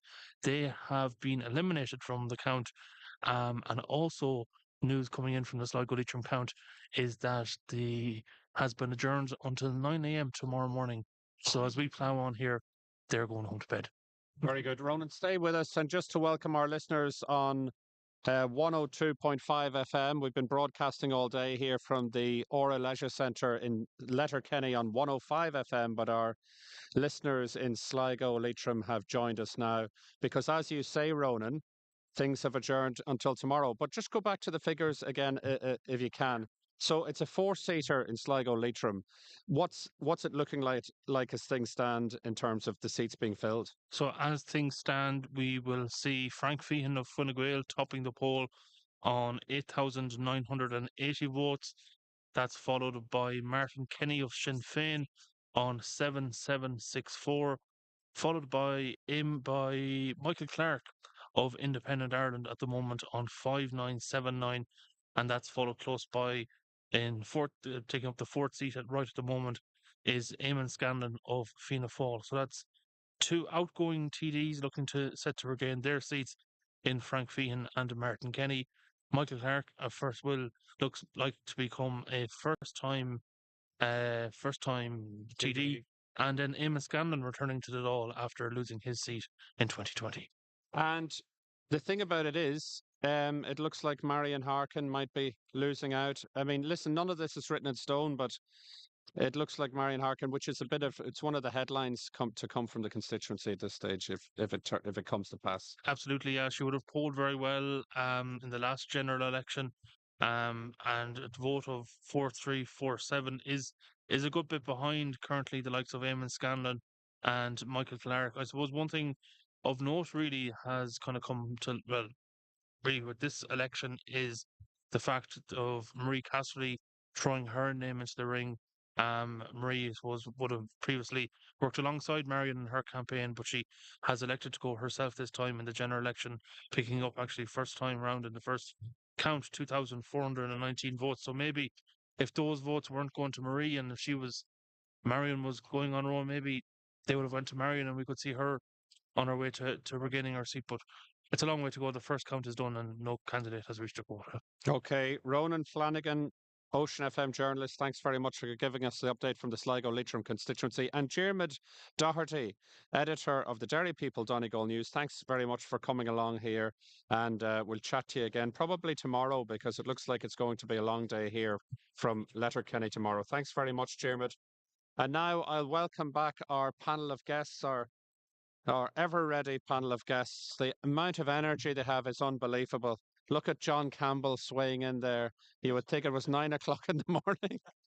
The amount of energy levels. That's John Campbell, former Fine Gael Director of Elections. Michelle Nicfagin, Donegal journalist, also looking as bright as a button, even though it's like 21 minutes past midnight. You know, we're now into the next day. India Kennedy is studying politics and international relations in Belfast, and she's one of our fantastic panelists as well. Again, you look bright and breezy. I don't know what it is. It's just me that seems to be. But anyway, we're fine. We're fine with plenty of energy. And then we have Brendan Byrne, former Fianna Fáil County Councillor with Donegal County Council, and former Fianna Fáil Director of Elections as well. So, what's that? And another John Campbell. No, Brendan Byrne, I said, no? No, what John Campbell is talking to. Oh, and with another John Campbell, that's right. Okay, folks, well, listen, we're now right across the network, okay? So no more bad language because we're now broadcasting live into Sligo and Leitrim as well, not just Donegal. So listen, make sure you keep it nice and between the dishes. Uh, it's been a long enough day here, but I want to go to you, Brendan, now. And for those listeners who have just joined us, they've been listening to very closely to what's happening in Sligo, Leitrim all day. And, you know, things are interesting here. Can you give us just an oversight again of where we are at the moment? What's happening now? As you do it so well, I'm pushing it over to you. What's happening now and where we're at? Well, we had the first count declaration, and we're now proceeding to count number 2 and the distribution of 6,127 votes of the surplus of Pierce Doherty, Sinn Féin. They're currently pigeonholing those in the remaining candidates, and we will have a count on the 2s, and then the respective percentage of the surplus will be distributed to the candidates on the basis of the percentage of 2s they have got from Pierce Doherty. It's a slow process. It should take about an hour and 30 minutes. They're at least a half hour into it. And the early indication is there's a very strong transfer, as you would expect, from Pierce Doherty to his running mate, Padraig McLaughlin. Early indications are that it won't be sufficient to put him over the quota, but he'll be very close to the quota. And the other running mate of Pierce Doherty, Noel Jordan, who's based in Inver, seemingly is getting around 20% of the surplus distribution so far. And Pathacope Gallagher seems to be in and around 11 to 12%. That'll be based on geography. They're in adjoining parishes. One is in Gweedore and the other is in the parish of Dunlow. in West Donegal. So that'll be a geographic transfer there. And then, of course, there are votes also in that surplus distribution for Charles Ward of the Redress Party and Thomas Pringle, who will also be getting reasonable proportion of it. And then, of course, nearly every candidate will get some degree of vote, but not on the scale of those that we outlined there. And we're still available to contact here, by the way. If you want to contact us, we can read out your WhatsApp message, or you could ask a question of the panel. 083 3500 530. 083 3500 530. So our WhatsApp is still alive. And also, you can watch us. You can watch us by going onto the Ocean FM YouTube channel. And that's the easiest way to do. Or you can click on the link in the Ocean FM Ireland Facebook page. As simple as that. So there's plenty of ways not only to listen to us, but to watch us as well. Now, come here to me, Brendan. So we know now, so what we've agreed on at this stage, and we kind of agreed on different things throughout today, but what we know that it's Pierce Doherty, it's Padraig McLaughlin, it's Pat the Cope Gallagher, a return of Pat the Cope Gallagher, which is one of the big stories of this election here. And we were thinking the fourth seat, Thomas Pringle, and then it would be a battle for the final, the fifth seat here in the Donegal constituency. But now we're saying it's like, what are we saying now about the last two seats? Well, because we have the sitting TD, Thomas Pringle, placed there in terms of his 5,289 votes, and you have Charles Ward of the Redress Party ahead of him on 6,862. And then ahead of the two of them is the sitting Minister for Donegal, Charlie McConnell on 8,019. And we all agree that the first two seats will go to Sinn Féin, and the third seat will comfortably go to Pat the Cope Gallagher, who's over a 2,000 vote lead and is getting sizable transfers from Pierce Doherty and from Mary T. Sweeney of Aintu, as well as John McNulty and Nicky Bradley. So it's a foregone conclusion that not alone will Pat the Cope be elected, but he will exceed the quota in some subsequent count, be it the fourth or fifth or sixth. So the remaining two seats, as we see it, have had strong indications that Thomas Pringle, because of the transfers from John McNulty, the Fine Gael candidate who just lives 5 miles west of him, and the third Sinn Féin candidate who is only about 6 miles east of him. So the geographical factors will come into play, and the candidates between them have over 6,500 votes, that the transfer from those two candidates would leapfrog Thomas Pringle, even though he's behind the two candidates at the minute, Charles Ward and Charlie McConnell, would leap him into taking the fourth seat. That was an early indication that we had, but then we looked at John McNulty's transfers. Whilst Thomas Pringle was getting the biggest share of them, Pat the Cope Gallagher was getting an almost equal share.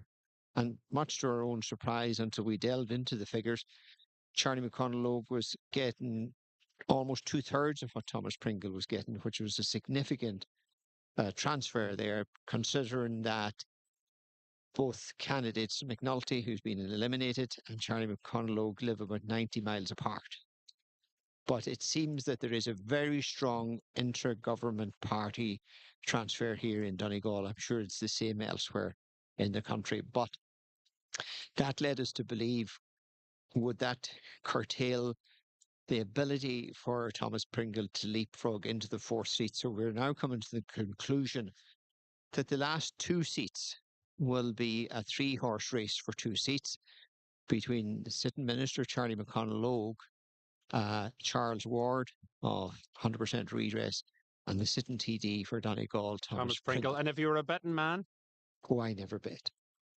And I'll tell you one thing, one of our listeners as well as texted, how dare you text a thing like that at 12:30 at night?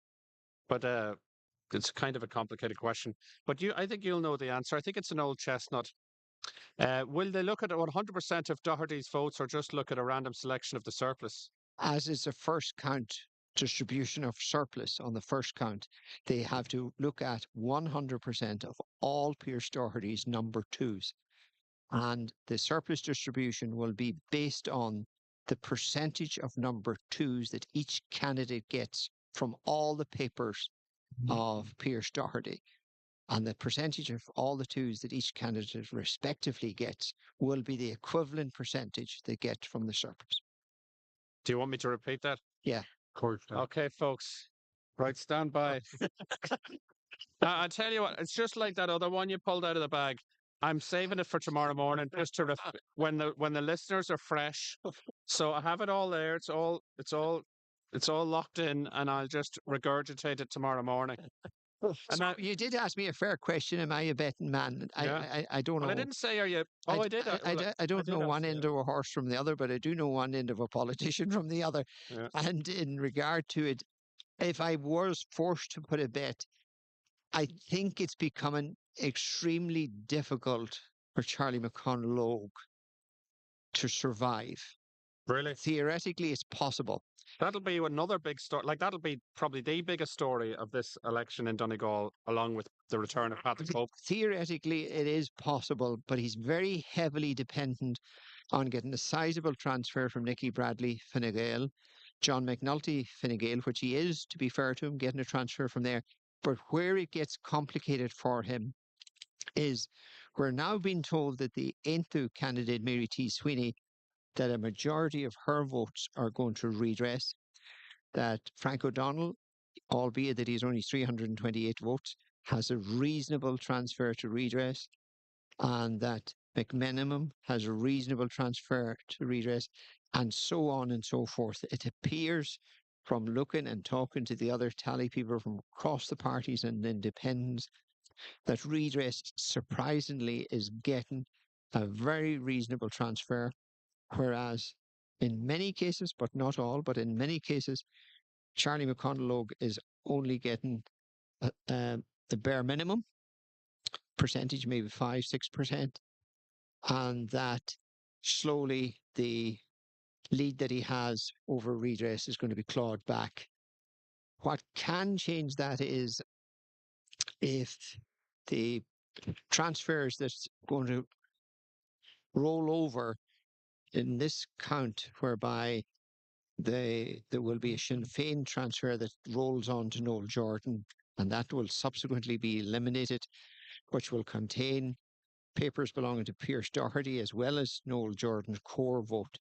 There'll be a percentage of that we're not quite clear where the 3s and 4s are going.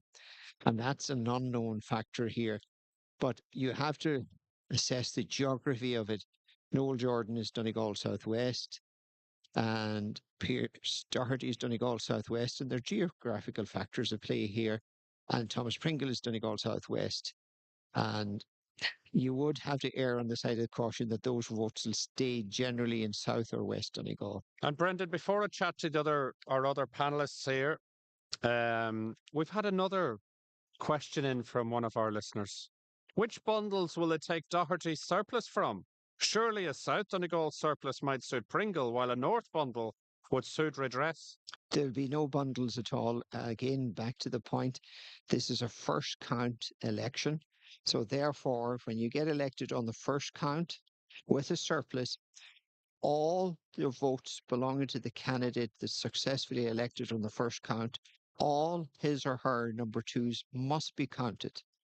The distribution of the surplus is determined by the percentage of twos each of the respective remaining candidates gets, and the percentage that they get of the overall number of votes the candidate had obtained is the equivalent percentage of the surplus to be distributed that the remaining candidates will be awarded.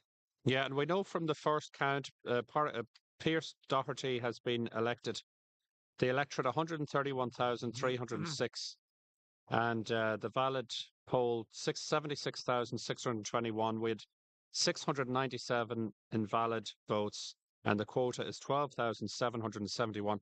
I might ask you this to start, Brendan, before I let you go, or how long do you think this will, this part here? Well, in light of the fact that Pierce Doherty is 18,898.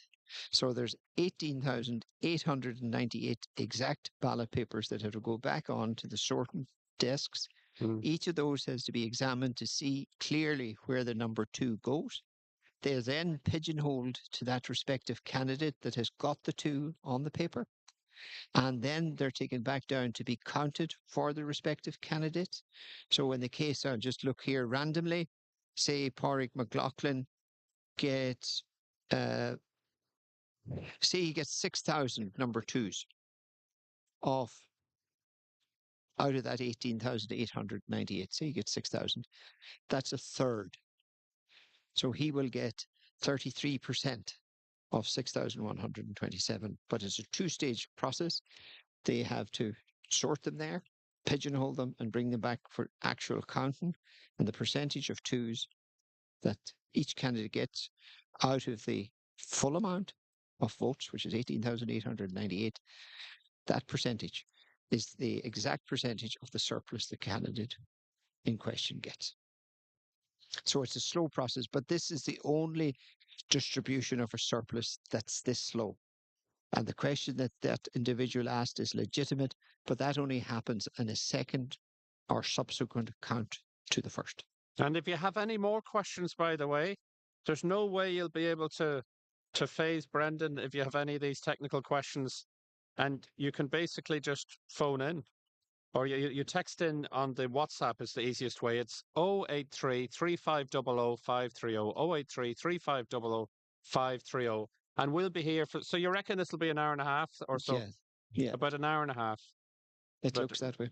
So we're still here, and it's now, it'll be approaching 1 o'clock shortly enough. India Kennedy is studying politics and international relations in Belfast. India, it has been quite a long day, hasn't it? And we're still here. We're But still here. how do you feel it's gone for you, or this is the first time you're at a general election?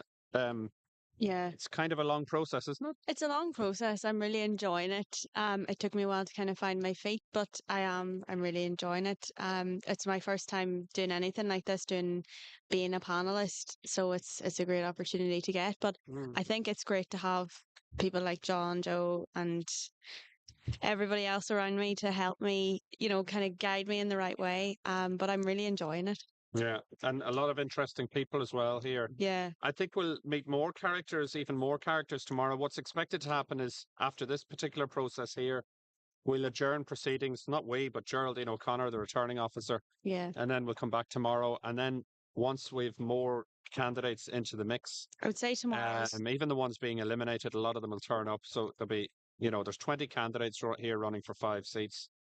One of them's already taken up by Pierce Doherty, but I'd say tomorrow will be more colourful, I guess, won't it? Yeah. With as we come near the finish line.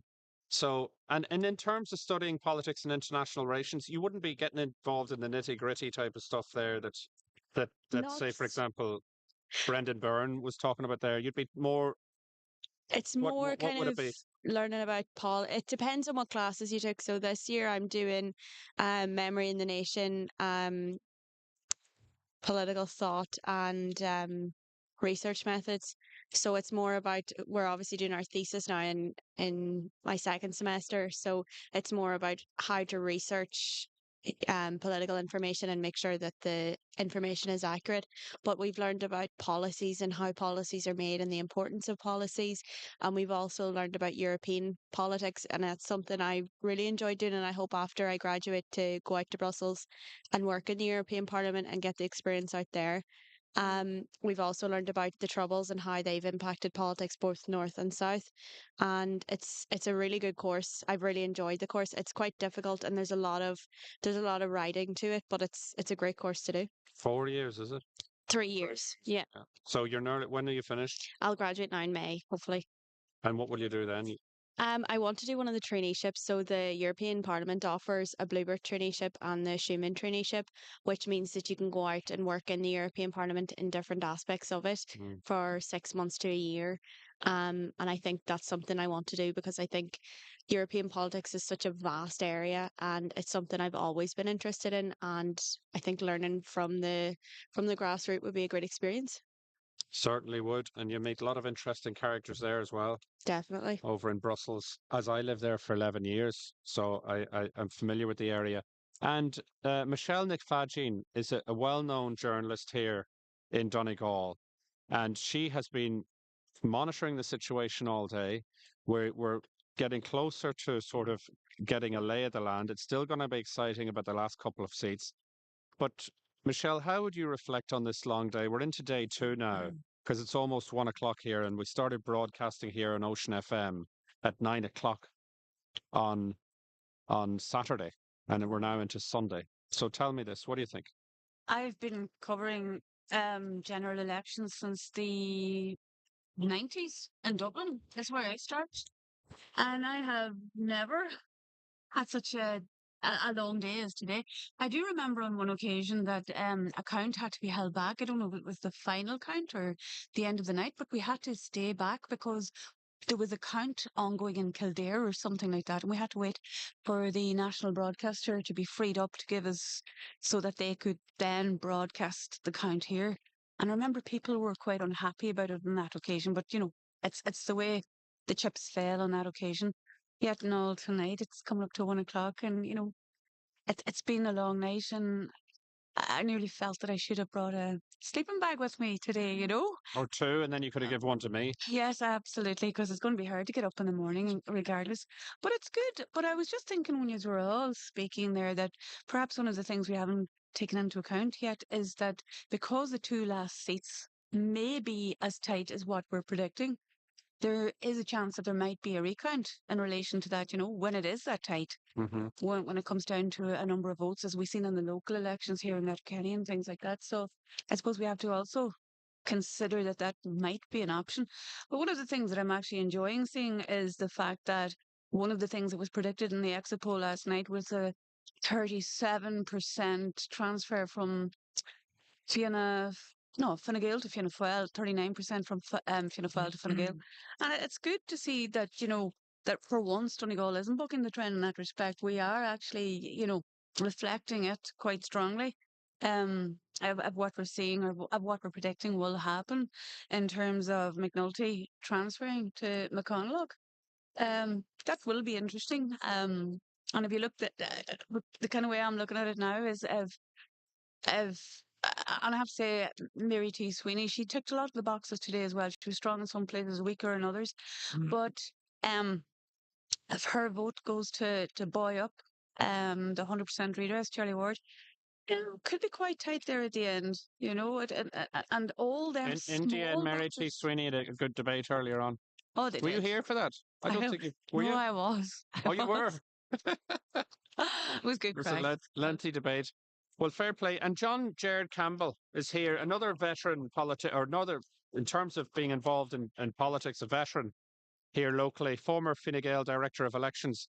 John Jared Campbell, how would you reflect on today? And don't just say it was a long day.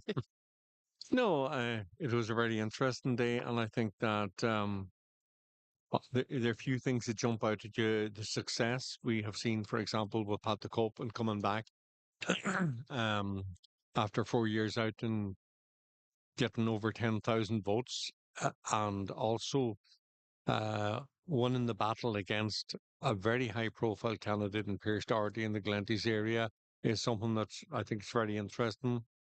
The vote, the strategy, the vote in relation to the two Fine Gael candidates, I personally find very interesting. And I think, as I said earlier, it's resulted from very poor management of the entire project, if I could put it that way, by the powers that be. I think the two young candidates, as I said earlier, have done very well, but I think there was several mistakes made on that as I well. would say now, and I'm just being honest as an ordinary punter, that I didn't, I wasn't really aware of the Fine Gael candidates in terms of, it was a very low profile campaign, put it like that. That's Well, in my opinion now. exactly, Jerome. It's And a you're very saying low that profile. means that the party failed to I was sell this even I candidate. was in a bar in Donegal town, and it was actually a conversation started up. Who is running for Fine Gael in Donegal, the constituency? Like that's how bad it was. It was a very low profile campaign. It was, Is that but fair to say? No, but it's the truth of yeah. my experience. But go on ahead, John Jared. Sorry. Well, I think that's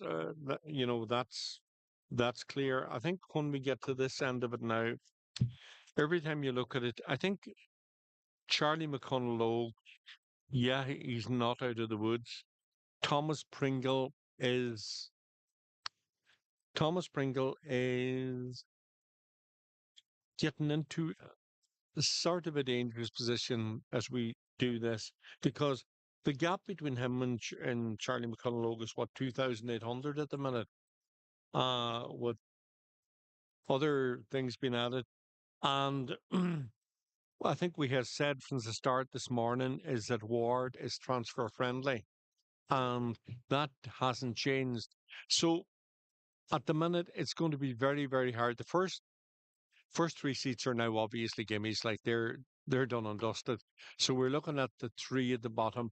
But I think what's confusing it, there's two things. There's candidates that I think are likely to transfer to other candidates, and also there's a geographical thing in here which is causing a bit of confusion.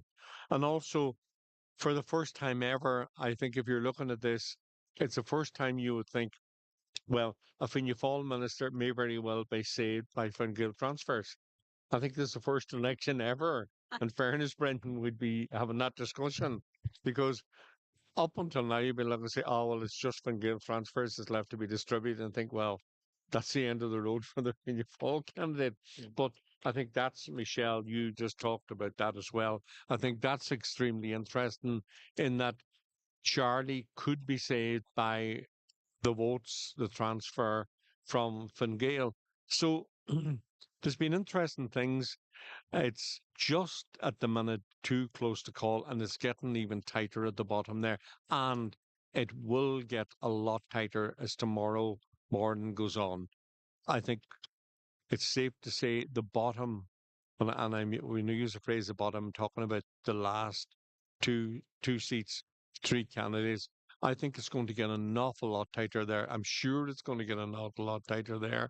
And there's just so many variable factors now geographically where the people are located that will be excluded, and the relationship they have with candidates that are still in there. But I think we can look at it again by saying Charles Ward is friendly, is transfer friendly. Thomas Pringle has what's in the south of the county, and Charlie McConnell is sort of now dependent on the Fine Gael transfer to save a seat. So which of those is going to win? I genuinely at this stage I'm not sure. Only time will tell. Time will tell. And it'll tell tomorrow, I guess, because you're saying about tomorrow, but you're talking about today, really, Today, sorry. technically. But the point is, given that it is today, do you think they'll hold off maybe? What time do you think they'll kick off tomorrow again? I don't know. 9 a.m. You're optimistic anyway, the ever optimistic. Not 10 or 11, though. No, we'd like to do it early in the morning in Donegal. Yeah. But I think we do. Sorry, if we don't kick off early, we're going to be here to We a just might very as well late stay. hour tomorrow night. So look, Yeah. you can have it at one end or the other here. It depends on what county you live in, how much of a challenge it is to Yes. to get up, unless you booked a hotel locally or whatever. But listen, this is democracy in action, and we're privileged, I guess, to be here and to be part of it and to be witnessing it at first hand. And we're just waiting now for the next declaration to come along. We don't know exactly when that'll happen. Well, it's a while off because there's still It quite is an a amount of while off. papers on the various counting desks here, although I see they're now stacked in bundles of 50 or less. There are not 50 in it. So it's progressing at a reasonable rate. Yeah, well, we seem to be at the finish stage there the last time, but it took a long time for Geraldine O'Connor for whatever reason, to go up and give the results of the first count. Now, maybe they were waiting for the state broadcaster to get ready, as you said, Brendan, which would have made sense. But maybe there's some legal issues that have to be tied down behind the scenes over there, so it's hard to know. In terms of campaigns, Brendan, this was a short campaign, only 3 weeks. But actually, on the face of it, I think the main parties in particular, they were in campaign mode more than 3 weeks ago. So it's been a longer campaign for them and for the members of the parties on the ground who are going out who are canvassing, who are going door to door, who are putting up the, well, not putting up the posters, but certainly getting prepared to put up the posters. It was a longer campaign than just the official 3 weeks. I think it was abundantly clear immediately after the county council and European elections that the government were going to call an election in the autumn. They saw an advantage that there was a slide in the Sinn Féin fortune, and their percentage in the Raise Red Sea and Ipsos polls were sliding compared to the 2 to 3 years previous to that when they were on an ascendancy. So it was absolutely crystal clear. It was only a matter of when. I thought myself personally, Harris should have gone in October because the longer he delayed, the longer this false election, pseudo election cycle was in it, and it wasn't helping him actually. It didn't help him in the end. I mean, there was massive wind in his sails, wasn't there, at one Yeah. point? But then again, it's very difficult. They don't have a crystal ball. They don't know exactly Well, when to go. Fine Gael have a notorious history of calling elections at the wrong time. I don't know since the foundation of the state that they ever had a lucky bounce in calling an election. John Campbell would maybe have a better idea than me, but always they have the misfortune of calling an election at the inappropriate or unfortunate time. But had they to call this in October on summertime, where you would have that extra 90 minutes or 2 hours canvassing on the doorsteps, because I think, generally speaking, when you now look at the result and the projections from RTE are that Fianna Fáil and Fine Gael will be 4 or 5 seats short of a majority. So there was a desire in the country to re-elect this government. It mightn't have sounded like that because the vocal minority were given as an impression that this government was doomed and it would never see the light of day again. But there is a silent majority, I've discovered more and more now out there, that just go and vote and you get a result that doesn't reflect what the polls are indicating. Even the exit poll is not correct. It now looks like Fianna Fáil are the largest party, 21.5%. They're only down 0.4 of 1% from the last election. Fine Gael are not down at all.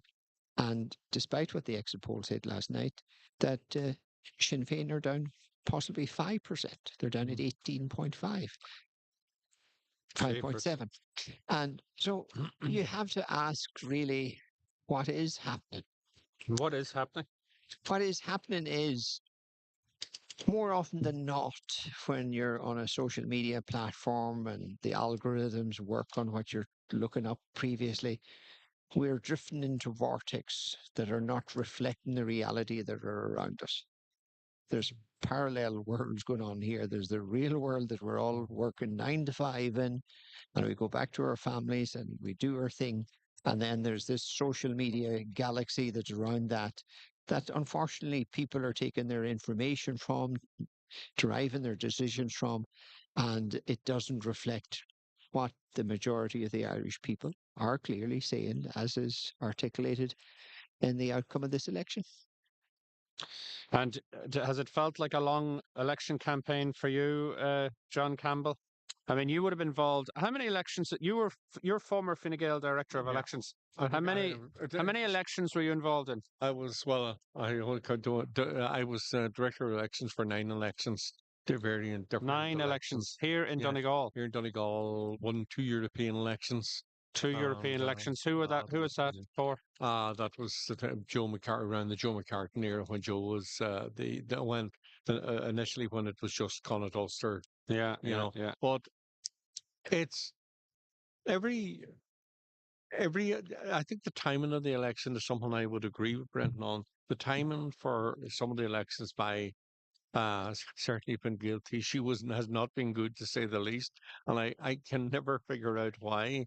I think the time on this one, their window was much earlier to go with this. I think there was a very favourable wind in the back of the party. Um, I know inside the party, a lot of people have always believed that it was some of the advisors around the government who were never great at giving advice, that they looked maybe just too closely at the Dublin situation and didn't factor in other things. But I think that where we are at the minute, you know, At the end of the day, the the Greens are gone. So I mean, it's going to be, unless something major comes up, it's going to be the same Fianna Fáil and Fine Gael with another four, five, six, seven. Probably any chief whip would want 5 to 7 of a majority to your, otherwise you're in the mercy of the gods. Um, I think that Or at the mercy of your backbenchers, which is even worse than the gods. you're definitely hostage to fortune on the backbench. You Are start getting. people happy with their lot, Michelle? Um, in the sense that we don't see any radical change away from what we had before for the last 5 years, almost 5 years. The point is, are people listen? I'm not being facetious or flippant, but what do you think the overall result tells us in terms of, is it the people are afraid of too much radical change, or they believe the incumbents' promises in terms of the manifestos? What do you think? How do you judge all that? Well, I think if you break it down to or boil it down rather to the bare bones, you have a genuine fear, whether it be right or wrong, about Sinn Féin's economic policy. You know, people are very afraid of that policy, whether it would work and how it would affect and impact them. And then they've seen Fine Gael and Fianna Fáil come together, put put the Civil War conflict behind them, merge, and become, in essence, not a single party, but a single grouping that can go into government. And they got us through COVID. Um, there was then again, I will have to always go back to the National Children's Hospital. I'm finding it difficult to get past that. There have been a few blips on the way, but yet no, people seem to be, despite all these blips, people seem to be content and happy with them, because they are saying they're going to do A, B, C, and D, and that they have done A, B, C, and D whilst in government, and people are being bought in by that. You see, Brendan Byrne. there's one key ingredient for change, and that is you have to have an alternative. And I think when the 58% turnout, when the 58% of the electorate went into the ballot boxes and the booths yesterday to vote, they said, well, what is the alternative? And no credible, viable alternative was provided to Fianna Fáil and Fine Gael. Those are the facts. And you're correct. There is a fear factor about what is the clear economic policy of Sinn Féin. We know what their policies are in terms of housing, in terms of social welfare, protection, and health. But what's their economic policy? If you don't have a robust economic policy, all other policies are redundant. Because if your economy isn't performing, as Bill Clinton said, it's the economy, stupid. You need your economic policy to be central to your platform. And at the second debate, which was on RTE, the economic competency of Sinn Féin was put under the spotlight. And I think it unnerved a lot of voters in the last 4 days of the election. Do you think there was any India? If you see in the United States, we see it across Europe as well. A lot of younger people would be probably more worked up. Maybe it's not fair to say, but certainly exercised, or certainly more vocal, perhaps, on the issue of Gaza, right? Yeah. The atrocities in Gaza. Now, Simon Harris in particular was strong on that. Okay. And Micheál Martin, maybe also to a lesser extent. Do you think that helped with the youth vote at all in terms of getting the youth vote out? I think it's a very pressing issue among young people, and as a youth cohort, people are very interested in who is standing up for Palestine and who wants to try and end the war in Palestine. And I think the fact that Donald Trump was very much pro-Israel, that made a lot of young voters say, well, no, we're walking away from him. We're going to go towards Kamala Harris, even though she didn't really offer a viable option for Palestine, but she was the best of a bad bunch in that situation. But I think Simon Harris and Micheál Martin coming out in support of Palestine is something that definitely gained them votes, because Thomas Pringle's always been very active about Palestine, and Jimmy Brogan also in the local elections was vocal about Palestine. And it definitely showed in the votes because it's an issue that not many would probably admit, but it's on everybody's minds. And it may be younger people that might have, if they weren't so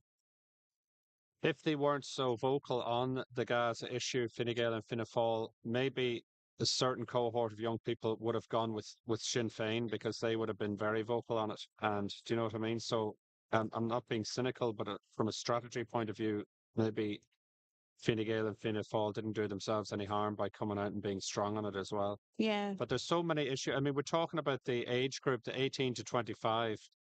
A huge number of 18 to 25-year-olds don't vote. yeah. India, and you're studying politics and international relations in Belfast. You're obviously very interested in politics because you have a family history of it.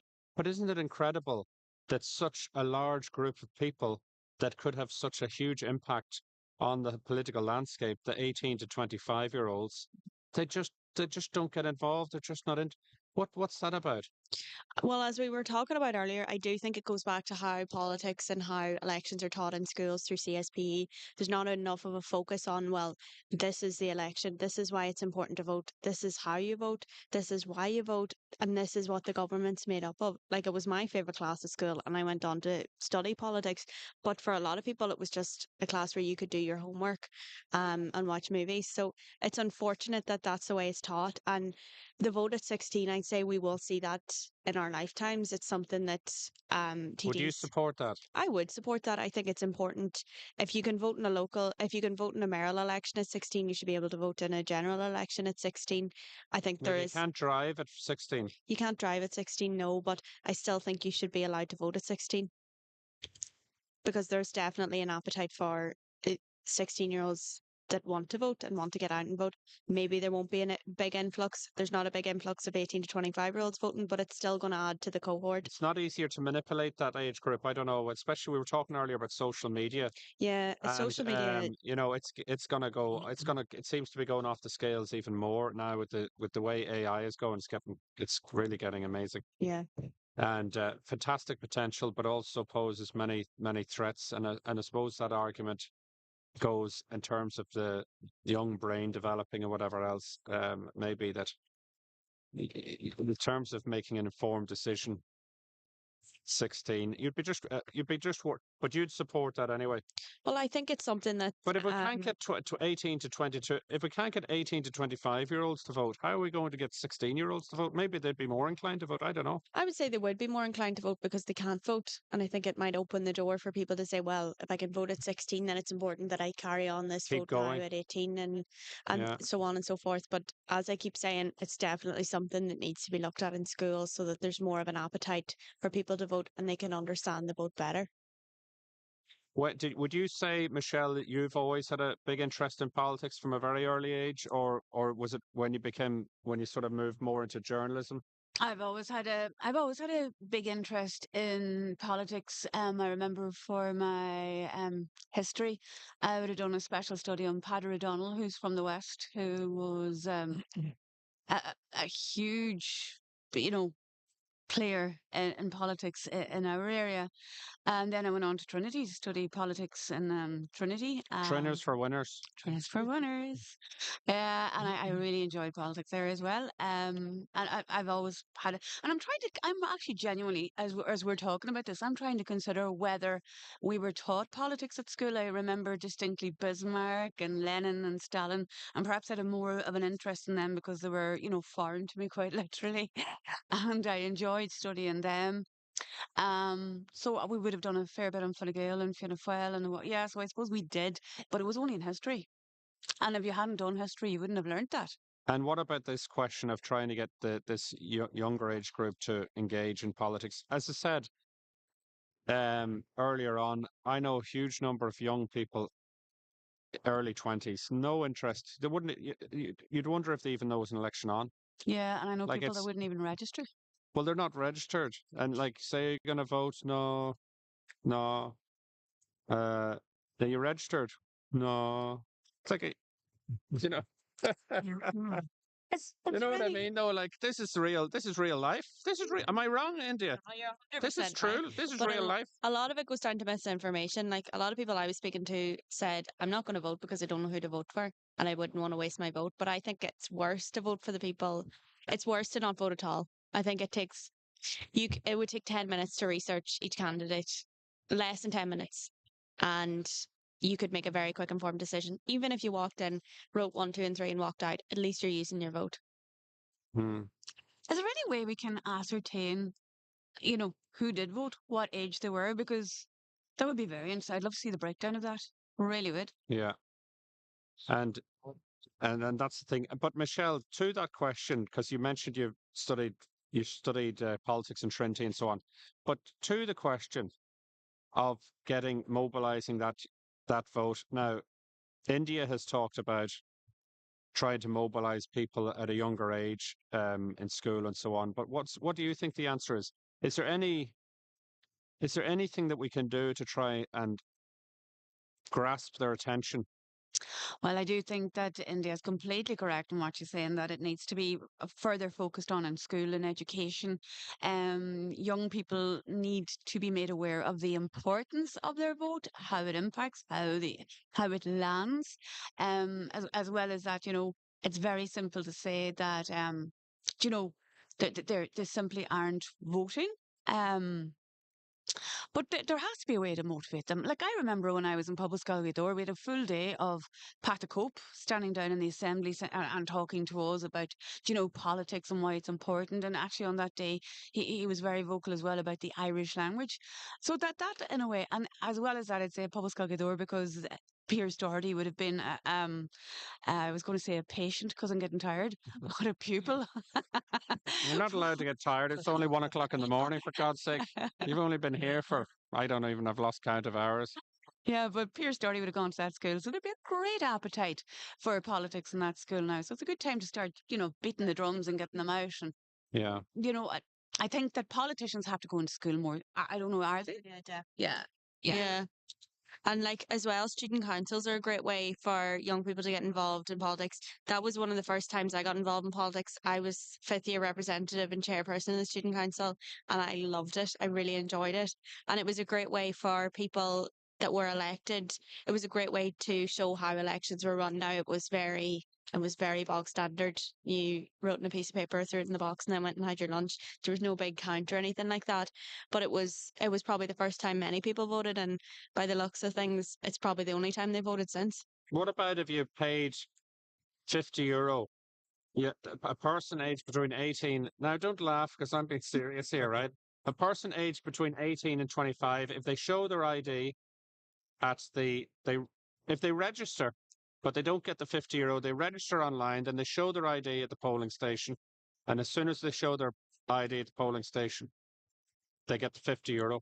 It'd be a good way to get people to vote, definitely. So you're not paying for a votes person. Well, you are paying for votes, but you're not saying who to vote for. Yeah. And I'll tell you one thing, that would mobilize Yeah, the people people. wouldn't And be long getting out and voting. well, the point about it is at least it would get them.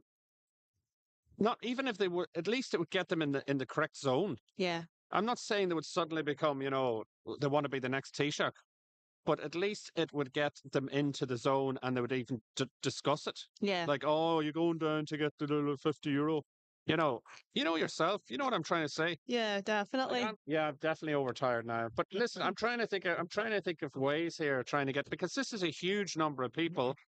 They're legally able to vote. Yeah. You've been missing all the crack now, Brendan Burns. You've missed all the crack. I just come up with a fantastic proposal to revolutionise Irish politics. If you did, it's the first today. That's Yeah. breaking news. Well, it's the first. You Jerome believe Hughes it. has I'll come tell you up one thing. with a fantastic idea. The first. But listen, anyway, at this stage, Put it on Twitter immediately, folks. we're gonna have to take a break because the excitement is mounting as we await the second stage of.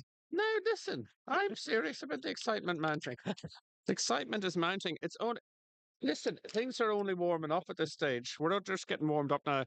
We're going to take a break. Just before I take a break, and listen, I know that there are loads of people who are texting in, and I'll actually get to some of the texts, by the way, and you can continue to text in, and I'll give you the number. I'll say it nice and slowly if you want to jot it down. This is the WhatsApp number, And if you text in your question for our brilliant panel or your comment, and it's 083 3500 530. So 083 3500 530. And I'll get to some of your comments, etc., now because they have been coming in thick and fast. We're waiting patiently for Geraldine O'Connor here, who is the returning officer for the Donegal constituency, to come back on stage and to give us an update and to see what has happened with Pierce Doherty's surplus.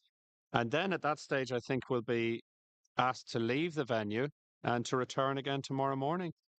So at this stage, we may as well not bother, because by the time I get back down to the south of the county and then I get back. But listen, so sorry, I was just thinking out loud there for a second. But in the meantime, listen, folks, you can continue to text in. And this is Jerome Hughes here on Ocean FM, live from the Aura Centre, the Donegal Count Centre in Letterkenny. We've loads more coming up after the break.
Conasatatu, it's Jerome Hughes here live on Ocean FM and live from the Aura Leisure Centre here in Letterkenny. It's Donegal's Count Centre for the Donegal constituency in the general election 2024. And it's all to play for the remaining seats, but we already know that the first seat has gone to Sinn Féin's Pierce Doherty. We also know that the second seat will go to Sinn Féin's Pádraig McLaughlin. And the third one will go to Fianna Fáil's Pat the Cope Gallagher. But the big question is the last two seats, and that's why it's a bit exciting. So listen to me. I just want to say a quick thanks as well to Rory O'Brien. And that's a name I haven't called out in a long time, old colleague of mine. You said to me, just say it, and then I go into a rant. But thanks for everything, Rory O'Brien, who for doing everything technical. Just listening at the side of my ear here. Okay, Rory. And next thing anyway, come here. I just have a question for you. Brendan Byrne here. He's former Fianna Fáil Donegal County Councillor and also former Fianna Fáil Director of Elections. There's a few questions come in here now. I'm not sure they make sense, but they might make sense to you. I'll just read them out as they are. Once you have the number twos and all 18,890 of Doherty's counted, and they calculate the percentages for each candidate, how do they decide which 6,119 physical votes get selected to be given out? All the papers physically go into the pigeonhole of the candidates, and it's the 6,127 votes. It's a percentage of that. Okay. There isn't a physical transfer of votes as such. Right. Fair enough. Fair enough. And I've got more messages coming in, more communications here from listeners and from viewers. You can watch us live, by the way. I'm sure you'd love to see us at this stage of the night in all our in all our former beauty. And that's on the YouTube channel, the Ocean FM YouTube channel. Now, they need, according to this listener or viewer, they need to move the election day to Saturday. It was Saturday the last time, I think. My younger sister got the 5:30 bus back from Dublin yesterday evening to vote. The bus arrived 1.5 hours late at 9:57 into Donegal town. Missed the chance to vote out Fianna Fáil, Fine Gael. And did you write that? No, but I could have John written it Campbell. because I think it was on the same bus. Sean Campbell.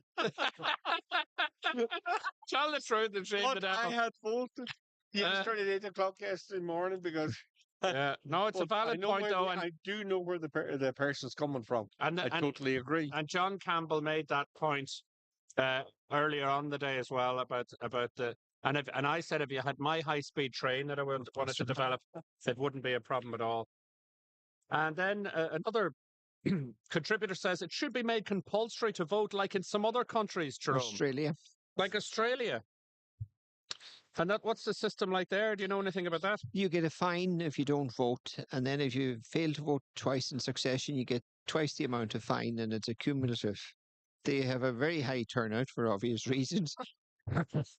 And the only way out of it is you go to your doctor and you pay him in order to get a sick cert. So you don't vote, and it's probably better to get a fine knowing what doctors charge. Is there just an air of, is there an air of China all over that? And, is there an air of dictatorship or Well, the Chinese routinely hold elections, and there's a 99.9% turnout, and the same party has got elected since 1921. And bit like Ireland at this stage? It's still an election. But you know what I mean? Like, would you support having it being making it compulsory to vote? Look, you have to have a desire to vote. Yeah. Compelling people to do something against their will or under protest does not give you the result that you want. But it definitely would force the young people again into that zone. We were talking about getting them into the zone, even if they're resistant if you engage with people and put forward policies and have a robust debate and election campaign, you'll get people out to vote. This was a lackluster election. A very positive message. Lackluster election from start to finish. There wasn't one decent scrap, never mind debate in it. And I wouldn't have blamed the 42% that didn't come out to vote, because you would wonder what the heck you were voting for unless you knew your politicians quite closely or followed it extremely well. And the electorate didn't want change. They were happy. And that, I think But they that's probably very did important. want change to some degree, but they weren't quite sure what change they wanted. That's the question. Yeah, You that know, is the that's what I was question. trying to ask you. That's what I was trying to say. What did they want? I, I, You think they did want change, I have but no doubt in my mind whatsoever that people wanted change. But in order to have change, you need an alternative.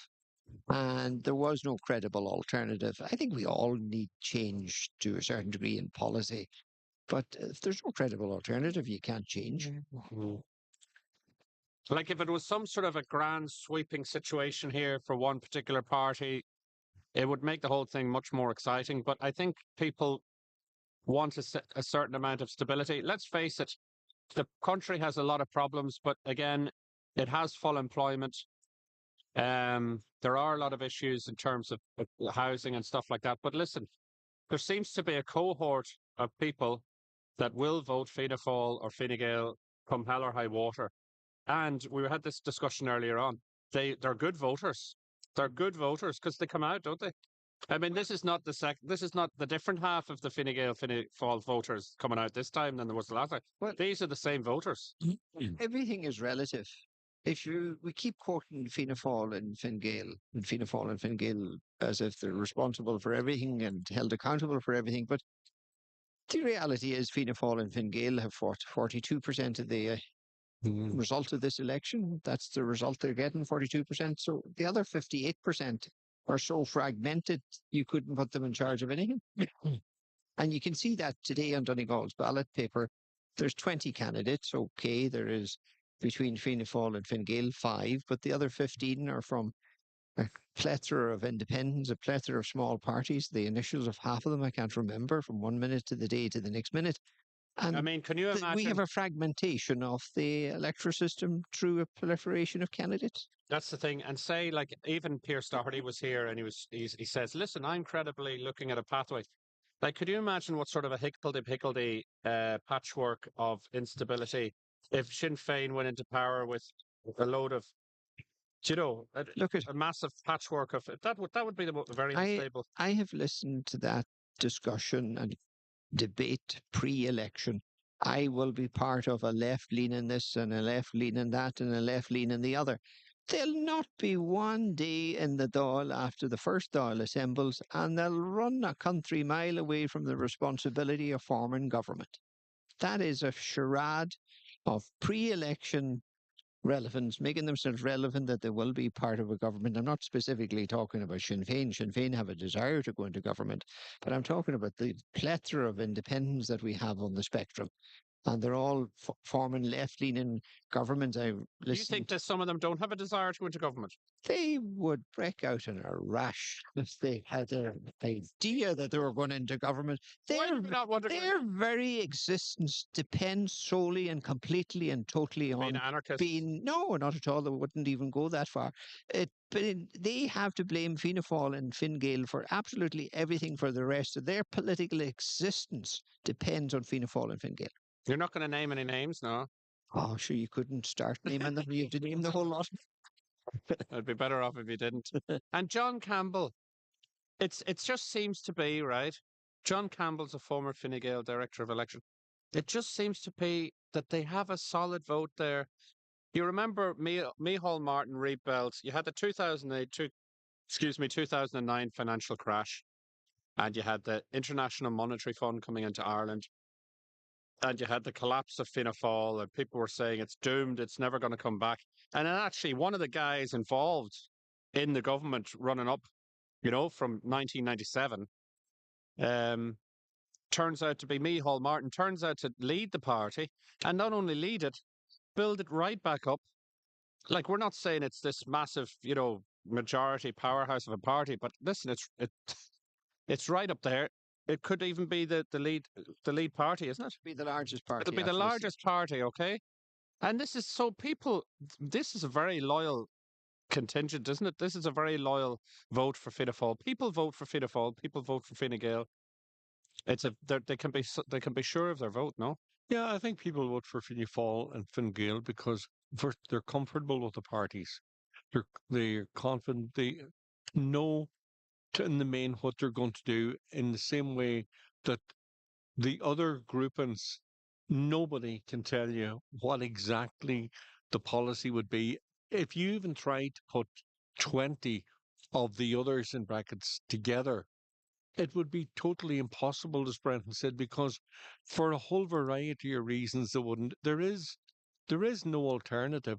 And for the foreseeable future, there's no alternative because the people who are supporting Fianna Fáil and Fine Gael, in my opinion, will not risk voting for a total alternative because they have, like us here, we say it's impossible to wield that together. And we don't know how it would work out together, but more importantly, the electorate doesn't know. It's not sure, well, who would be in charge of finance? People in the main, a lot of people are doing quite well now. They're not going to risk that by saying, we'll put, I won't name anybody, Joe Bloggs in charge of the Department of Finance. They're thinking, whoa, you know, we don't, we're not comfortable totally with the policy. You wouldn't So we're put not. Richard Boyd Barrett in control of the Department of Finance? Well, just look if Richard Boyd Barrett, for example, and he's a prominent member of the opposition, if he were a Minister of Finance, Why? You wouldn't like that? well, would you? Well, why are you smiling? I asked you. You're not supposed to ask me. I think for the I'm a benefit very intelligent guy, by the way. for the benefit of the listeners Huh? at home, we're all smiling. Well, I'll tell you, he's a very intelligent guy, and but maybe he just, I don't know. Look, who knows? We just don't know.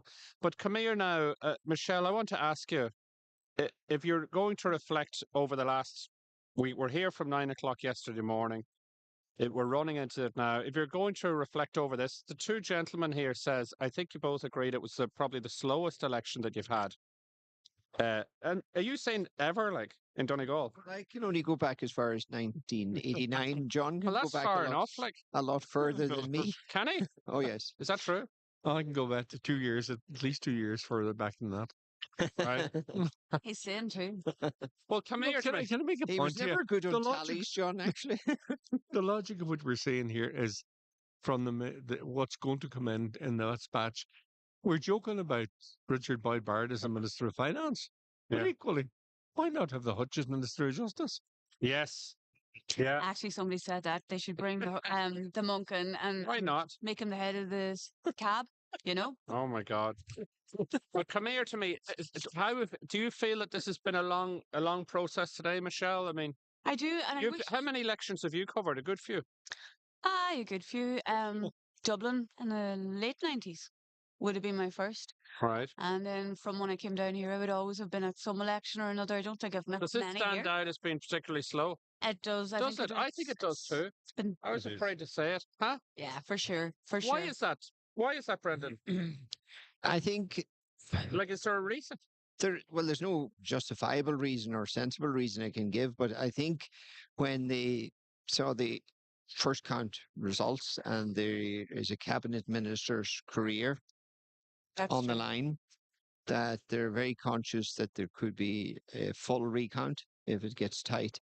So they're being abundantly cautious here that every step is done correctly, subject to them possibly having a full recount. if The it other gets thing tight. possibly that spoiled this a bit, you must remember, we mainly worked in the two three-seaters, which was a much faster Yeah. election for a whole variety of reasons. That might have spoiled us a bit, but this is slow. I mean, to be 2 o'clock in the morning, just heading for the distribution of the first count thing is that's really a long way to go. I understand, and I'm trying to not to say someone that'll get you put off Don't use air. any bad language.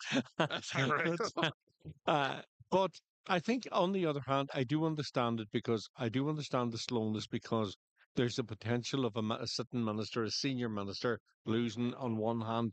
And also, I think she's probably got one eye on tomorrow as well. She doesn't want something that's going to drag on into 9, 10, 11, 12 o'clock tomorrow night or into Monday morning.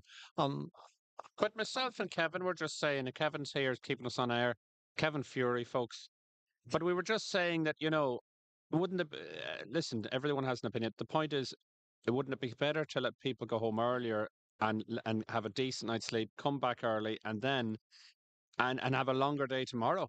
This crack of going driving home in the middle of the night with 2 hours sleep, like, sure, that's no good. Well, I agree. You know, so there's no sense of that. It's like there must be a way of spreading it out better than this. Do you know? And I'm sure a lot of these people, the counting staff have been sent. Well, a lot of them are still pottering about here, but the counting staff have been sent home. I'm sure they're not all living in Letterkenny either. People No, I driving in know the middle of the night after counting they're from ballots all day from nine all over o'clock the this county morning. That's there. not responsible behaviour. I don't think, in terms of people being driving and stuff like that. But maybe I'm being over dramatic, am I? No, it is slow. Yeah, it's And slow. India, this is your first general election Yeah. being involved in it, but it has been a good experience, isn't it? It's Oh, been good crack. fantastic. It's Yeah. a pity now we haven't seen, and I think we might see more action. Yeah. Brendan, do you think we'll have more of the candidates tomorrow, won't we? Yeah, yeah. Like we'll have all the candidates, even the ones now. Some of them won't turn up, I guess. Some of them won't. Maybe some of them will. There's 20 candidates, by the way, folks listening in at home. There's 20 candidates running for 5 seats here in the Donegal constituency. 18 running for 4 seats in the Sligo-Leitrim constituency, and part of the Donegal county is in the Sligo-Leitrim constituency. But I think tomorrow here we will have a lot of the candidates, even the ones that aren't going to make it. There'll be the supporters of the candidates. I'm sure Pierce Doherty will come back in again to support his colleagues. But no, this is not the way I remember elections. I'm not going to lie to you. This is not the way I remember elections, and I will need to go home and sleep on it to figure out why it is. But it's certainly the process has been dragged out. But of course, they know what they're doing. They know what they're doing. It's not as if we had 100% turnout, so that like they've got a huge amount of. If you look at the statistics now, we have the electorate. So that's the people eligible to vote. Obviously, doesn't include those under 18 and so on. 131,306. That's the electorate here in County Donegal, and then the valid poll was 76,624. So that means there was an invalid number of votes of 697, and we have the quota of 12,771. And I asked Brendan Byrne, John. Let me start again. John, I asked Brendan Byrne, I need a comma here somewhere. John Jared, I'll call him his full name. John Jared, I asked Brendan Byrne. That actually sounds better. But I asked Brendan earlier, I says, in terms of in terms of the situation for the last 2 seats, like if he was a betting man, okay, we know the first 3 seats. We've got the 2 Sinn Féin, and we've got Pat the Cope, Fianna Fáil. But what is your gut feeling? Is it even possible to have a gut feeling? Because it'll all come down to the numbers, won't it? For the last 2 seats, It's going to come down to the numbers. I think we're looking at the number of votes between candidates. For example, Thomas Pringle and with Charlie McConalogue, I think at the minute is 2,800. yeah, Not a lot on one hand, but I'd rather be a couple of thousand or a couple of hundred ahead in an election than behind. Charles Ward, I think, and we said it from the start today, looks like he's transfer friendly, and that's huge. Thomas was very transfer friendly in the last general election. This general election, I just get the feeling from talking to people around that the Charles Ward is getting, both geographically and everything, is getting definitely the benefit of it out there, because I think most people have sympathy, if that's the right word for it, Mike. People have the issue. and not only that, he's very engaging. He's very He articulate. is, yeah. He's very personable. He's he's very relatable. We interviewed him here at length earlier on. So he's actually a good, apart from people being very concerned about the issue, he's also a good candidate. Even if he was for a different, you know what I mean? If Yeah. a different Oh, yeah. party. He on many fronts. I think when you're looking at there, and just somebody pointed out there to about 10 minutes ago, when you look at the bundles that are there for distribution, the number between Charles Ward, the number of, now it's very crude. We're looking over the bundles and judging them, but traditionally, for example, It's not exactly scientific. It's not exactly scientific, but the point I'm making, yeah. it doesn't seem like there's a massive, massive, massive difference between Yeah. what's going to Charles Ward and what's going to Thomas Pringle. Now, it's crude, but you would, if you go back to the election the last time, if you were looking at the same bundles of votes, there would be a massive, massive difference in that. So I don't know if I were betting. I honestly, I wouldn't. What's that now? Sorry. Okay, so listen, we're just trying to get some information. I've no idea. The people are pointing everywhere. That's all I can say. Speak out loud. Okay, so we're going now back to Geraldine O'Connor for the latest official announcement here from the Donegal Count Centre. The Goni Ushla, Sho Alianas Tari Ondara Kuntish, Inia Fuilia Voti Pierce Doherty, Shishin, She Mila, Cade Sfiha Shocked, Voti Achgalju,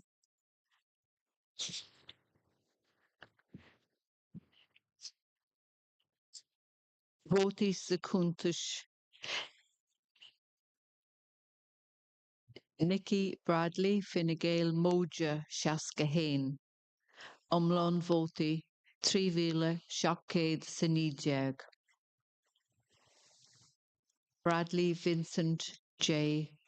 Non-party, Moja Cuig, Umlon Voti, Cade Sushejag, Tar Nula Green Party, Coentus Gloss, Moja Fihis a 3, Umlon Voti, Negade is a 3.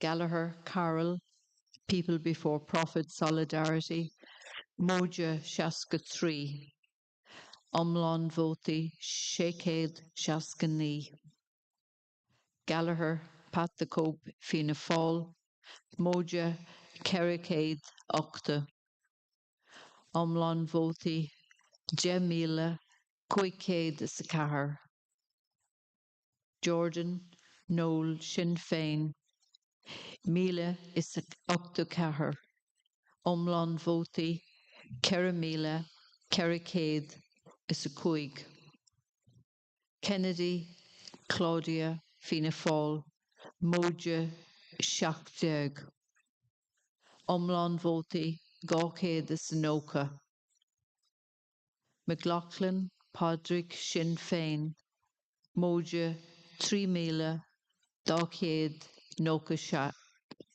sé, Sisin, Trímíle, Gawcéad, Nóca sé, Umlán Voti, 30,000 is Nóca Cúig. McConnell, Charlie, Fianna Fáil, Moja, Céad is a Hocht, Umlán Voti, 8,000 Céad Fihis a Shocht. McConnell, Niall, non-party, Moja, Nerca sé, Umlán Voti, Mila, Shacade, Shaskahane.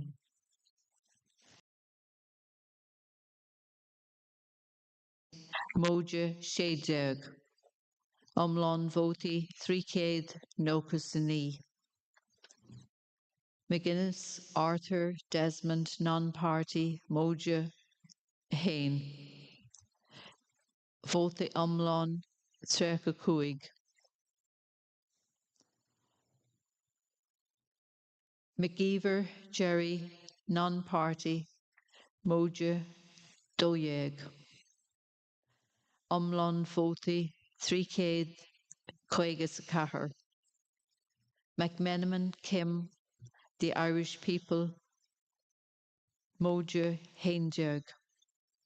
Umlán Voti, Coicade, Carrickdo.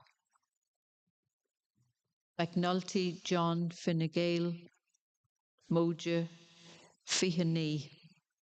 Umlán Voti, 3,000, Dachéad, Seachta sé. O'Donnell, Frank, non-party, Moja, 15. Umlán Voti, 3,000, fihe sa hocht. Pringle Thomas non-party Moja 3 seachta cuaig. Omlán vótaí 5,664. Sweeney Mary T. Aintú Moja seaca hain. Omlán vótaí 2,500 Ward Charles 100% redress Moja 3,074. Omlán vótaí 7,236.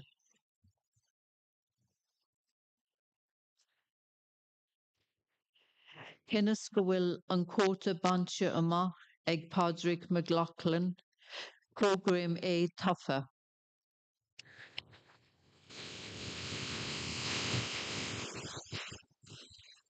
So there you have it now. There you have it. Yeah, there you have it now. Padraig McLaughlin confirmed as the candidate to have won the second seat here in the Donegal constituency. So 3 seats left to go. And now we'll hear the declaration from Geraldine O'Connor in English. But as happened with Pierce Doherty, he's been lifted aloft, thrown into the air by his supporters when it was all read out in Irish, and it wasn't repeated then when it was read out in English. So this is their celebration now, and that's the way they'll stay. Padraig McLaughlin, obviously delighted. Not a very big vote in his own right, but certainly plenty of support then when Pierce Doherty's votes were distributed, the surplus. Lanny me arai chun fuile vótaí Padraig McLaughlin, sé sin 3,024 vóta a ach galú an Caníl. Go bhfuil an fuile níos mó ná an differ idir an dá iarthóir is slú.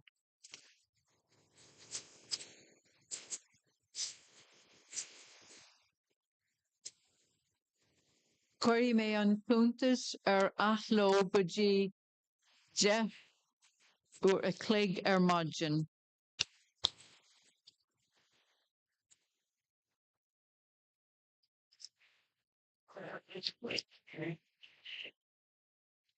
The following is the result of the second count, which consisted of the distribution of Pierce Doherty's surplus of 6,127 votes.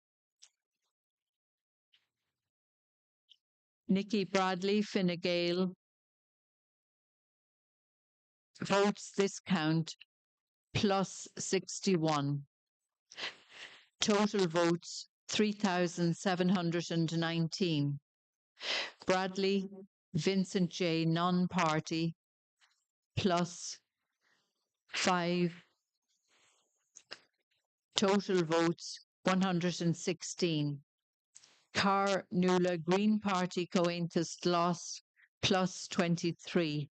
Total votes 903. Gallagher Carroll People Before Profit Solidarity plus 63. Total votes 669. Gallagher Pat the Cope Fianna Fáil plus 480. Total votes 10,504. Jordan Noel Sinn Féin plus 1,084. Total votes 4,405. Kennedy Claudia Fianna Fáil plus 17. Total votes 290. McLaughlin Padraig Sinn Féin plus 3,296. Total votes 13,095. McConaughey Charlie Fianna Fáil plus 108. Total votes 8,127. McConnell Niall non-party plus 96. Total vote 1,661. McGee Eamon, Irish Freedom Party, IFP, plus 16. Total votes 399. McGuinness Arthur Desmond non-party, plus 1. Total vote 35. McGeever Jerry non-party, plus 12. Total vote 354. McMenamin Ken the Irish People, plus 11. Total votes 542. McNulty John Fine Gael, plus 29. Total vote 3,276. O'Donnell Frank non-party, plus 15. Total vote 328. Pringle Thomas non-party, plus 375. Total vote 5,664. Sweeney Mary T. Ainthu, plus 61. Total vote 2,530. Ward Charles 100% redress, plus 374. Total vote 7,236. As the votes of Padraig McLaughlin exceed the quota, I deem him to be elected. I will proceed to distribute Padraig McLaughlin's surplus of 324 votes, as it is the only available surplus and fulfills the following conditions. Exceeds the difference between the two lowest candidates. I will now adjourn the count until 10 a.m. tomorrow morning. Thank you. Gur Mahagi. That's Geraldine O'Connor there, ending proceedings for today. And we know now that 2 of the 5 seats here in the Donegal constituency have been filled, both by Sinn Féin, Pearse Doherty, Padraig McLaughlin. And when we resume tomorrow morning, we know that it won't be long before Pat the Cope Gallagher becomes the 3rd. Fianna Fáil, and then it'll get exciting for the last 2 seats. Just before we go tonight, though, or should I say this morning, at this stage, like it's almost 2 o'clock in the morning, but we'll say tonight, before I go, I just want to thank so much the panel of guests here on Ocean FM, here at the Aura Centre in Letterkenny, have been absolutely superb. I want to say a special thanks to Michelle Nick-Fagin, John Campbell, India Kennedy, Brendan Byrne. Hopefully, it'll be back tomorrow morning at 10 o'clock, yeah? On a free transfer. On a fee transfer, but no, it's been fantastic, and thank you so much. Margaret Carr Flynn has produced throughout the day since 9 o'clock yesterday morning. Well done to Margaret Carr Flynn. The fantastic Kevin Fury has kept us on air as well, and has also been helping out in terms of the production very much so. And Ronan Flanagan, all the way from the UFO capital of Ireland, Boyle in County Roscommon, has been here as well, and making sure we kept up to date with what was happening in the Sligo-Leitrim constituency. I also want to say a special thank you to Andrew back at base, who also helped us coordinate the advertisement breaks and everything. But for now, from Jerome Hughes, live at the Aura Leisure Centre here in Letterkenny in County Donegal, for now until tomorrow morning at 10 o'clock, it's a good night. Thank you.